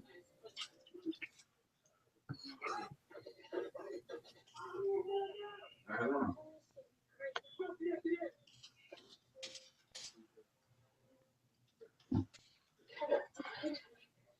Well, Leonard Williams has the highest grade in the draft, and the second highest goes to Amari Cooper. What about Kevin White? 7? Kevin White is probably the third highest. Really? Yeah. Higher than James Winston? Yes. James Winston's just a quarterback. Dante Fowler next, then Jameis Winston, and then everybody else follows. But they made a mistake, I think. It's not going to be a terrible mistake, but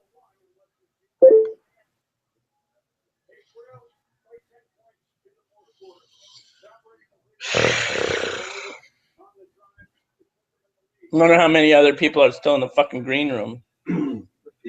The players, I mean, in the green room. Randy Gregory, probably. Why is Malcolm Brown driving? I'm sure there's 5 players in the green room, and at least 2 of them left to go to like nightclubs or something. Hey, Chicago. Hangover, They NFL. could have got fucking Jalen Strong, the fucking Raiders. You know?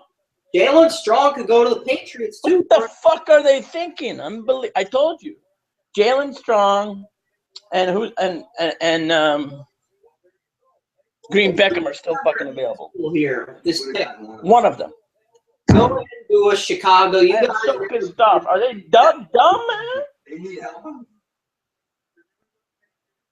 Like, damn, are they fucking dumb? Malcolm Brown! Woo! Malcolm Brown, bitches. He's coming to New England. Suck it, 31 other teams. I told you. Did I tell you? I know. Malcolm Brown is the best player in the draft. And he goes to New England. Yeah. Yeah. Fuck yeah. Patriots got Malcolm fucking Brown. This is awesome.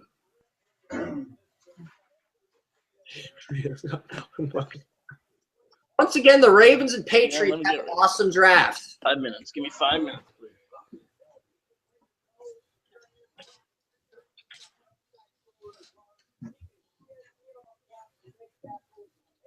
Now what? Now you know. I can tell you what. I know that Tampa Bay, Tennessee. I know that the next 3 picks won't be a quarterback, probably. Here's pick 6 more picks. I'll be right out. Give me a few minutes. So Byron Jones to Dallas is a good pick. And the Tennessee Titans will be on the clock tomorrow night, and they will get Mr. Mariota, some Jalen Strong to kick off the second round, Oren.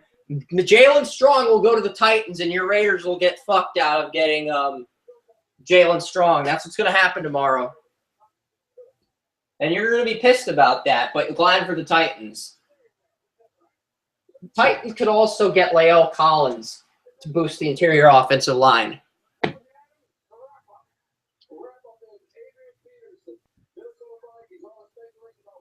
So I am going to show the draft ticker. I'm going to work on that. You guys can keep talking about whatever, and then we can go down for the picks real quick before we end tonight.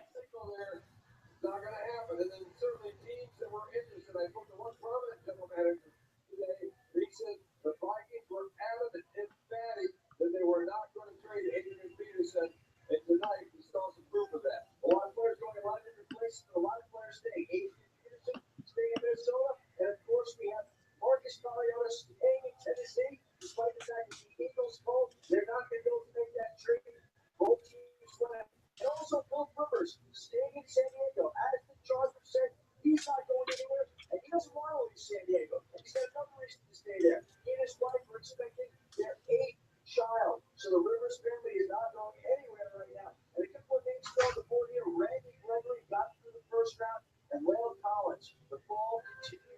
You know, reporting is so much easier than coding.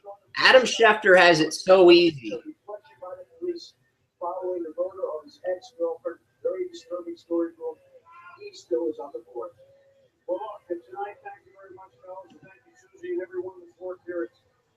Your work has only just begun as our coverage continues the next couple of nights and days. The quarterbacks went 1-2, the Heisman Trophy winners, and they went to where we thought they would go. Two running backs went. I don't think there were a lot of curveballs tonight. It's great to be with you, Lewis. You know what stand out to me is, like I talked about at the beginning, that the good teams, the good team building was really prospering. Very good players that fit what they need, and they're good players. That's just how you stay ahead. That's how you stay ahead. Not to do that yet, Mel. 6 wide receivers in the first round, 5 last year. We got some good ones. Jalen Strong, Arizona State, Devin Clemson, Michigan, Devin Smith, Ohio State. Still on the board for a real good round 2. And so the first round, first time in 50 years in Chicago, is I'm going to Sports Center now just to hear Mel Kiper bitch about random shit. on Saturday. Chicago did an excellent job. They began with the quarterbacks, hands with the winner, heck of a player. Just saying, number 32.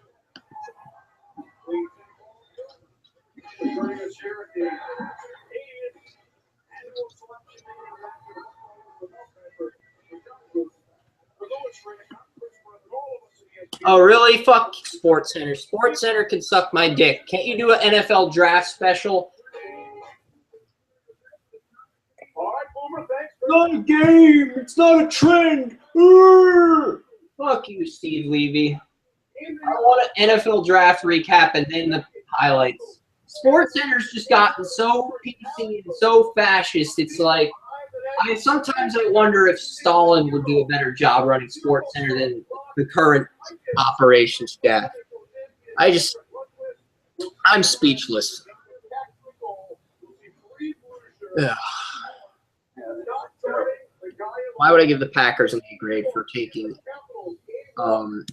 It's gonna get an F grade. Simply amazing. Joel Ward, the game official again, 1958 of the third period. Tied for the second latest game-winning goal in regulation of Stanley Cup playoff history. Only UC Jokic goal. 1 second left in the 2009 Hurricane.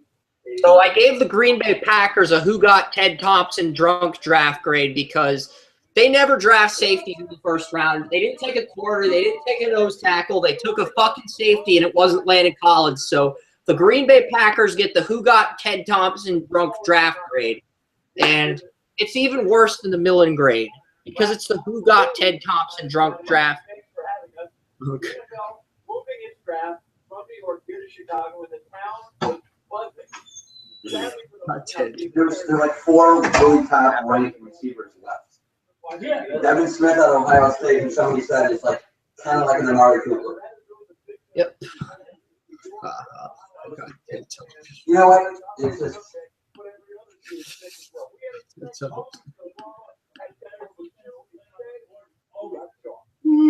Roger Goodell. so where do you want to go so I can meet you there? That's the only thing trending is Mariota and Winston because people just trend the stupidest shit.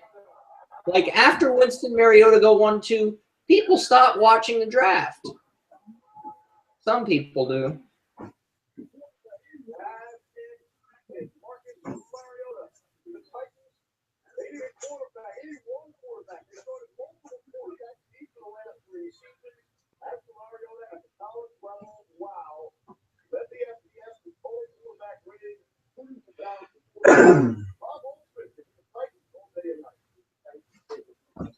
Multiple sources, the Eagles and the Bears tried to trade up to get the Titans pick at number 2.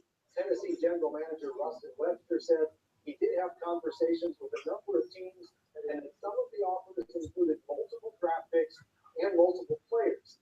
But Webster said in the end he didn't hear anything convincing enough to pass on an opportunity to take Marcus Mariota. Head coach Ken Wisenhunt said that they will blend Mariota's skills with Wisenhunt's offensive system. The head coach also said that the plan is for Mariota to start week 1 of the national bubble. Here on set now by Super Bowl champion Joe becomes like overkill.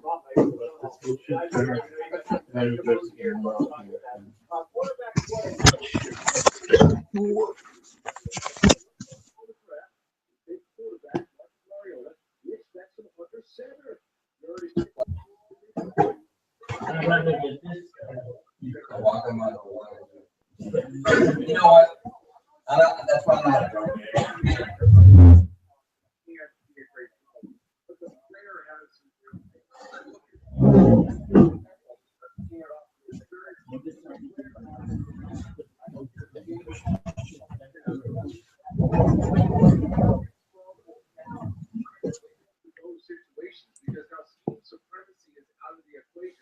Okay, who did the Saints? The Saints got Stephon Anthony.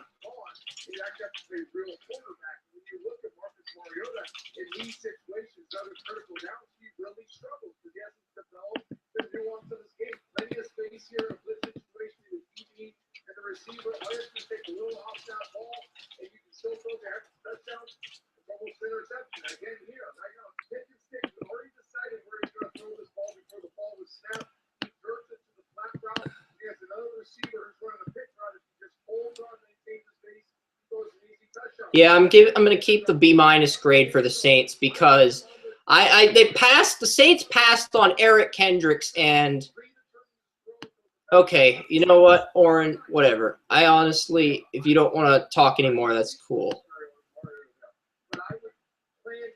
Yes, I'm guessing you turned your camera off, so I'm gonna stop the broadcast. But yeah, let's go back to my screen. So I'm working on the picks here, and Malcolm Brown out of Texas went 32nd. And I'll show you what this looks like in a bit, but I'm just trying to get everything set up right now. Obviously, the Patriots are going to get an A+ grade. Malcolm Brown is a major steal. And the Ravens getting Rashad Perriman was another steal. Like, there were only a few A+ picks. Amari Cooper at 4, Tra Waynes at Minnesota Vikings at number 11. There was the 26th pick when the Ravens took Rashad Perriman, and there was the Malcolm Brown grade. So I only handed out 4 A+ grades. I'm pretty objective, but I only gave 4 teams A+ grades, and I usually give like 8 or 9 teams A+ grades. So there was a lot of questionable decisions. There were teams that got A grades and B grades and A- grades, but only 4 teams got A+ grades instead of my usual 6 or 8. So I'm guessing there's definitely some stuff.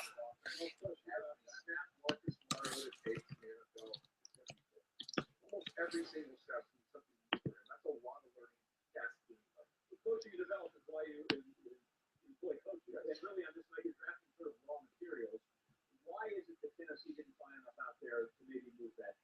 Because this was a premium pick. They said that the first 2 quarterbacks they thought was Dennis Ramsey as the franchise quarterback. And I agree with that. I think Trent does too. And so their choice was make a trade for the short haul and get a player who's not a non-premium player if you went down below, let's say, 8 or 10, and pick up extra picks or get a guy who you hope is going to be there for the next 10 years. On the first couple of years going to be rocky? Yes. They were with Steve McNair. It took him 3 years to play.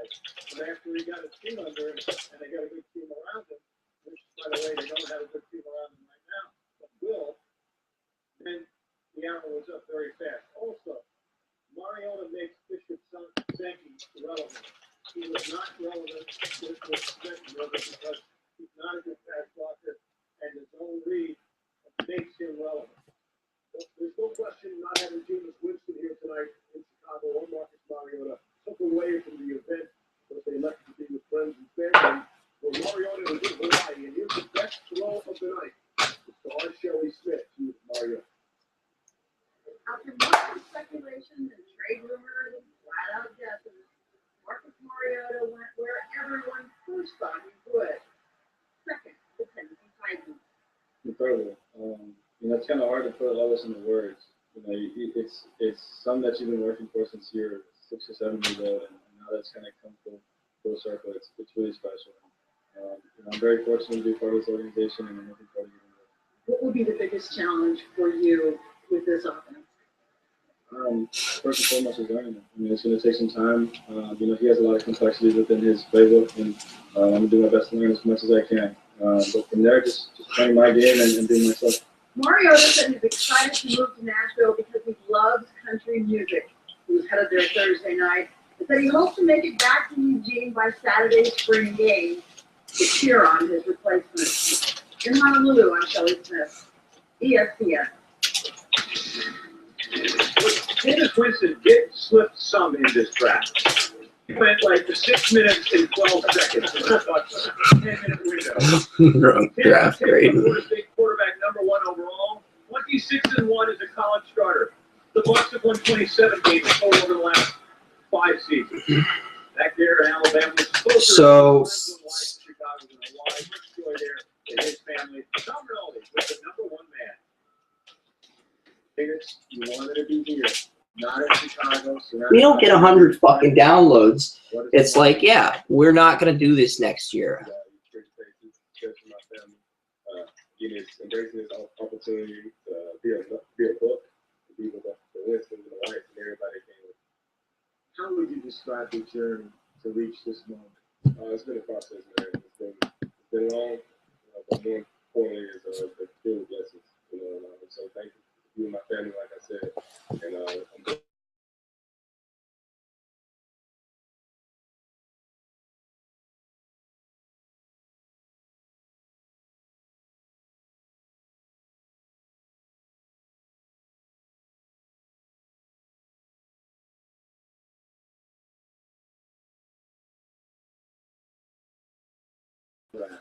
He knows what a competitor you are.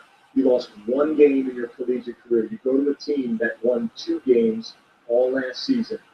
What would success be this coming season for you? Well, it depends on how hard we work. It depends on how much we put into it. And I know just talking to the guys around the Bucs facility that they want to win. And I look forward to going there and competing and doing as best as I can to have their organization come up. But it's not just on me, man. There's so many great young men and great veterans in that facility that's looking to win, and it's just a blessing for them to accept me, man. I'm just looking forward to this opportunity to do it big. No, I did not eat, Joey. I did not eat, and I'm okay with that. And those men in that locker room are starting now. Thank you for trusting me. Wait, yeah, Malcolm Brown's a defensive tackle. Thank you, God, for giving me the strength to finish this mock draft in a reasonable time period. It's not midnight yet, and I've got my fucking draft ticker done.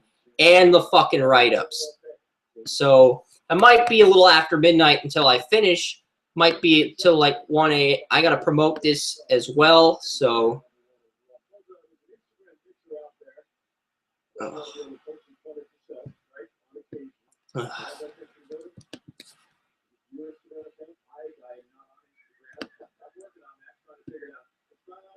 Instagram sucks, okay? Anybody that uses Instagram is a moron. It has no life.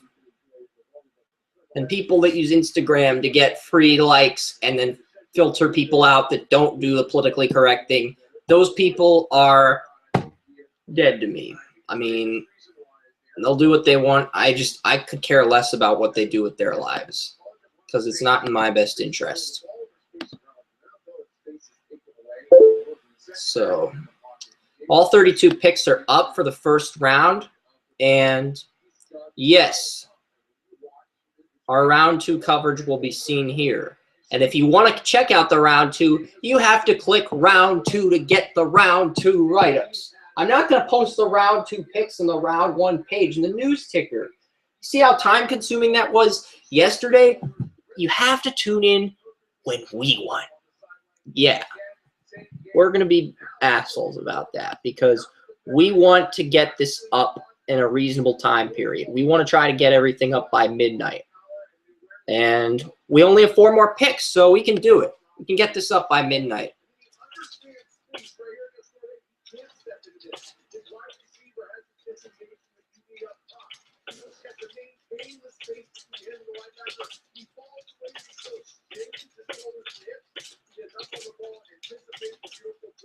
Inside for the big game, Jameis Winston on page over and over and over.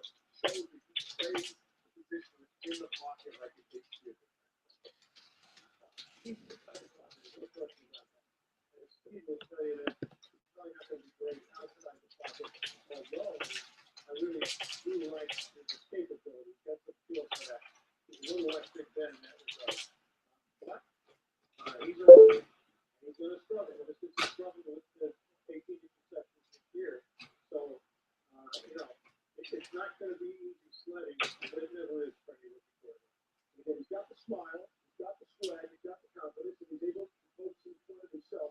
Here's the Instagram photo we told you about moments ago, and now we have to show it to you. Oh, yeah. Bucks jersey with a whole lot of crab legs.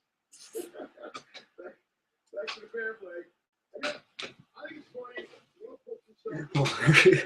You put So, I mean, Indianapolis needs a corner to complement Fonta Davis. He's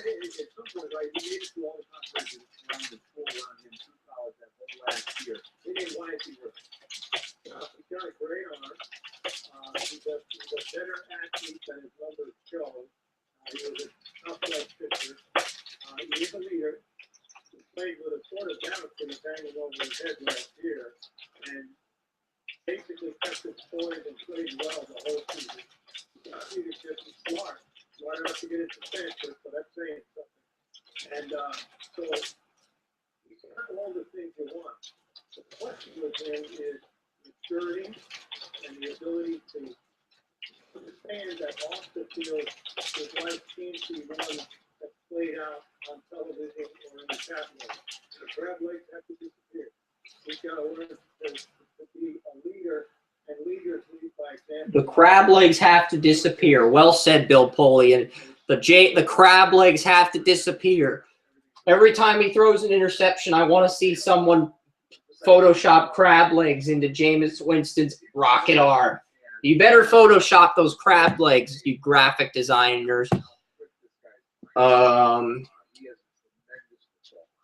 will pick up the complexities of NFL games like that.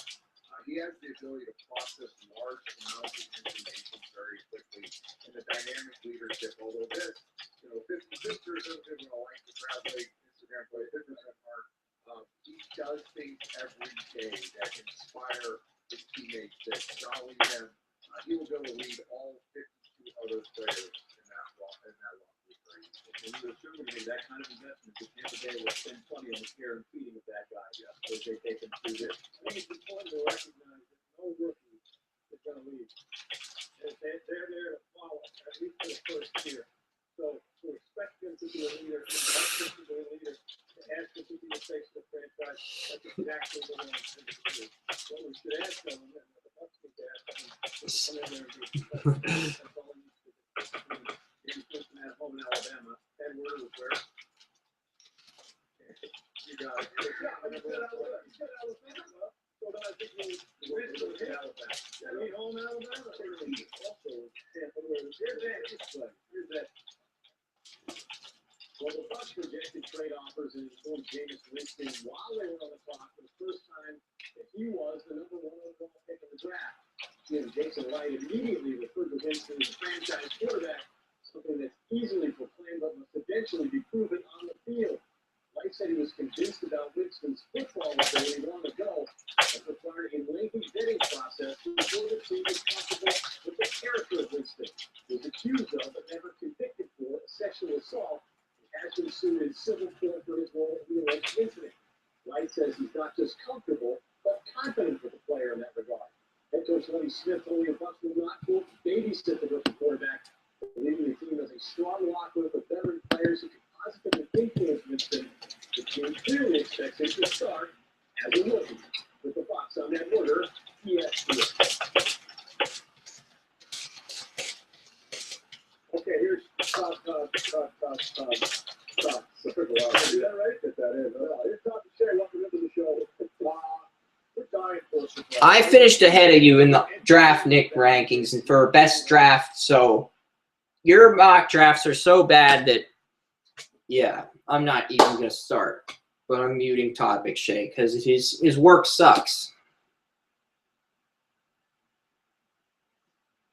I'm not better than Kuiper, but I'm better than piece of shit McShay. So we're just going to mute everything McShay has to say, like an ignorant asswipe. So Landon Collins is the best safety in the draft. Not just that.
The pair.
Also, I'd like to request for 2015 we get John Hamm to do voiceovers whenever the Saints score a touchdown. Drew Brees touchdown or nothing. I mean, he agreed to a contract with Mercedes-Benz, and the New Orleans Saints technically own the Mercedes-Benz Superdome. So if Mercedes-Benz owns Don Draper, John Hamm, the actor that plays Don Draper on Mad Men, technically the Saints have free exclusive rights to advertise to promote John Hamm's acting career.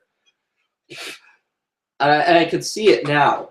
Boo the Atlanta Falcons or nothing. You can either do this or you get discount for foods on nothing. Pay more taxes or nothing. Spend more money on tickets or nothing. Fear-mongering or nothing. So, yes. I want to. That Mercedes-Benz commercial has gotten so old. I want to see the Saints pay John Hamm to do voiceovers whenever they score touchdowns. Like, you just have him do something on the scoreboard and then say, or nothing. Fear-mongering at its highest. You take this rookie deal or nothing. God. You take this 4-year contract or nothing. Or nothing.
It's fan tight of a pick.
Perfect.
So let's find out. I've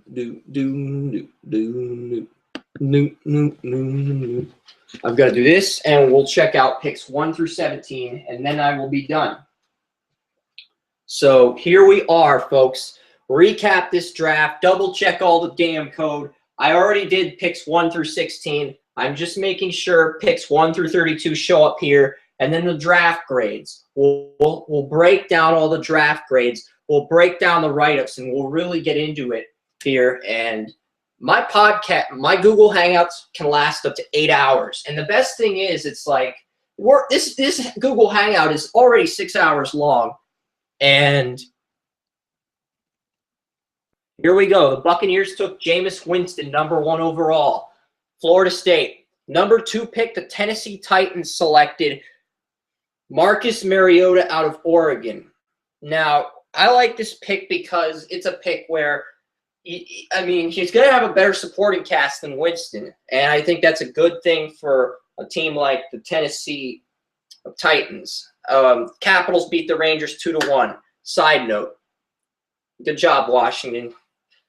Jaguars took Dante Fowler out of Florida, and Kyle Taylor continues to look like a genius. He picked Wisconsin to beat Kentucky in the Final Four, and he picked the Capitals to win the Stanley Cup. Oakland Raiders, Mari Cooper, wide receiver, Alabama, best pass catcher, awesome pick. Just makes David Carr's job so much easier. Redskins, Brandon Scherf. I love the pick because RG3 needed more protection up front. I don't understand the Leonard Williams pick, but at the same time, you can trade Muhammad Wilkerson, who has been flaking on the Jets at OTAs. Kevin White. You look at Kevin White pick, and you give Cutler another receiver. Nice. Vic Beasley, outside linebacker, Clemson. This is a good pick. I'm going to change that to right end in the regular mock. The round 1, the NFL draft results. Because originally I listed him as a right outside linebacker. But he's a right end, and he's going to play that right end role in the NFL. So I'm going to change that. That's the only change I'm going to make. But, yeah, so I'm not going to show you the draft ticker again for round 1.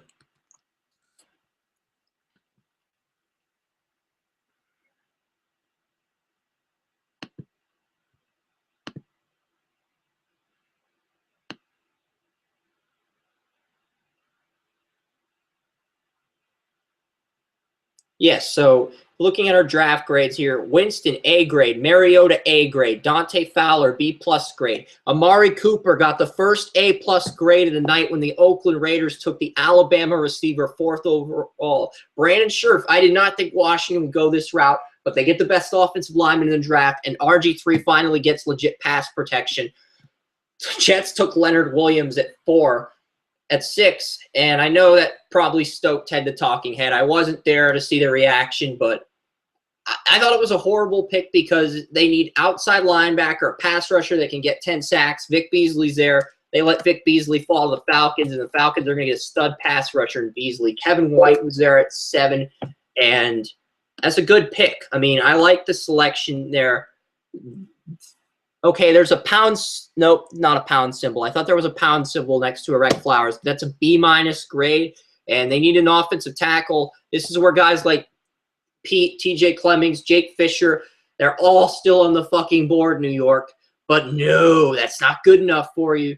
So you take Erect Flowers, and the Giants had La'el Collins, Andres Pete, and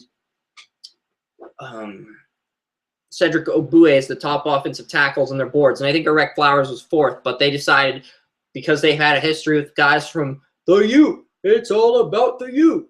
They take Erect Flowers, and they're going to piss off their fan base. I'm sure the Giants like the fact that they took an offensive tackle now in the short term, but in 3 years from now, I don't think Erect Flowers is going to be that pick. Todd Gurley there were 2 F grades I handed out. I gave Todd Gurley an F grade, and then I gave the Green Bay Packers the Who Got Ted Thompson draft grade, which is like the Millen grade. It's like Draft Utopia's version of the Millen grade because we'll explain why that's we gave them that pick in the next segment. But it was a horrible selection, and I'm still bitter about it because it's not what Green Bay usually does. Green Bay is usually smarter than that. And I'm just disappointed that they didn't even make an attempt to trade the pick and they just took Demarius Randall. Like they knew that was the right pick to take. I wonder if somebody got Ted Thompson drunk. Tra Waynes will do an awesome job. He's an excellent cover corner. He ran a 4.3 40 time, and this is the best pick outside of Amari Cooper. The Vikings just continue to make good draft choices. And honestly, if the Vikings don't make the playoffs next year as a wild card, or they don't go 9-7, anything less than an 8-8 record, Mike Zimmer needs to be put on the hot seat. And some people will go as extreme as to say they should fire him. No, you don't fire Mike Zimmer after 2 years. But if he doesn't go 8-8 with this team, he's on the hot seat. Because this is a legit team, and there's no excuse to lose when you've built through the draft this many years and you've invested in Teddy Bridgewater. And I really believe the Vikings have a team that's ready to compete with the Green Bay Packers because they needed that corner. They've needed a number one receiver. They got both. They got Wallace in free agency, but it's really going to come down to Teddy Bridgewater. How does he gel with Mike Wallace and Adrian Peterson? Because if Adrian Peterson and Mike Wallace can just keep their mouths shut and have self-control, the Vikings will dethrone the Packers. And if they don't, who knows what's going to happen on the offensive side of the ball? Who knows? It is one of those situations. Danny Shelton, nose tackle, Washington, B+ type grade. And I think this is a good pick because you give him a nose tackle. Andres Pete, I gave this a B grade. I only gave it a B grade because you already have other positions of needs. This is a solid pick, and giving it less than a B grade would be bullshit. But you needed a pass rusher. You needed a tight end. You didn't draft for need. You took the best players on your board. And it was a curveball pick. Okay, I didn't expect the Saints to go with a left tackle. I thought they'd go with a left guard. Maybe you move Teron Armstead inside the left guard and you keep Zach Strief at right tackle, or you put Pete in at left tackle, move Armstead to right tackle, and you move Strief inside the left guard. I don't know. You still have that need at left guard. That has to be addressed on day 2. Moving Andres Pete from left tackle to left guard is foolish. Devontae Parker, wide receiver, Louisville. Good pick. I like this pick. It makes a lot of sense. So I've graded the first half of my mock, and I've only unleashed 2 A+ draft grades. Melvin Gordon got a C grade, and so did Kevin Johnson. So Johnson's a talented corner, but he doesn't feel a need for the Texans. So I gave them a C grade. I think I gave the Steelers a D grade or something. I gave them a C grade. I can't remember. But yeah, it was one of those picks where I questioned the selection. So Melvin Gordon, Wisconsin, look at the draft kicker, see if that's working properly. And then we will go 2 rounds, pick 17 through 32. And I know I'm exhausted too, but 6 hours and 16 minutes. We've made it that long. So Google Hangouts only let you last 8 hours. So the fact that we made it to 6 fucking hours is amazing. I know you guys are disappointed that our Talk Shoe podcast didn't last that long, and that Talk Shoe had a